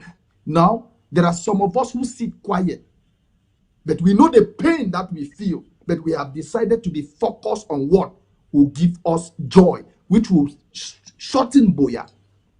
I want to come back to soldiers who have decided on ground zero to listen to scallywags, to listen to individuals that you will never end with. And the trend goes. The trend goes. I don't want to call their name because it hurt me, because they are our children. Call Ayeke enabler. Call Ayeke remains an Ambazonian. And I feel the pain because we have lost an Ambazonian. Caused by who? By agents of La Republique that are inside this revolution, that we have given them enough attention and power. Because our attention gives them power. Our attention validates what they say. Ambazonians, listen to me. The attention that we give these enablers validate their strength, validate their credibility. But if they talk A, B, and C, we don't answer, and we concentrate on building, advising our soldiers on the ground. Let our soldiers do this. Look, let me tell you, our soldiers like us, we can easily be misled. We can easily be deceived. That is the same way they go in, they deceive these boys. But now, what have you done to bring them back? What have you done to carry them, to cajole them, bring them back in your LGA? Please, fellow soldiers on the ground, take orders from individuals. Listen, regroup yourself under your LGA. Regroup yourself under your county. That is the surest way to live long in this revolution. That is why you hear people like Field Marshal, we see no pity today. They are brasking are going on because they are under the canopy of their LGA. They are covered by their LGA. LGA is not a one-man show. LGA is a collective effort of people, of your own, that you know them. Because I cannot imagine how, for example, a man from Boyo will be influencing another person in the action of another fighter in Libya. How does it come? Because that fighter has decided not to listen to the voice of his people, but wants to take the voice of a stranger outside. It doesn't go like that. Ayeke has done so many funny things because he was misled by people that you and me have given them power, by validating them, by talking about them. Please stay quiet. These people will become. Dr. Sako has been quiet for 8 months, for 1 year. 1 year, more than 1 year, 5 or 6 months. From one allegation to the other. Has Dr. Sako changed? He has not changed. He is even growing in strength every day. Because of what? Because it's the power of silence. He is focused on his mission. He came out with the war draft after the disappointment, the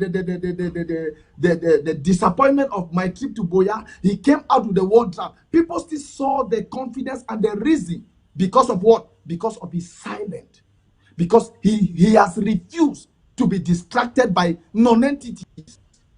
Because he has decided to put his vision on the ground and work on his vision. That is it. He is focused on carrying on carrying us to Boya. If every every Ambazonian was as focused as Dr. Sako, talking less about those hired. I don't even know how to address them because I hate them with my blood. Please, I am appealing to our soldiers. Regroup. Go back to your county. Go back to your LGA. If you have derailed, let what has happened to Ayeke, let it be a point of reflection to you. That you don't need to listen to individuals. They will come and they will give you $10. They will give you €10. They will tell you, do this. Because you are pleasing them. You are not pleasing your people. You are pleasing them. You are not fighting for your people. So please, your people that you live with becomes your first responsibility. Because you take care of them and they take care of you. I remember one fighter from one locality, at one point when the military attacked, they were angry with him. I want to quote this. They were angry with that soldier. The people of that community were angry with that soldier. But when he had a surprise attack, he fell in a creek. When he shouted from that creek, it was the same people who were angry with him came and released and pulled him out of that creek. To tell you that they still remain your people. No matter how you treat them, it's just a warning that you see. You need us as much as we need you. Now is not the time of blame game. Now is not the time to say Ayeke was that Ayeke, but now is the time to how do we regroup? How do we bring everybody inside a one fold? Let me tell you, La Republique, they burn villages, they kill innocent people. You will never hear La Republique calling them enablers. No. No. You will never hear La Republique calling their own because they know La Republique. But we don't advise that soldiers help their own people because the first protection that each soldier has is his own people, the people he lives with. So I am making a fervent call that there are some people who are not in this revolution. There are some people who are derailed completely. They are not focused on this revolution. They are focused on destroying the interim government. It means as much as we snap at you, as much as we focus on building ground zero, I am happy after 1st October, we saw, I think we have gotten video from close to 25 LGAs. We saw a standing army. We saw what they held. I mean, they are now strong and ready to fight. Exactly. Now, ask yourself, what is happening? Exactly. Gossiping on social media will not gossiping, name calling. When you try to preach that we should stop these things, you become a black leg. Like, where are we really heading to? Where? They have brandished me. Some people say, boy, it's a black leg working with Kondengi Mafia group, Kondengi this, that. I say, yes. Call me any name you call me. But I have decided to be focused on ground zero. I have decided to make ground zero. You know, I think 2 weeks or 3 weeks ago, somebody made an audio from Kumba bomb Kumba main market. The way Paul is silent, he is planning to do something terrible in Kumba main market because I had not spoken. You see the power of silence. I was down for 3 weeks. I did not make any live show, and they came out with that audio. That the way Paul is silent, just the power of silence. Let me tell you. Comrade Paul, the sad thing is now Ayeke is gone. The sad thing is Ayeke is now gone. Most of these diasporans that were supporting Ayeke when he broke away from Field Marshal, I've not seen them. I took out my time. I've not seen them make any comments. Everybody has now, they've all retreated. Each and every one of them that were hailing Ayeke, I'm still waiting to see what is going to happen. And I'm still going to see who is going to be their next target.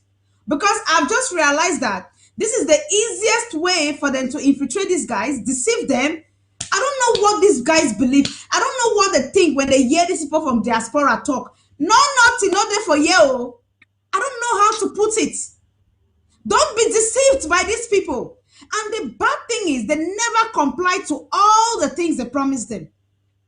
They only use them for a reason. No, and dump they them. only use you. The point is that they don't even use you against. I really want us to open our phone lines to Ground Zero, because at the end of the day, yeah, they are the ones that are being hit the most. And when these things happen, they don't use you against La Republique. They only use you against the interim government. Exactly. No, it's all. Let me tell you something, and I want to state this categorically, very clear. Listen, this interim government has come to stay. You know, even if Comrade Sako, let me tell you, even if President Sako stops being president today, we are going to elect a new president. Even if Secretary Chris stops being the Secretary for Communications today, we are going to elect a new Secretary for Communications. Same thing under Secretary. Even if Vice President Abongwa Harrison stops being Vice President today, we are going to elect a new appoint, or the president in place will appoint a new Vice President. What I'm saying in essence, there is always going to be this IG till Boya. You know, people will come and go, changes will be made. So if you're thinking your actions is to destroy this IG, you better stop, because you're fighting a lose battle. The IG is not perfect, but that shouldn't be your focus. It shouldn't be your focus. If you really love this revolution, you will do things to better. Even if you want to criticize from within. It is too much. What are we selling to the world? The level of childishness is out of hands. Ma talk small now for pidgin. I want to ask you something. Some comment now I want to respond to. Just a 1 minute comment report. I want to respond to a comment, and the comment makes so much sense.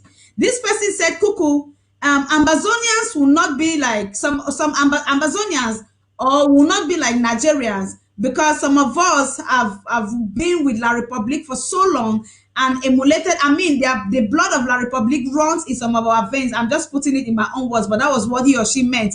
It is true. I could remember vividly before this struggle started, some of our comrades that also joined this struggle had worked with La Republique, had been in their political system. And let me tell you, it is difficult to live and work with La Republique without being as corrupt, or without even becoming a little bit as corrupt as they are. And it's just normal that for you to cleanse yourself completely, you need the grace of God. And these people are the ones that have really, really, really done a lot to infiltrate this revolution. I am not saying all, but most of them. If you've been in this revolution from day one, go back and see how things have changed. How we moved from being together to being so divided, how it all happened. And then look at the individuals that have been at the top of this division. You will now understand what I'm talking about. It is sad. It is sad. Come report it up, please. If you have something to say, let's wrap it up and open our phone. I want to talk this one for Pidgin. May go for Ground Zero. Ground Zero. I want to tell you, say, if someone structure day, if someone people do they be more organized and structured than the interim government. And they talk like say our now reality that way day. Now the interim government, the only structure, the only people where they get a working organigram, now the interim government. Look for any other thing where they out of the interim government. They have nothing in place. So when they get only their leader and their vice, the end for day. No other structure no they follow. You see, so when they later say they get their president, their vice, their secretary of this, that it end for day at the level of the executive. But on the ground, what follows? Nothing. But you see the way the interim government be structured. You have the executive, you have the restoration council, you have the LGAs, you have the counties, everybody. You see the mobilization be so well structured, the organigram be so well structured, where at least it make everybody be identified. It identify everybody. Any man. Let me use the word. Every voices are being heard. Voices. Yes, every individual has a voice. That is it. If you not be chairman for your LGA, you be member for your LGA. When me say as a member for your LGA, when I meet up on a weekly meeting, you get power for question your chairman. Say for how many months you did like chairman, wait till you don't do. For how many months you did like defense this, wait till you don't do. You understand? So it is not only the interim government get placed, and now why that way? Now why that way? The interim government they face attack from north, east, west, and south.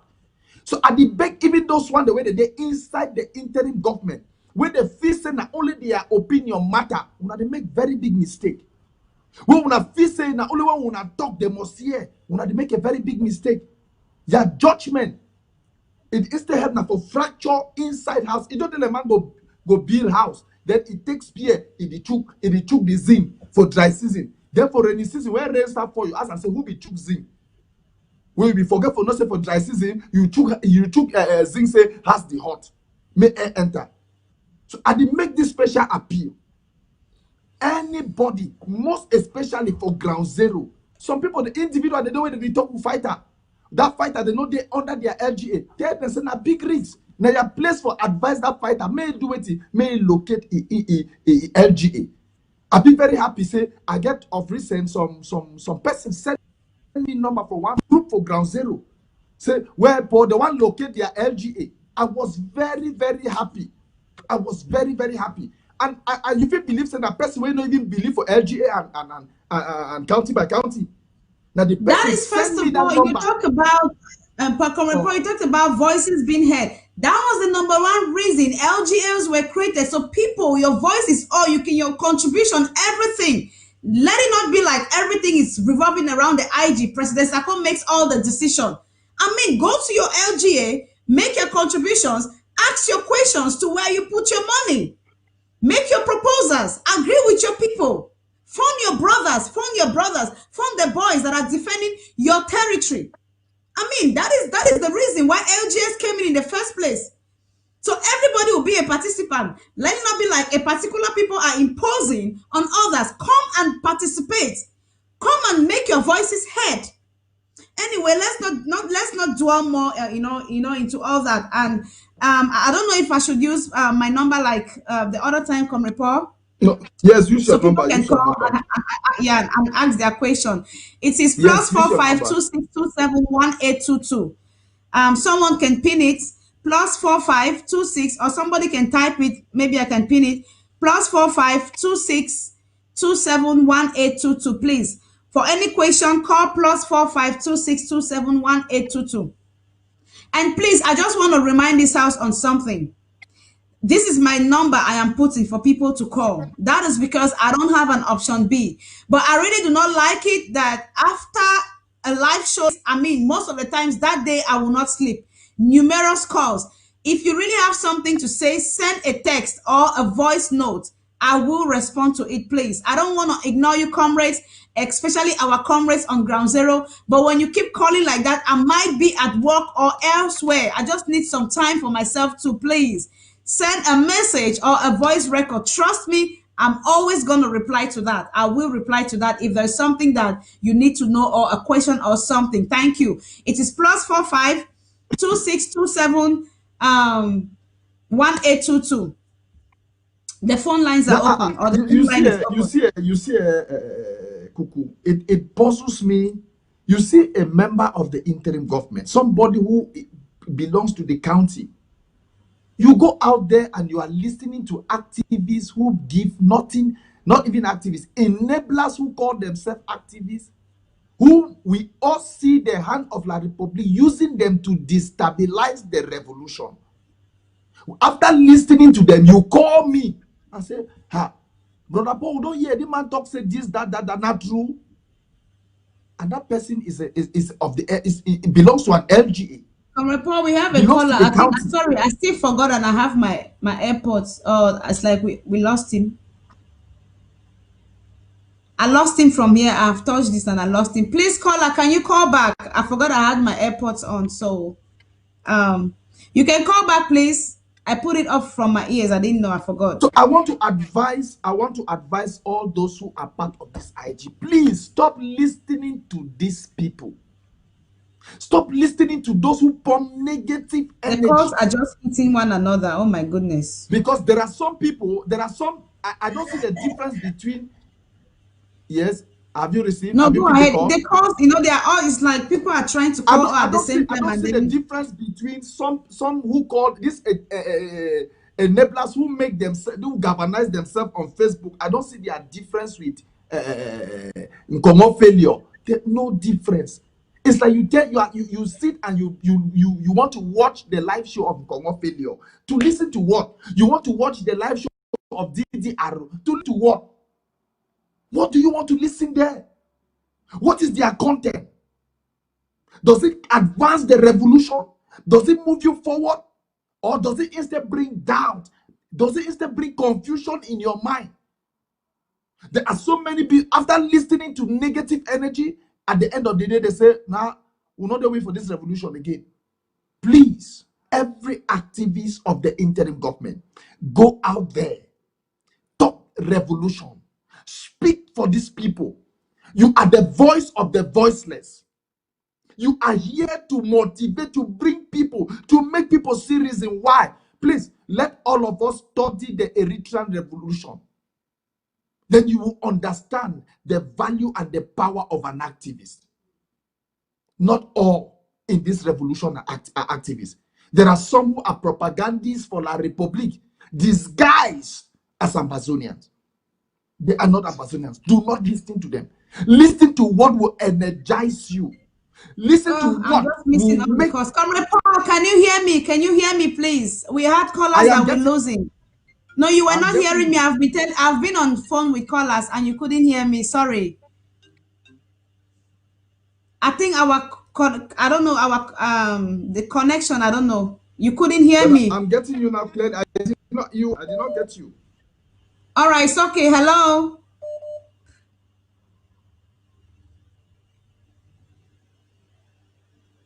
Most of the callers, their calls are just interrupting. Look at all, they are just missed calls, missed calls, missed calls. I picked a couple, but you couldn't hear me, so there was nothing I could do.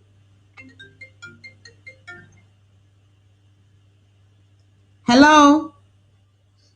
Good evening. Good evening, caller. I don't know if you want to say your name. It's not very important. Where are you calling from? Be careful how you give your location.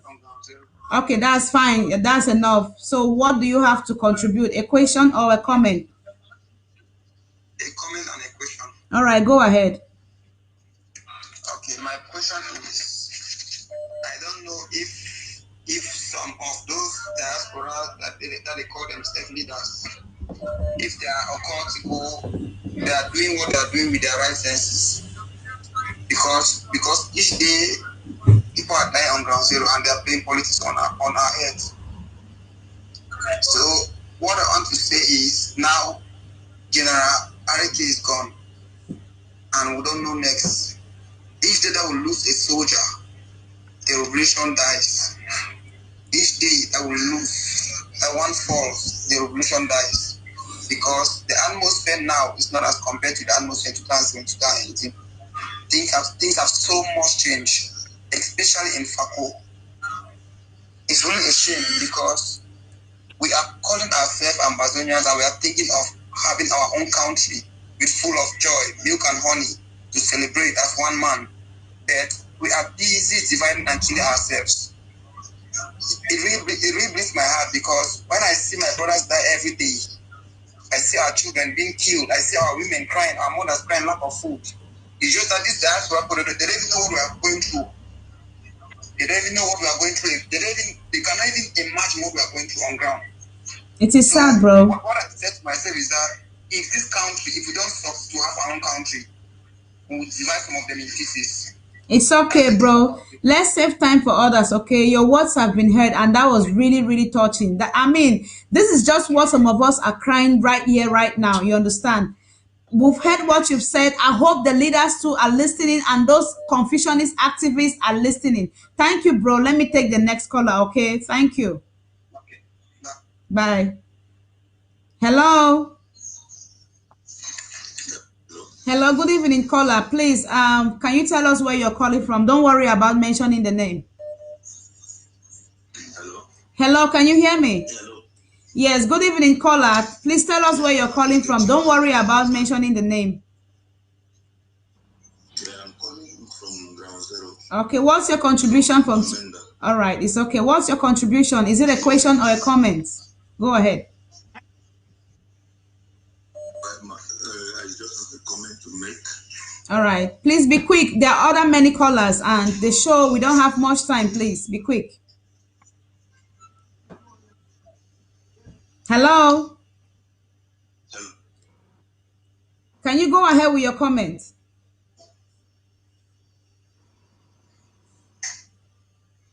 Hello?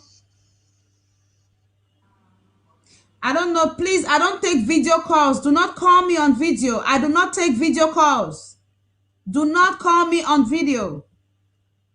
Audio calls only.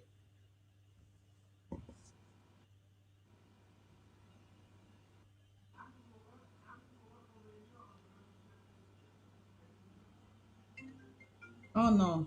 I don't do, I'm sorry, it's not like I want to ignore the calls. There are video calls. I don't do video calls. Call on audio, please. I don't do video calls, comrades. Good.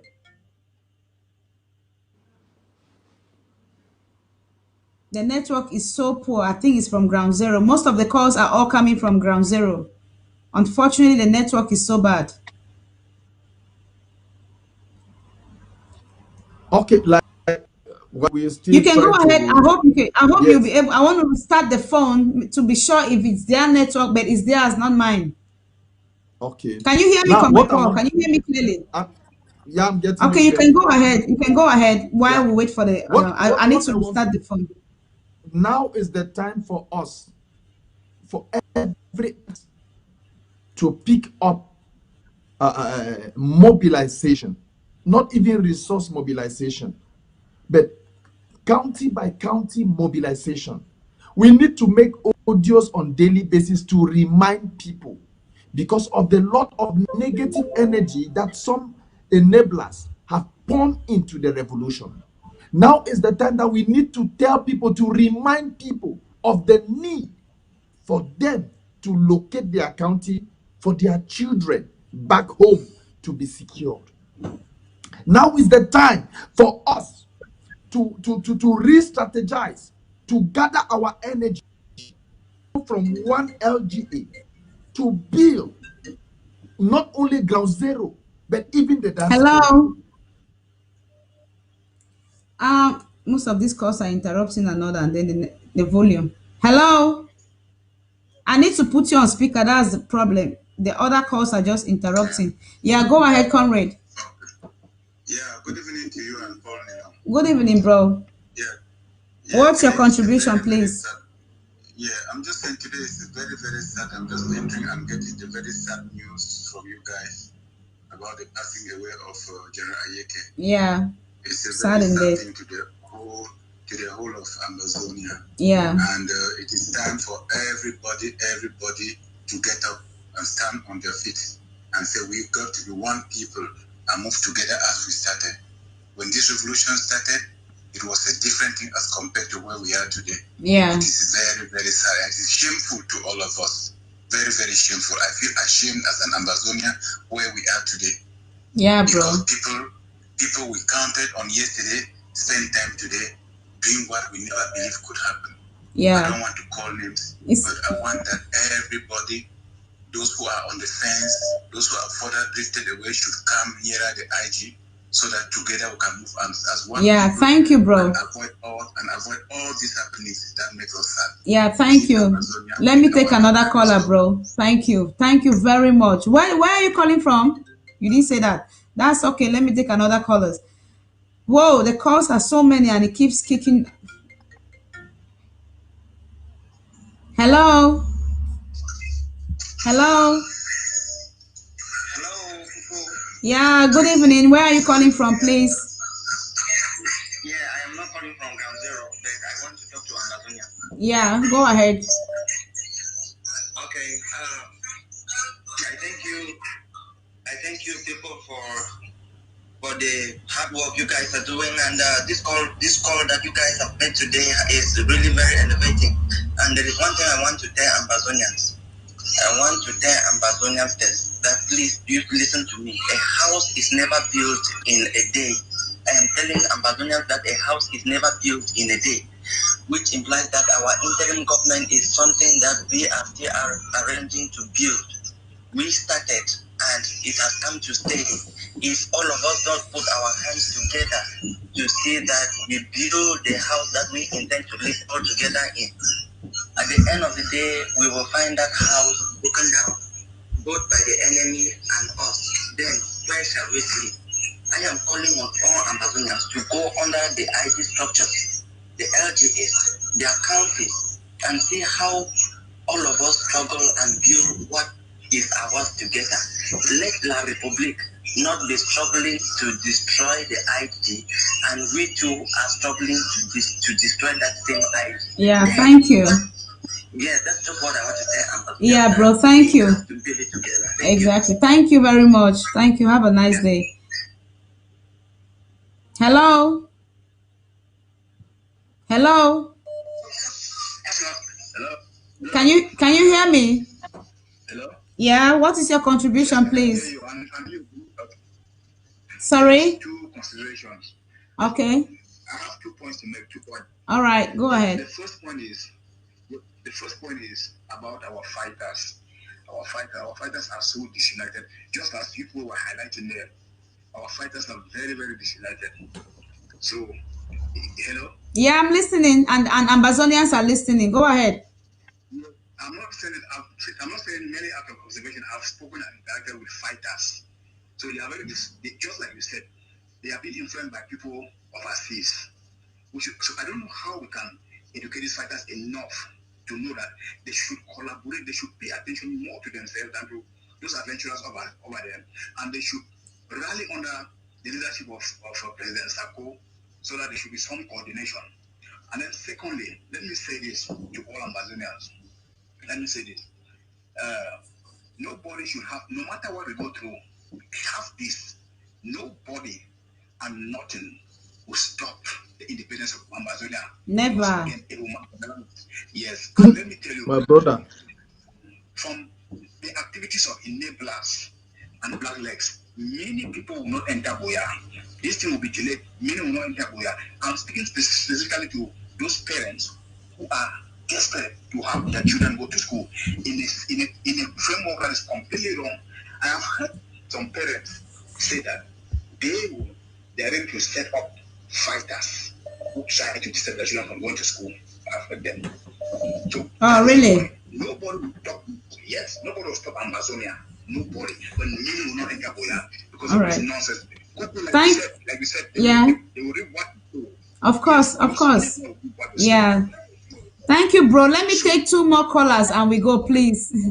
You know, we have many people on the line, and I know you have a lot to say, but you've made some very key points already, and we really appreciate. Thank you. That's right. All right. Bye. Have a nice day.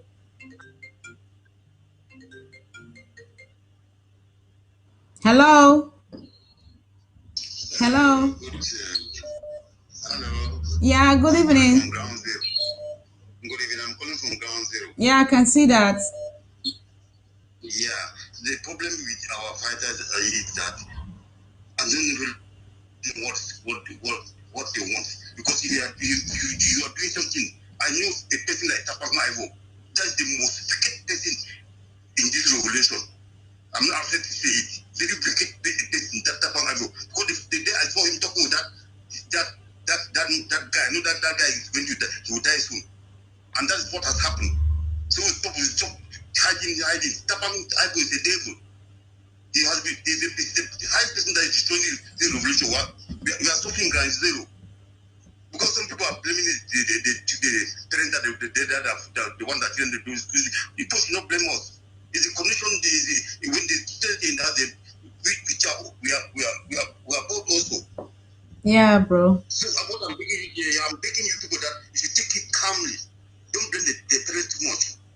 No, we understand, bro. Don't get us wrong. We understand, but we don't want to be an embarrassment to the world, because you cannot fight for something for how many years, and then the next minute you're going back.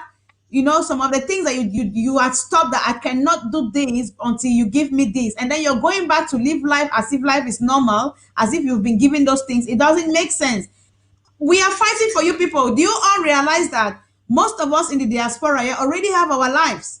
So everything we are fighting for is for you on Ground Zero, and of course, we all want to come back home also. Well, I've already said it in my show when I was talking, but thank you. The truth is that. Yes, bro.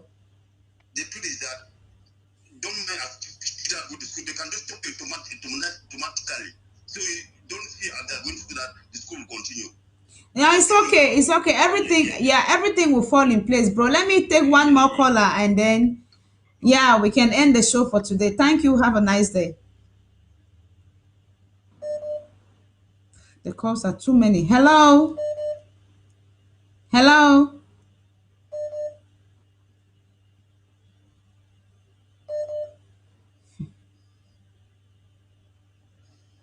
Hello? Yeah, good evening. Good evening. Yeah, I want to give my own contribution when I for pitch. It's okay. You can speak in any language. Okay. We will not cry over spilled milk. Paul Nilon take this very, very, very important. We not try for the coordinate the ground forces because any man get it come, any man get it come. If you get come, you get just 30 fighters. The other man get come, you get 50 fighters. We not team up together, attack the nearest Shaddam with them on the corner because I will not threat them. But if none of you work together for attack the threat with them on the corner, the threat will can't attack on them. I never ever see coordination action where two camps they work together, do action for ground zero. Now the consequences that will get them today. Very, very brilliant comment. So Paul Nilo at the corner on Paul Nilo, work on that. When it comes to the collaborate, clear the enemies near them.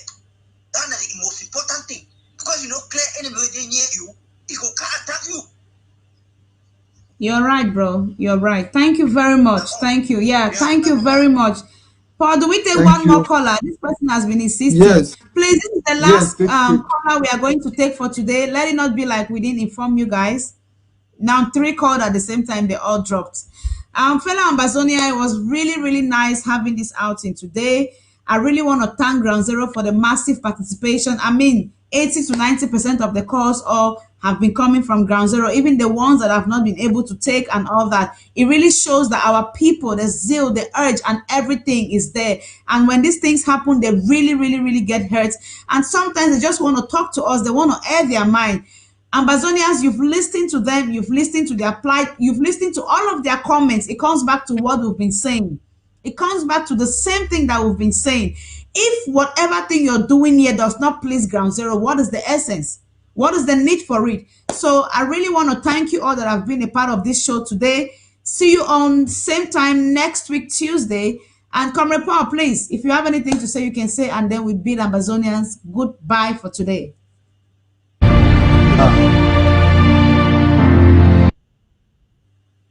So Chris almost said you, I guess. Ambazonians, do not think about yourself. Do not think about your ego. Think about what is in front of us. We have an enemy in front of us. Let us focus on that enemy. The enemy is more focused on us than we are focused on that enemy. We have left the bigger picture. We have left the enemy targeting us, and we are instead looking at those who are trying to make themselves important, and then we are giving them the importance that they are looking for. Please, let us focus on the enemy. The enemy is grabbing us while we are busy concentrating, because that is what they have been paid to do, to distract us while the enemy is destroying us. I want to advise our boys on the ground. And I want to thank the last caller who said, let us do coordinated attack. I want to thank you for that advice. That is what we have been trying to do all this while. And to an extent, we are succeeding. And to an extent, we cannot succeed because of some of these guys, they listen to these enablers. Some of these guys, they listen to these Facebook local champions. Some of these guys, they listen to these Caliwats on Facebook. I'm sorry that I have to wrap up with a summary. It is that I feel today. It is the pain.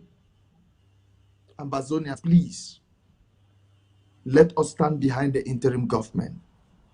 Let us be focused to face La Republique. Join your LGA. For those who have not yet completed their draft, please do something before December. We have barely 2 months or 3 months for December. Please, go deep down. That is very important. Exactly. Let very important. Yeke provoke you to put your hands right deep. Go extra mile. Complete your draft. And let us chase La Republique out of our land. That is our focus. God bless you all. Thank you, bro. Boya is our final bus stop. Thank you, Kuku, for this wonderful. Boya is our final bus stop. Fellow Ambazonians, you've heard us. We've spoken our mind. Ground Zero has spoken. We cannot impose on you people. It is up to you to set your conscience, review your actions, reevaluate the revolution. Think about all the soldiers who've lost so far, the cost of their death. Be truthful to yourself. Be honest to yourself. Please, please, please, please. Be honest to yourself. And I mean, we don't expect 100% changes, but let there be a change. That is all we are begging for. Consider Ground Zero. Consider the people that are dying. Thank you all for being a part of this platform today. And like Report said, for all those that drafted, all the pledges, please, December is so close. Remember to pay them. December is so close. Before you start blaming the IG tomorrow, you should know that the IG is still waiting on you all to comply to your drafts. All the pledges should be met. Please reach out. You know who to reach out to the interim government. Please, the day you drafted, Ma Irene is there. A lot of people all under her department. You can always reach out to them, but it depends on where you're paying your draft, the county you drafted to. So pay your draft, comply to your draft. The interim government can do anything without those money. Yes, people have it in their head already that this amount was drafted, but it has not been, I mean, they've not received all of the money. So if you don't pay this money, the actions that you expect, the things that you expect will never be fulfilled. Pay the money so work can be done. Thank you all, fellow Ambazonians, for today. We look forward to seeing you all again next week, Tuesday, same time. Catch you all. Bye.